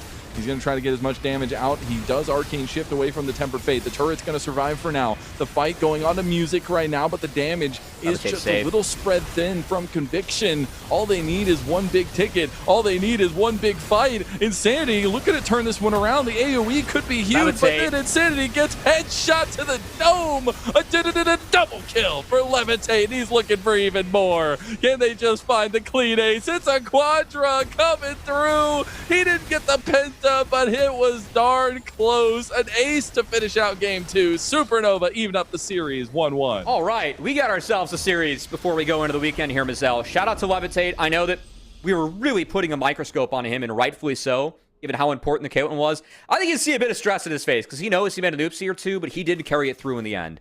And Supernova, I got to give them some kudos because, again, styles of what we expected coming into the day. I felt like Conviction would be more likely to play a comp like Anivia, Caitlyn, Bard rather than Supernova. Supernova, for me, is a team that's been better when they've played fast. That was a slow game. And their ability to slow that game down, I think that leaning on the late game was really big for them in that one, as they were able to get the Anivia and the Caitlyn to a point where it was really tough for the comp of Conviction to break. Things just were not fast enough for Conviction in that game. We're going to take a look at one of the replays. You wanted to take a little bit more of a look at that Soul. Yeah, I know we didn't get a replay of the Soul fight. This was pretty much the game decider. Look at Music. Look at how well he stalls us out. Eats the depth charge, the Q to Sniper, and then the W back to the team. That takes Sniper out of the fight, and again, gets a lot of the pressure off of Levitate. As the angles for Conviction were not there, Conviction from there tried to play for the base, weren't quite able to find it. As I really like the attempt. Yeah, I think the attempt was necessary, because again, I don't think by this point there was a chance for Conviction really to win this game. But I want to give Music a lot of kudos for how he played the disengage, because we were talking about how, as Lee Sin, it might be valuable to kick out, right? Or to kick back, or to play peel, or to kind of, play that front line where you can be really mobile. That was a great example of what you can do as more of a peel Lee Sin. I thought Music played that fight really well. Levitate was Mr. President in that game. And while Mr. President made a few oopsies, he was able to carry things through in the end. And that's the big thing. I think for Levitate, that's going to be a big confidence win. And something we've talked about for Supernova is they are a confidence team, as when they start with their winning ways, it feels like they can make that push forward. That is it for game 2. That means we get to go the distance for our second series, the final best of 3 of NACL Spring. You know it had to go, as we'll be right back for game 3 between these teams. The NACL is presented by Philips Norelco OneBlade.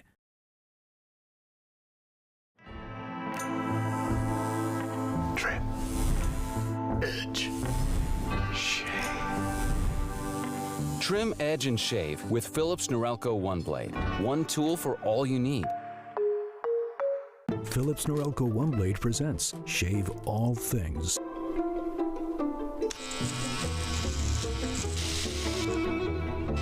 Your style made simple with Philips Norelco OneBlade 360.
Trim, edge, and shave with Philips Norelco One Blade. One tool for all you need. Philips Norelco One Blade presents Shave All Things.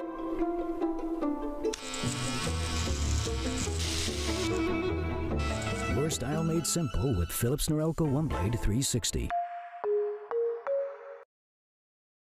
The NACL is presented by Philips Norelco One Blade.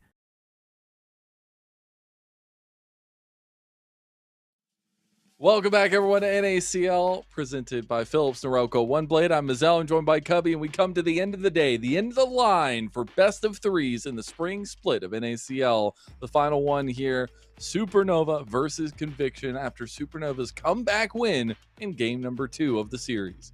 I'm excited to get in the best of fives only. I think that, especially with Fearless, that's where things can get very chaotic and a lot of fun, but... Yeah. Man, I wouldn't wish for anything differently so far with these playoffs. Have these playoffs delivered or what so far at home? Absolutely. Again, I think that the LCS should be jealous of the playoffs that we have right now in the NACL. It really feels like we've had 6 teams, now down to 5, who can all go out and win this thing. And we've seen good stuff from all the teams as we have gone the distance in every series but one, which was what happened this morning, which was pretty much a pleasant surprise with CCG's play against NRG. So really, really fun times. And want to give a lot of kudos for Supernova. I think the style which they played that last game was more of a style that I would have expected Conviction to bring in the day. Just thinking of Insanity and his ability to play those artillery mages and really slow the game down. That was Supernova playing a slow style and finding the win with the Anivia and the Caitlyn. I know Levitate had 1 or 2 oopsies in there, but at the end of the day, he was the one that made sure that he carried it home, and I feel like the supporting cast around him. Really solid game from Supernova after Conviction put on a really controlled Game 1 performance. So, been a fun series so far, and excited to see how this one wraps up, because I favor Conviction a little bit going into the last game of the day. I feel like they've been a bit better so far, but sincerely think this one can go either way.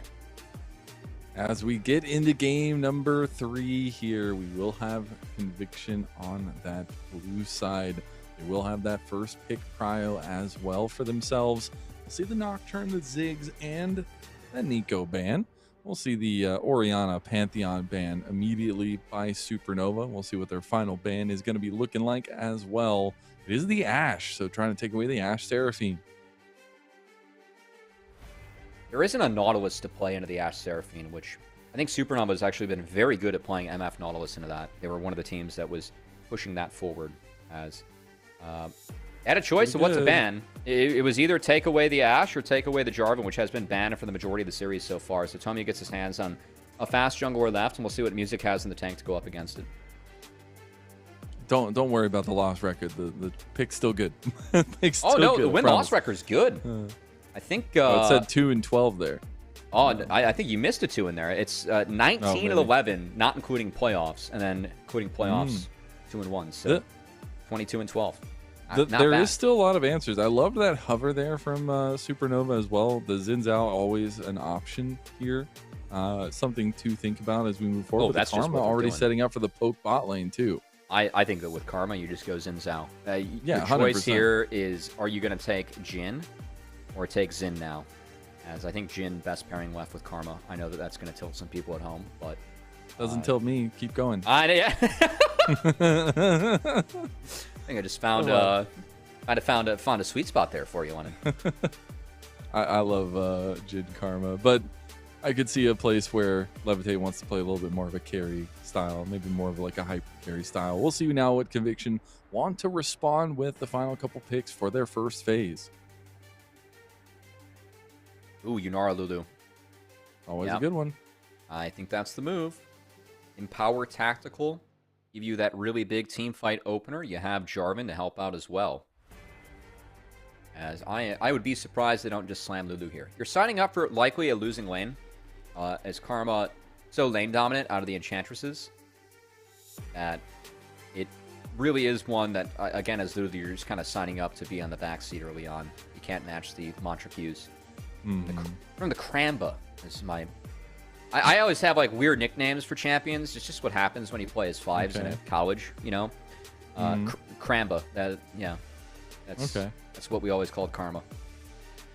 interesting. I don't know why. Everybody's got to have their own fun. Someone said it in the room, we chuckled, and it was just Cramba from here on out. It's just stuck. It's just one of those. All right, cool. We'll see what the final pick in the first phase for Supernova is going to be. This is something that was banned away last game. Maybe trying to keep it open. The Smolder, the scaling, the stacking, locked in for Supernova and Levitate. I know this is a combo that Levitate has some bias towards. He really does like this champion. He does. So some comfort here. And I think so far, hard engage from Conviction, Cataclysm, pop the Transcendence for Yunara, get that big upfront damage in the team fight. Meanwhile, the Karma Smolder. It's not my favorite Smolder pairing, but I think using the Karma to try and be the strength that Smolder lacks early on in the lane phase is nice. Stacking going to be the name of the game, and honestly controlling space again for Supernova. And that's the name of the game here, looking at what the second phase is going to be like in the bans, where these priorities are going to be lying. So we have the Gnar already banned away by Supernova, not wanting to give anything too easy over there. I think it's a Scion ban for Conviction. You think it's top lanes? Yeah. Top lanes galore, the Rumble ban? I think Conviction should ban Scion. I have a feeling that we see a Gwen ban here, and we're really setting up for Scion for Hoarder. Just, you have a Karma, Scion can abuse the Enchantress, and you have enough damage with Smolder and whatever you're going to pair in mid. I expect Shochi to have 5 picks, so I would take away probably Gwen or Ambessa ban here if you really want to set up for Scion, but Gnar is a favorite of snipers into Scion as well.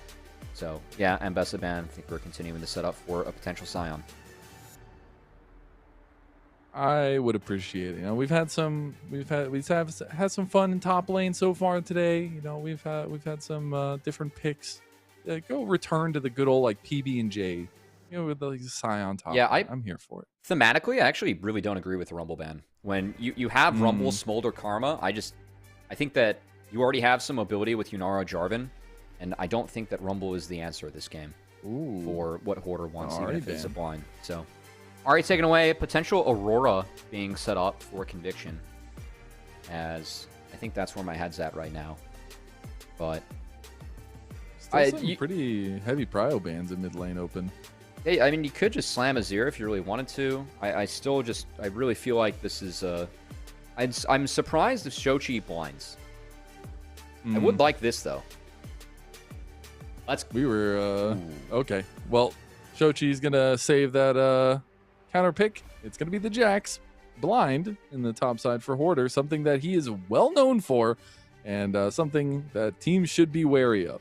Yeah, this is a lot of comfort for Hoarder. I'm a little surprised that the Gnar plus Ambessa bans going in here, as Sniper has some things up his sleeve that he is more than happy to play in the Jax. Oh God, I would love that so much. I know it might not happen. We might just get something more stock standard, but to see the 2 comfort picks come through for both of them would be so fun to watch, as we do get the Aurora locked in for Insanity. I think it's Riven. I really do. I think we're gonna see it. Come on, Sniper. Let's have some fun.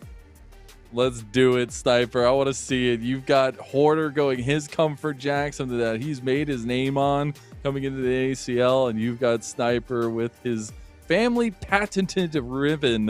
Yep. And it's locked in, baby. Mano a mano, top lane matchup. I mean, it feeds into the burst that I think Conviction really needs and wants to see in this game. It's Aurora, Yunara, Riven. Upfront damage in fights is going to be big. That's kind of why I was thinking Scion is going to come through, just to help defend from that. Jax can kind of work with that. I think TF is a really good pick here. Gold card's very scary for Conviction to deal with. Also enables you to track Aurora a little bit, and definitely going to give Riven a few headaches in terms of when and where she wants to pick the fights. So I was kind of asking actually for TF in hindsight, game 1. We talked about that a little bit, Mazel, from Shochi. Felt like TF into Cassio is one of the better matchups against Cassio. It's a way to control the snake. Going into Aurora this time around, we'll see if the TF is enough to maybe turn the tables in the top lane. Yeah, we'll see now, as we do have some really nice pick potential team fight as well for Supernova locked in. There's going to be some volatility in that side lane, though, and that's really where I'm keeping my side eye.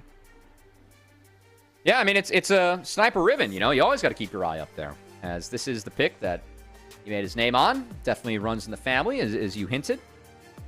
And he is the only Riven that we've seen so far. It didn't win. We saw it very early in the split.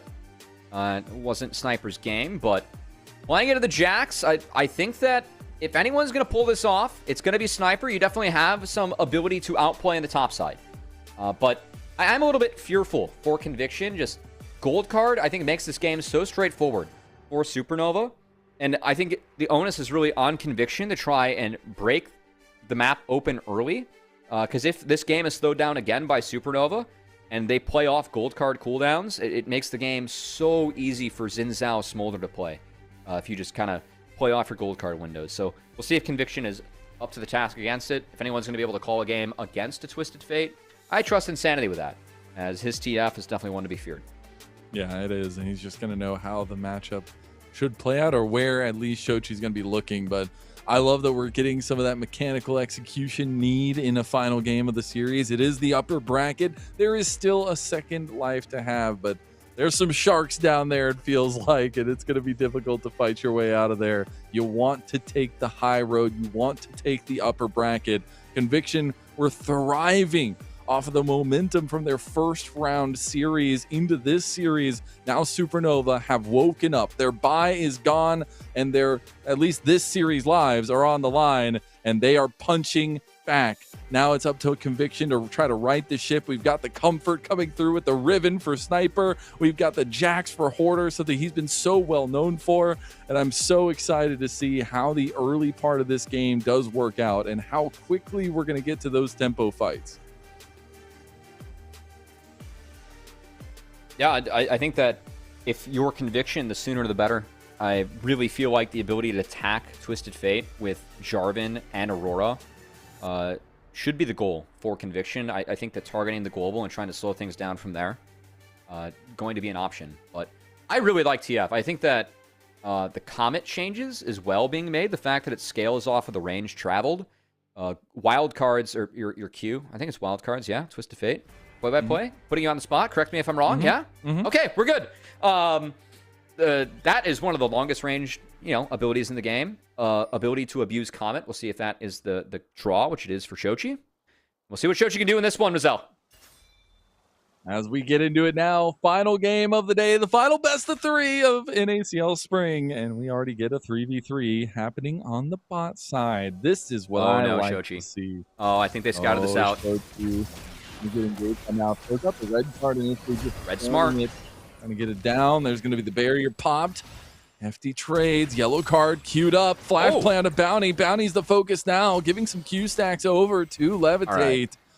And that's going to be going back to the waves, back to normalcy with health bars at least a little bit chunked. I think after this game, if Supernova wins, the bot lane should probably give Shochi a mystery gift skin. He just gave a lot of power over to Levitate and Zyko. I mean, the priority to make sure that Smolder is a happy camper in this lane.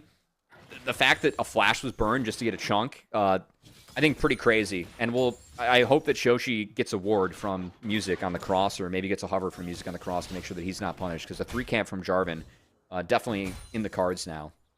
As meanwhile, topside, Porter going for the Grasp and the Adaptive Helm, going to try and get as much health and resistances behind him as possible to survive Riven's burst, because this is a matchup that Riven can be bursty in against Jax. The Counter-Strike, yeah, Riven, has autos that do damage, but it's not going to get you out of this. Good trades coming out from Sniper. I feel like we got to watch 2 guys pick their mains. Just go at it. So we just plop camera down up here and see what happens. But we do got to talk a little bit about the clears coming out from both junglers, as they are going to be both pathing up towards this way. Again, a little bit quicker of the clear speed coming out from Tomio on the Jarvan. Yep, to be expected. Again, Jarvan, clear speed, very fast.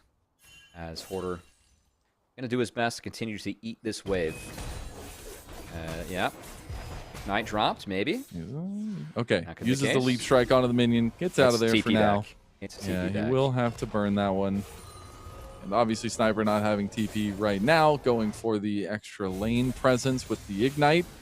And there's the TP coming out, so he should be backing off for now. Looks like he's going to get his back off. And the jungle clears will come to a quiet end, but the Scuttle Crab is potentially another conversation, as I actually see Tomio moving over for some early vision into the enemy He jungle, gets that grab. and he's just going to seed the top side scuttle here. He gets that grab. When Riven gets back to, you can't fight that. We'll say in terms of other choices being made early on, Shochi going for the TP, not the Ghost. You do have an option to go Ghost on TF. I personally really like Ghost. I think kind of like Rise logic, your ability to find the priority targets with Empowered Rune Prison, or in this case, Gold Card. Very valuable. Ghost helps you do that a lot.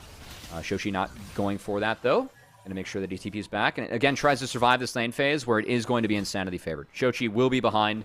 Fortunately, TF passive, one of the most broken passives in the game. You get free accrued interest over time, which if you're at home, maybe a college kid in here, there's nothing more OP in life than accrued interest if you can, put some money away and take advantage of that. Highly recommend. Some finance professor that really liked League of Legends in the future is going to put a project where you have to go play TF. There was the finance professor I had in college. His last class, he's like, all right, we're not going to do anything out of the textbook. This is my Finance 101 for what you should do when you graduate. One of the best lectures I sat in college. Shout out to his name, unironically, was Dave Chappelle. Did he make you play TF, though? No. His name, unironically, was Dave Chappelle.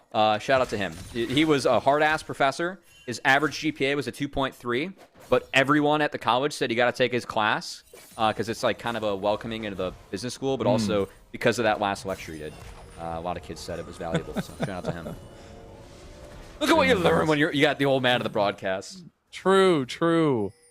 Now looking back at the lane state, though, I do got to say, it's been pretty quiet so far, and maybe a little bit of that hesitancy coming to a final game of a series, obviously. And it's going to just be a little bit back and forth now between the jungles, but we are getting closer to level 6s, and obviously that's a really big go button for Tomio to try to find some engages for Conviction as well. Again, I think the quietness early on definitely benefits Supernova, as if they can get Smolder stacking, which Smolder is in a pretty happy spot right now. That is going to be a happy team. That on top of Hoarder and Sniper, they're kind of trading, bouncing big waves back into each other, which is what you want to do as Jax in this scenario, because you really don't want to fight Riven. You need armor. You need armor and help. It's going to be likely a put and steel caps into a phage or Jax, as Hoarder has to kind of eat it early on. So we'll see if we get any top lane attention, because again, I think that's where Twisted Fate can really be a game breaker. Going top against that Riven. Oh, never mind. We're going bot. He hit level 6. The engage yellow card into the combo. Bounty is down for first blood to Shochi. Is now levitating a fight for his life against Tactical. Feeling good to step up. Has the barrier. They were thinking about the yellow card coming through. His flash was right on the edge of being available from Shochi. That's a big play from the Supernova mid laner. Yeah, I do think that Shochi not basing right away. He's been getting a lot of love over to this bot lane. I should have been paying attention to the minimap with the hover. I was talking about the top play, which might happen here. Yeah, we're going to get the continuation of that. Nice double stun from Sniper. Yeah, we'll play the E or the Q out to get out of the Wind Becomes Lightning as well. Definitely showing some of the prowess on a champion that very heavily associated with Sniper's name. So, going to be kills bot, pressure top side, traded for the first dragon going over to Conviction. I do think that bot lane being where it's at right now is, I'd say, a little bit concerning. Just given that Levitate is a pretty happy camper at the moment. Oh, they're going to find Insanity now. He does use the Between Worlds to get away. The 3 Talon Strike's going to connect, and the Crescent Guard just not enough to take him down. Flash out of the Wind Becomes Lightning just to make it smooth, and that will end up being a little bit of presence gained for Supernova in the mid lane. It does get Shochi back a wave over Insanity that he kind of missed from that bot play, so I don't mind that for Music. He's going to have to continue to farm and kind of bounce back in. Flash being down, we'll see if they can punish. But Karma and Lulu aren't exactly supports that are going to roam up to mid. This is going to be a very bot-centric game for those two. So, overall, I still really like what Supernova's done. I think Twisted Fate, having this champion, TF is so underrated. I love this champion. I know that the last time we saw a lot of TF, it was because it was being played later on in games at MSI last year, and its win rate was booty. Oh, the flash flag and drag play coming on the Levitate as they get a kill back right there. And Tactical takes him down. Holy smokes, Tomio. That was nasty. That's one way to punish a flashless AD. I think Tomio's been having a nice series today. I really do. Man, what nice play from him. Let's talk about, though, with Twisted Fate. The ability for this champion to kind of sack mid and just kind of empower side lanes and then slingshot back into the game. TF's a champion that scales really nicely. I prefer Roe into Lichbane. I think that move speed is very important as TF. I'm sure that it's move speed rune plus celerity for Shochi in the setup. But I think what makes TF so strong is that because of the wild cards, you get so much wave control and ability to farm. So at this point of the game as Shochi, you're up XP, you're not really down in terms of CS. You're going to be up in gold, and that's only going to continue as, you know, keep track of that gold difference between Insanity and Shochi, because if things aren't looking like they're adding up to you on the screen, it's because TF passive is working overtime, as per usual. So now we look at the next setups here. This We is a did bad have that swap. dragon, obviously. But yeah, we have the setup on the map here with Tactical and Bounty coming up towards this top side. I don't like the swap. I think this swap was meant to try and secure grubs, but the grubs were taken instantaneously by music. And so now we're just kind of devaluing our own quests. And Hoarder's going to get this wave shoved back into him. Meanwhile, we have Riven in the tough scenario where I think the only solution is for Tomio to come down and try and find a 2v2. This 2v2 would be winning if they can find it. But so far, it is well warded out by Supernova. I'm a bit surprised at that swap from Conviction. I think that they really... they're really slowing down their scaling of the game in terms of quests. And bot and top quests for me are the ones that matter the most because it's XP and gold. So, getting those earlier for Supernova off this swap that was made by Conviction, and the fact they still got grubs. That's like the swap we saw from CCG earlier in the day. It was they swapped one wave, they got 3 grubs, and they walked back to the lane so they could keep on progressing their quests. This is kind of the opposite. We saw the swap, grubs were not secured, and we're not swapping back instantly because Sniper doesn't have TP, so we can't. And our Riven's just kind of jailed. That's just a tough place to be in with the early setup of this game. Yeah, this is very surprising. Very surprising swap. And they're gonna keep the swap there. There's no trades outsies. And unfortunately, we're just stuck in the hells that have been built. But I will say another minute and 10 seconds for a Dragon. That could be a moment that Conviction want to turn some attention. But it also could just be a moment for Supernova to tie up that neutral objective score there. We're going to swap back now. That was a... Ooh. Ooh. All right. Shoshi looking like me out there. Maybe a little bit different, yeah. Yeah, that's all right. Good W by Insanity, but... yeah, I mean, again, they have to swap back, but that's part of the power as well is not having the TP for that scenario. That's also part of why I'm so surprised they tried that swap. That was kind of mind-boggling for me, and it really slows down their tempo in the game. Because they're going to return to the wave states, but Hoarder got free time. And Jax versus Riven in terms of scaling, I really like Jax's scaling in this game. I think that Counter-Strike can be very powerful. And if you get enough resistances and Riven cannot burst you, once the Jax passive starts going, we all know what that can end up looking like. Destiny. They saw Jarvan. He's not going to pull the trigger. Yeah. They were thinking about it as well, and that's a really nice call of the Destiny from Shochi, using some of that utility around the map for his team as well. Yeah. I think Supernova is sitting pretty with the way that they're playing the game. We set it out from draft for them. I think based on that trade, they wanted to cast the port up top just because Hoarder was engaging in a winning trade, and they could have had TF go there to change it, but I do like the caution of seeing the Jarvan and backing off. I think that is the right call from Supernova. And again, with this game state and map state, Shochi is a really happy camper right now. We are even on TF. You can keep on scaling up with your passive. And Probably ever so slightly getting bigger. Yeah. I mean, this is... oh, okay. Oh! Sniper! We look away for a moment, fellas. Come on. Ignite flash burn. Yeah, and the flash burn by Hoarder there, too. Well, that's going to change the pace of things a little bit. I think no ult on TF, and just given the strength of champions we have right now, this Dragon's got to be a give. So, Conviction doing a nice job at staying disappointed on these Dragons. I don't know if you can fight this one. I really don't think you can. Oh, levitate. Yeah. Very, very close. Going to use the flap to go away. Music goes in with the fight here. It's going to be taken by Music. He just diffed him with the jungle. He had the smite. And Shochi come over with the TPs as they're going to jump onto the remaining targets. They're going to find a couple, as now it is going to be Insanity, Tactical, and Tomio trying to run their way away from this one. Tactical was able to pick up a couple kills. Insanity's going to TP his way away, and Conviction lose the dragon. It's a hefty trade, though, for Supernova to lose some bodies. I caught it in hindsight. Music had the empowered smite for that play. So we're going to get a replay of the all-in. Oh, Hoarder queued in to get the stun, and yeah, he's just going to get melted from there.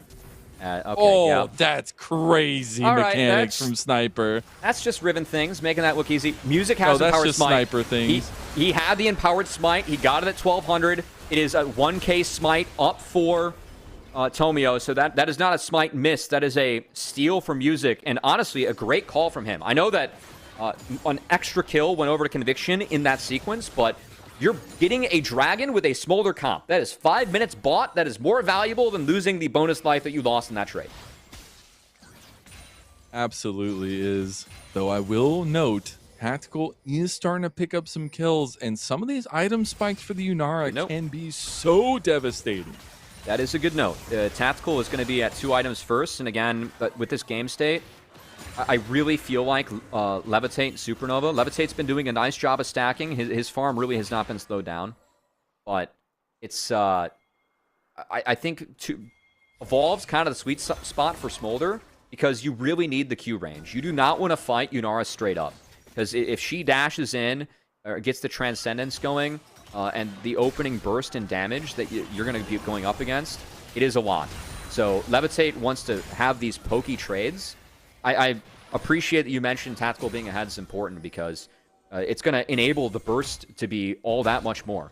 And what Conviction is showing in terms of burst between Riven, Aurora, and Yunara with an accelerated 2 items, I still think that Supernova is down, even though Gold's even. I just like their game state better. Because I think late game, with the TF and the ability to slow things down and control stuff like a Riven, like a Yunara, try and control something like a Aurora too, I think this game is just a little bit more straightforward for Supernova to play out. Shochi keeping Insanity around. Tomio's going to get the bad news. Zyko and Music were waiting in the bush. He does expertly use the flag and drag to get away instantly from that engage. It was an attempted play on the bot side by Supernova. This is also where TF can be so diabolical to go up against too, because it's a 3 grubs comp for Supernova. And TF's ability to hit turrets and play on his own, I mean, you got your ult, a flash up as well for Shochi. He feels pretty comfortable side laning, and I know that he has help at the moment, but your ability to pressure turrets as TF, or even in the mid game, stay in a side lane for a bonus wave, because you can still reach a fight given your ultimate.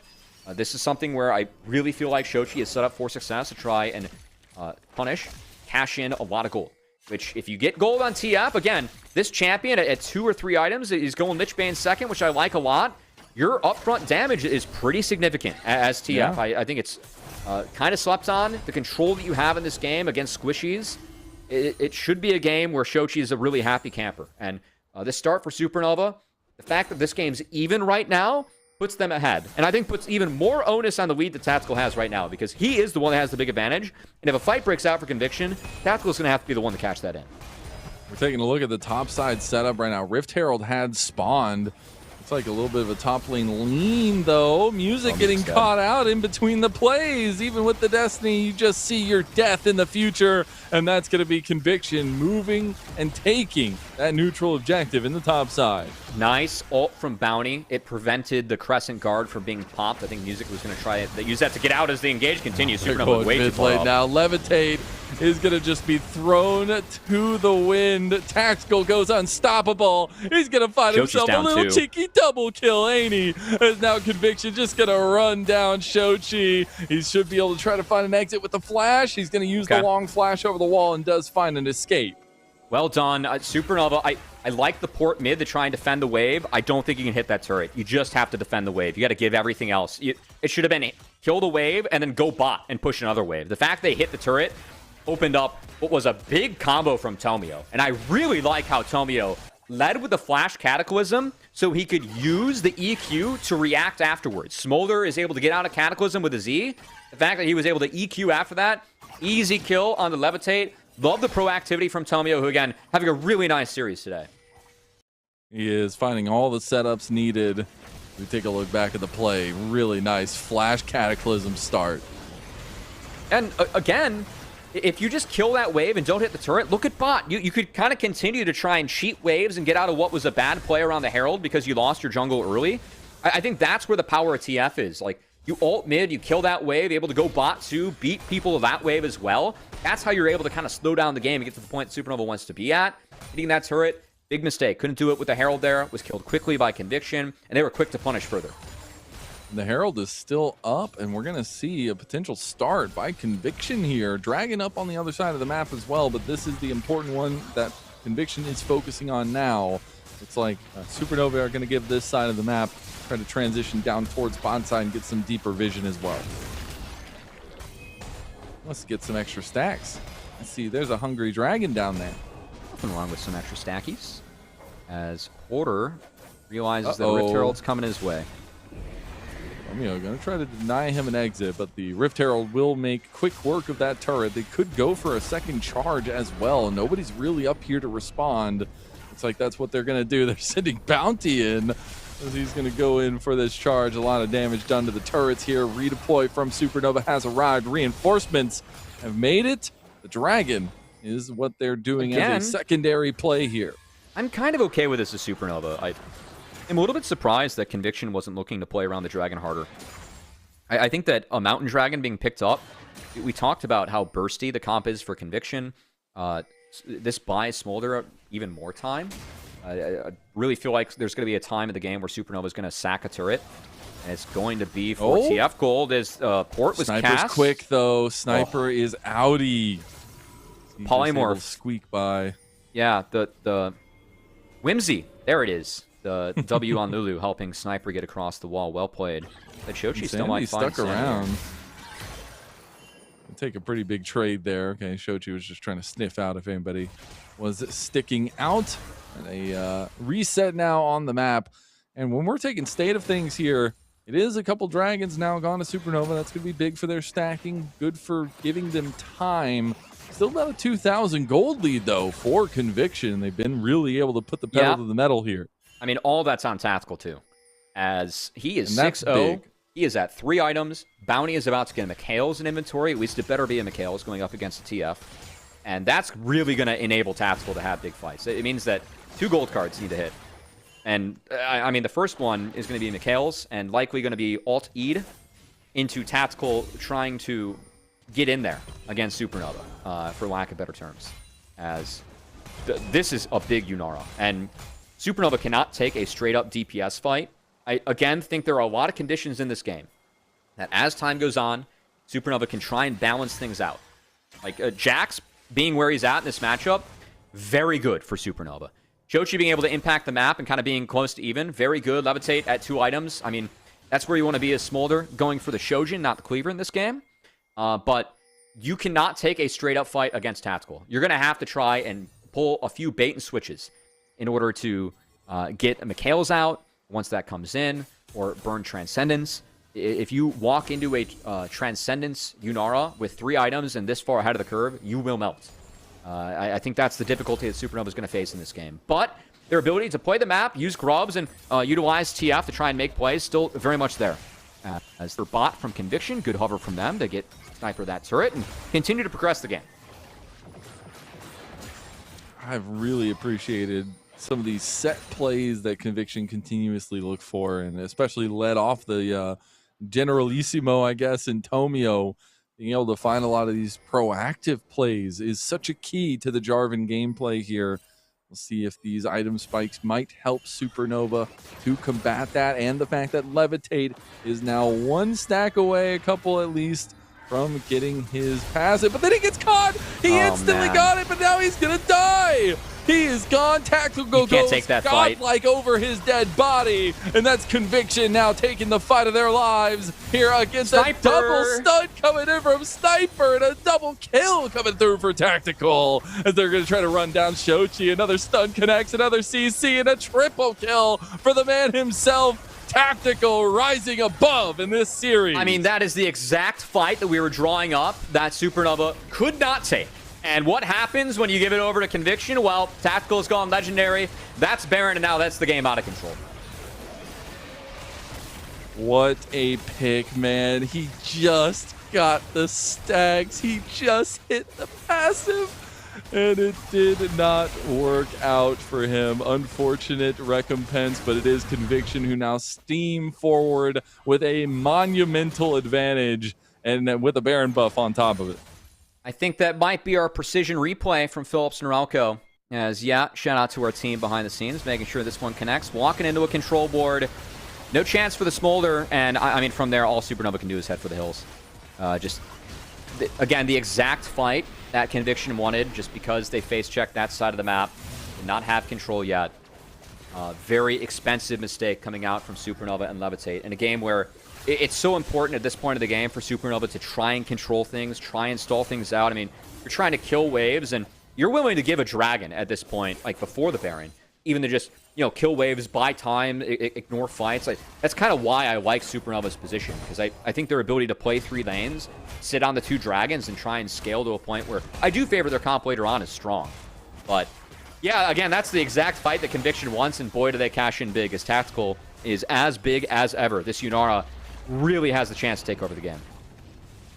Yeah, we were wondering how it was going to work out, the duality of the setup for both these bot lanes coming out of draft. And Tactical has just made it an execution diff. See if he can ride that one to victory here, though. Dragon setup is in the eyes of Conviction. They will even up the Dragon score 2-2 with this one. That's definitely a freebie being given over. Again, Supernova game plan for them is just to continue to buy time. I do think that Conviction, outside of the Ribbon, after these next items come in, some of the scaling starts to slow down for them. But I think that what they've been able to do in this game so far, I mean, this is... after that Baron and their ability to kind of break open the map here, I think that's really the backbreaker for Supernova. Even in spite of the Smolder having evolved, and in spite of what we've been talking about so much with this Twist of Fate, so... Supernova, I think, making a smart call. They're going to play away from the Baron. They're going to try and kill the non-Baron waves. As Conviction is only playing 1 lane, they are going to get gold for themselves, but I really don't think that Supernova can slow this down. They cannot afford to take a fight. Yeah, if they take another fight, it might just be over. Yeah. There's a push now coming in. Shochi coming back out of the wave here, trying to clear this one out. Yeah. Big mom call, That's gets McHale's. a decent amount of damage down. It is It's McHale's. going to be some good poke coming through from Levitate. Meanwhile, they also have Hoarder pushing in the side lane, getting some gold back. All right, so I feel like that's the first sequence where it really kind of felt like that's the goal for the Supernova comp. They can lean on a Chew, wild cards, and the Q bounces. Those are the fights where Supernova, again, they want. So Conviction, I think a big thing for them as this game moves on, it's going to be utilizing the neutral objectives to draw Supernova out. Because that's what's going to create some of the bigger engage angles and pressure Supernova. And I would love to see, as some of these objective setups come out, I fully expect Shochi, quite frankly, to use some scouting ultimates. I think that could be really, really important. And want to see how Shochi uses some of those Destiny into ports, because I think that the validity of popping an ult to find out where a Jarvan or a Riven is very valuable for a Smolder team, and frankly would have saved them from the last sequence that went very much in Conviction's way too. That is true. As Shochi waiting in the bush here, was thinking about making a play onto Insanity. Hoarder surrounding as well. Hoarder's been doing a good job of getting some side lane presence, and he is going to become that factor you had foreshadowed to earlier in the strength he's going to have in the solo side lane against Sniper. And we got to see if that's going to come to fruition for them. He's been able to chunk back a little bit of gold here or there, but it's still a 6.5K plus lead for Conviction. You're 26-40 in.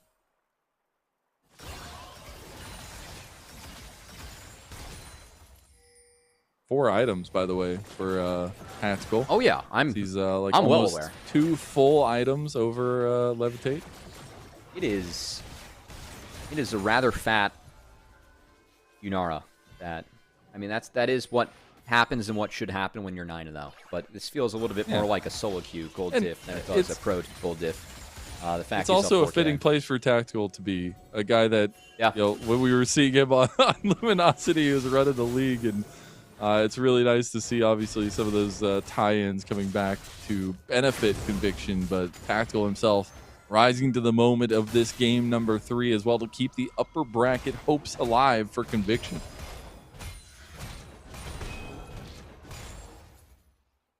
Yeah, I mean, it has been nice to see Tactical step back in. He's definitely someone that I know that he had a few woes in LCS, but always been very competitive here in NACL, and I think that we've seen more consistency out of him at this level, which I know is kind of the big hit that teams and fans had against him at the higher level. So whenever we can see Tactical lock in, he is someone that is very mechanically gifted, and we consistently see that with how he's able to play on the Rift. So he was very vocal about that struggle too. He was very vocal about the fact that he wants to put his all in once again, and see if that's going to come out for him. He does have the sash now, so he'll be able to get away from some of the CC coming through, especially if one of those errant yellow cards finds his way. It's going to be a big one here, but you can tell right now it is just the calm before the storm. Dragon 50 seconds out, 20 seconds for another Baron, and Conviction poised in the enemy jungle. Going to take 2 gold cards now to make sure they connect on the Tactical. That's a decent find. That is at least one being burned. That's Mikhail's on Insanity. So Shochi now has the RFC. 3 yellow cards now. It'll only be 2. Yeah. Now the RFC for Shochi has the ability to fish a little bit more. Do like what we're seeing out of Hoarder trying to mark the Riven as well. Some bush play going on in the entrance to the river here on top side. Shochi getting chunked out, and instantly Sniper goes to the back line, Cataclysm over the top, and it's like I'm watching the NBA playoffs, but it's on Summoner's Rift. My God, the double alley-oop for Conviction, and that's just all she wrote. They're going to take down Supernova. Both the first and the second seed have lost on the day. What a day. We'll see if that's the end. You still got to go up against a Smolder. I think they're going to retreat, take the Baron. As, again, just how big this Nara is. 10,000 gold, though. I mean, it's whole leads on Tactical. We were talking about how far ahead he was, and oh boy, when you're able to engage the thrusters, was that a twisted fate that melted or what? As this front line of Supernova just cannot hold things together. And get both the objectives, too. Yeah. I think this one is pretty done and dusted, as I really feel like the backbreaker for Supernova was just the face checking of that mid embankment brush from Levitate. Like from there, just the lead that Conviction had. Again, a lot of the conditions that I was talking about that I liked for Supernova went to the wayside when that first Baron was taken down. And this front line, I got to say, Riven, the ability for Riven to interact with Xin Zhao and even TF, kind of buy some space from the gold cards. It doesn't feel like there's enough damage. Upfront damage or DPS to get Riven down, and in those games, Riven can be very lethal. And that was I mean, that flash triple knock-in, that was actually disgusting. Not to mention, this is Sniper's Riven, so I mean, in spite of conditions of the game, I mean, if he just picks this champion, I mean, you just have to assume it's lethal. It might just be, as they are very far and above where they need to be right now, and looking to put the final touches on this bot side. At least put the end to the inhib here if they can get the push going. Still 2 minutes for the Baron, and they're just going to go for the dive play onto Shochi. He gets double knock-upped, and now he might just go down. The flash comes out from Tomio, and he does have GA, so he can play with his life. Music forced to go away. Hoarder forced to TP in, and they still lose the inhib. I thought Shochi got out. I do think that's it, though. Gold card is so important for keeping this comp together. Is Conviction going to try and put the finishing touches on? What was a good series from them? The first round opponents who have risen to the second round in the upper bracket are now on the verge of having a good day for both of them. Conviction rebuffed on the push is now Hoarder looking to go in, but does get chunked by Tactical. My God, he's doing so much. And Sniper is going to be coming back around towards this mid lane to get the push going there. Tactical still playing with his life and still has the Transcend oneself. Here comes 4 members of Supernova onto him. He might have overextended here. He's going to get the passive in here as well. Some damage back. He does go over the wall, so he's fine for now. Sniper, though, needs to be a bit careful. Dicey situation for Conviction, as it's going to be Tomio who's coming back out of the map now, but they need to back off at least for this Baron buff. I thought that was it. I thought they were going to be able to end. But again, we've seen the Smolder in a couple of these siege scenarios just do so much damage. And that's why we were talking about the neutrals earlier on, using them to bait Supernova out. Because that mid play, when you're able to find the slam dunkaroo, it was a posterization in the mid lane. Oh, they just keep finding fights, man. They just keep on fighting. It's going to be a ping on a Zyko now. and now they're gonna just chase down. Double knockup coming in, and they have so much damage. A double kill coming out as well from Insanity.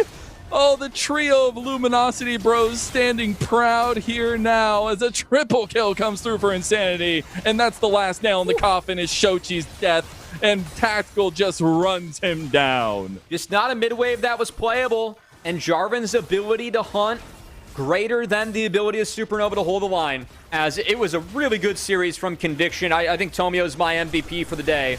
In spite of Tactical's massive Game 3 performance, I felt like Tomio was really solid in all 3 games. And Conviction gonna be moving on in the upper bracket. Might have been a 6th seed, but I think the nameplates, no one expected this team to be the weakest team in playoffs. Numbers don't mean anything today here in the NACL, as it is going to be Conviction moving on with a 2-1 victory over Supernova. The happiness on the camera is only a small exclamation to what this means to them. But what a series. We had a downright banger for the last one.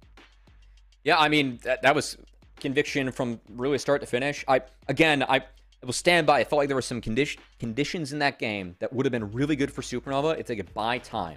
But that first Baron that went over, that's what gave Conviction the gold lead, where every fight we saw, they were able to find the dog pile. And once the dog pile started coming in, that Smolder was having a tough time, and the rest of Supernova was having a tough time stopping it. So gold card, Counter-Strike couldn't hold the line. And Conviction moved forward, as it's going to be Conviction versus CCG in our upper bracket finals. Definitely not what I expected coming into the playoffs. That's a crazy place to be as well. I just think it's so crazy to think about the journey that we've gotten to this point. And we still have a lot of playoffs to go, a lot of best of 5s as well. But our best of 3s have been pretty spicy in their own right here. And you could see the attempt for Supernova, the idea of what they wanted to execute. But it was those early fluctuations and a couple missed opportunities that landed Conviction the hand they needed to take full control of the game. Yeah, I mean, the damage chart kind of tell the story. Smolder was pumping in the base, but I mean, that is in spite of a 4K gold lead for Yunara. And man, when Yunara hit R in those fights, Tactical... Yeah. It was just Shochi lost all of his health by 1 auto attack. It was like 3/4 of his health bar. Yeah, it was the auto and the auto reset and sayonara. It was a tip of the cap from the Twisted Fate for that. As not much to do there. But congrats to Conviction. I mean, this is a team that I feel like, rightfully so, people are critical of. And again, when you have nameplates the way that they do, and you are the 6th seed coming out of regular season, that's not the expectation for this roster. And I know that they made some changes coming into the playoffs before so. But, as an old phrase I love to say in sports is class is temporary, form is permanent, or form is forever. The form of some of these players, despite the class of what we might have seen from regular season, they really stepped up. And for me, I thought Tomio had a really good series today. Just tried to control all 3 games start to finish. I know that Game 2 went the way of Music and Supernova, but even some of the Sejuani plays we saw to him and his ability to just really play the objective solidly, dictate the pace of the games, and all the games, but especially the games they won in Games 1 and 3. I think a lot of the times Tomio, definitely takes a backseat to some of the bigger names and flashier players that we have on this team, but definitely someone that has embraced being a role player and a facilitator and did so very well today. Yeah, he did. I really liked seeing his Vi once again. I think some of the flashy plays on the Jarvan were really fun to see, especially some of the flag and drags. I think he was able to execute a lot of things that, take a little bit of that mechanical ceiling. I'd love to see him able to pilot those ones, as well as a lot of answers into Music too, and some of the pathing that he was willing to take and trying to take. Yeah, I mean, like that sequence of Game 2, I know they dropped Game 2, but where the Sejuani got the 3 quadrant off that first Drake take from Lee Sin, like I really feel like that slowed the game down for Supernova, and it created some good scenarios for Conviction as some of those Glacial Prisons were hunting well. But yeah, congrats to Conviction, and Tomio and the crew. Again, this is a team where I had some difficulty leaving, I think, Insanity off my All-Pro ballot, just because I think so highly of Insanity as a player, always.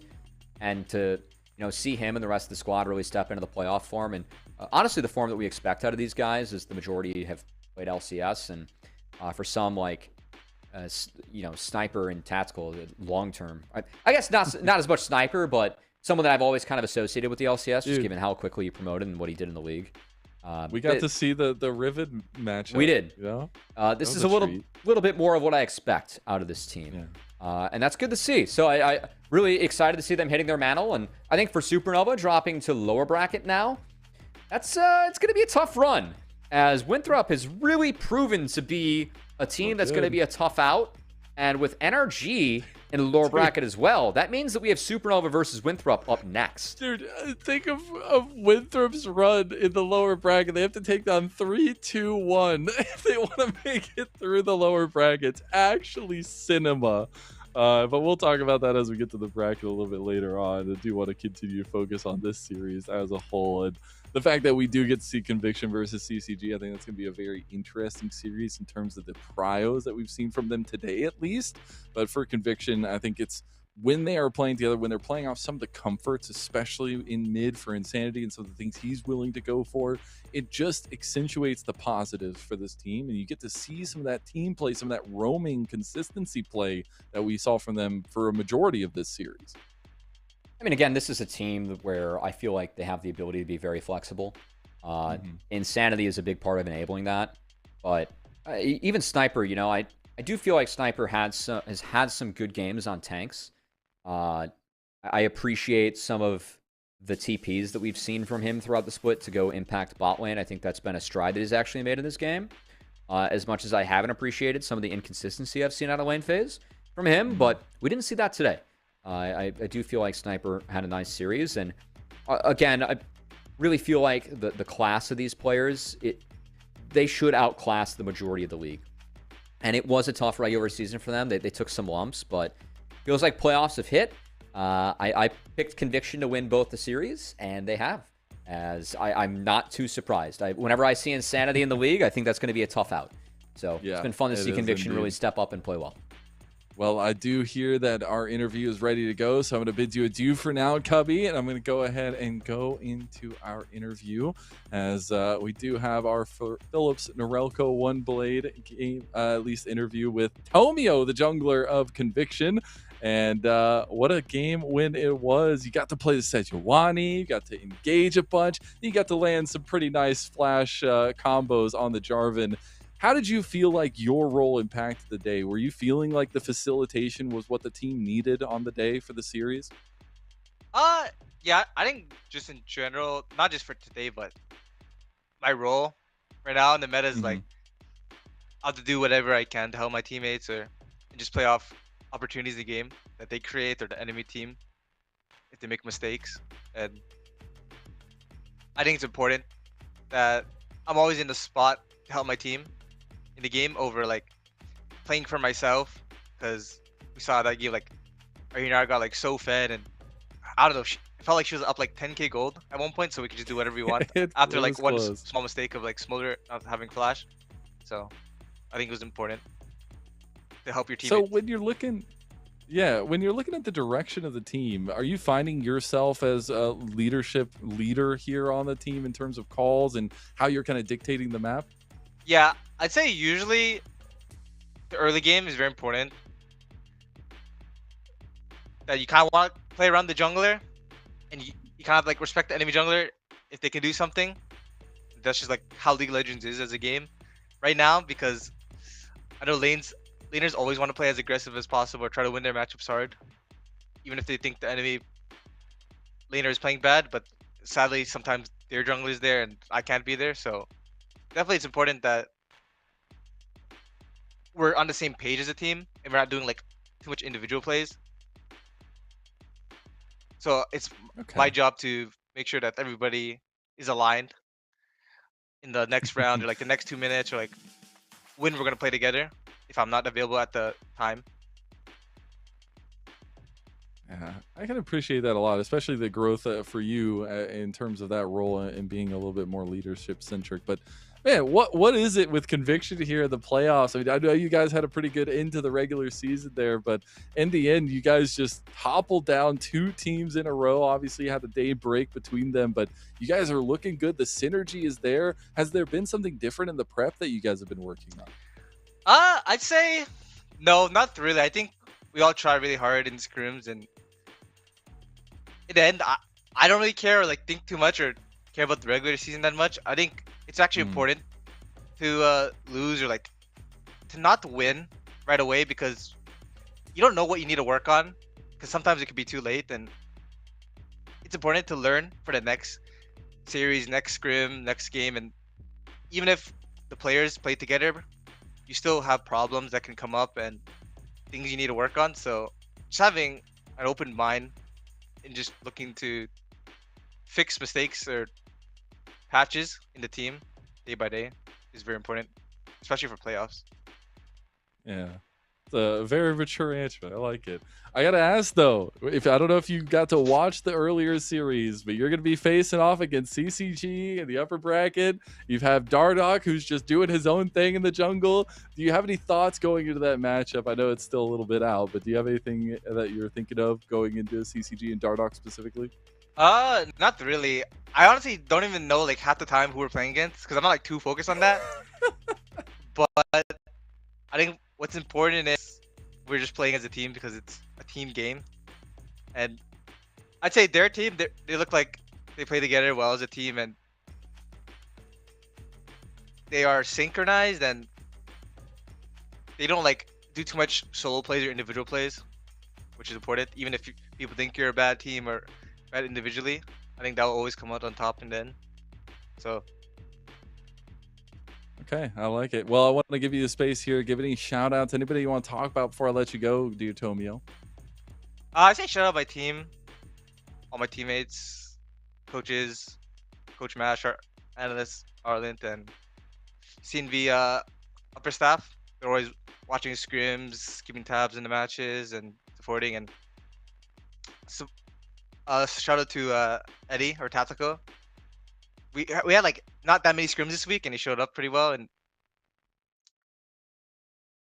yeah. That's about it. I appreciate you so much, Tomio. Thank you for chatting with me, and congratulations on the win and the continuation of the upper bracket run. I'll talk to you very soon, my friend. And I'm going to bring back Cubby here. Yeah, goodbye. And Cubby, we're going to round out the week, round out the day. And some nice wise words from Tommy. It's crazy to think about some interviews that I had given to him so many years ago, it feels like at this point, and hear the difference in how he carries himself and especially the leadership that he's presenting in the games now for the team. I think it's so awesome. Oh, wait, I'll do a throwback way back, the Proving Grounds pod with me and Summer. When we got off the call with Tomio, he gave like one of the most heartfelt goodbyes. It was like, I hope that all is well with you, like you moving forward, if we cross paths or not again. It was really funny. It's definitely one of my funnier memories from all the interviews we did way back then. But yeah, shout out to Tomio. He's been around for a while, still playing at a really high level. And good to see. We had 2 jungle MVPs today. Really felt like junglers were a big difference maker on the Rift. So a trend to track moving forward, because I feel like jungle pool's pretty narrow with what we have right now. In terms of options for what they can play, but to have 2 junglers make such a high impact, and we're gonna have to see. I mean, those pools will be forced to be widened as we get into best of 5s. Of course, done with best of 3s now. That's what I'm excited for. As we're going to be taking a look at the bracket. You obviously see the track record for today, 2-0 against NRG for CCG, and then we had the 2-1 for Conviction, which means CCG and Conviction battle out for a spot in the grand finals of NACL 2026 Spring. Meanwhile, Winthrop has to make the gauntlet run of all gauntlet runs, going through all of the seeds to make it all the way to the grand finals.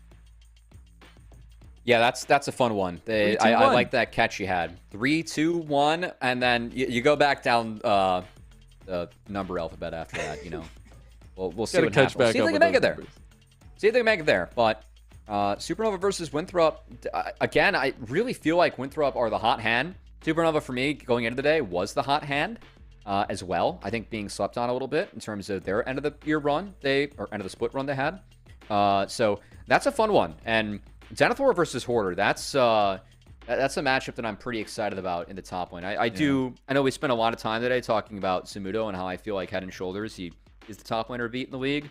I think really highly of the top laners that we had in the playoffs. I said coming into the year, I felt like top was the deepest role we had, 1 through 10 in NACL, and to see these guys go to war in the solo side lane, it's been quite fun. So yeah, we'll see Denethor versus Hoarder. We'll see who's up to the task or the challenge on that best of 5 and see what each player can pull out in their pool later on, because the Cannon and the Camille were big difference makers for Denethor in that last series. They were. I want to give you some space here, Cubby. We are saying goodbye to best of 3s until summer or whenever next we do see them.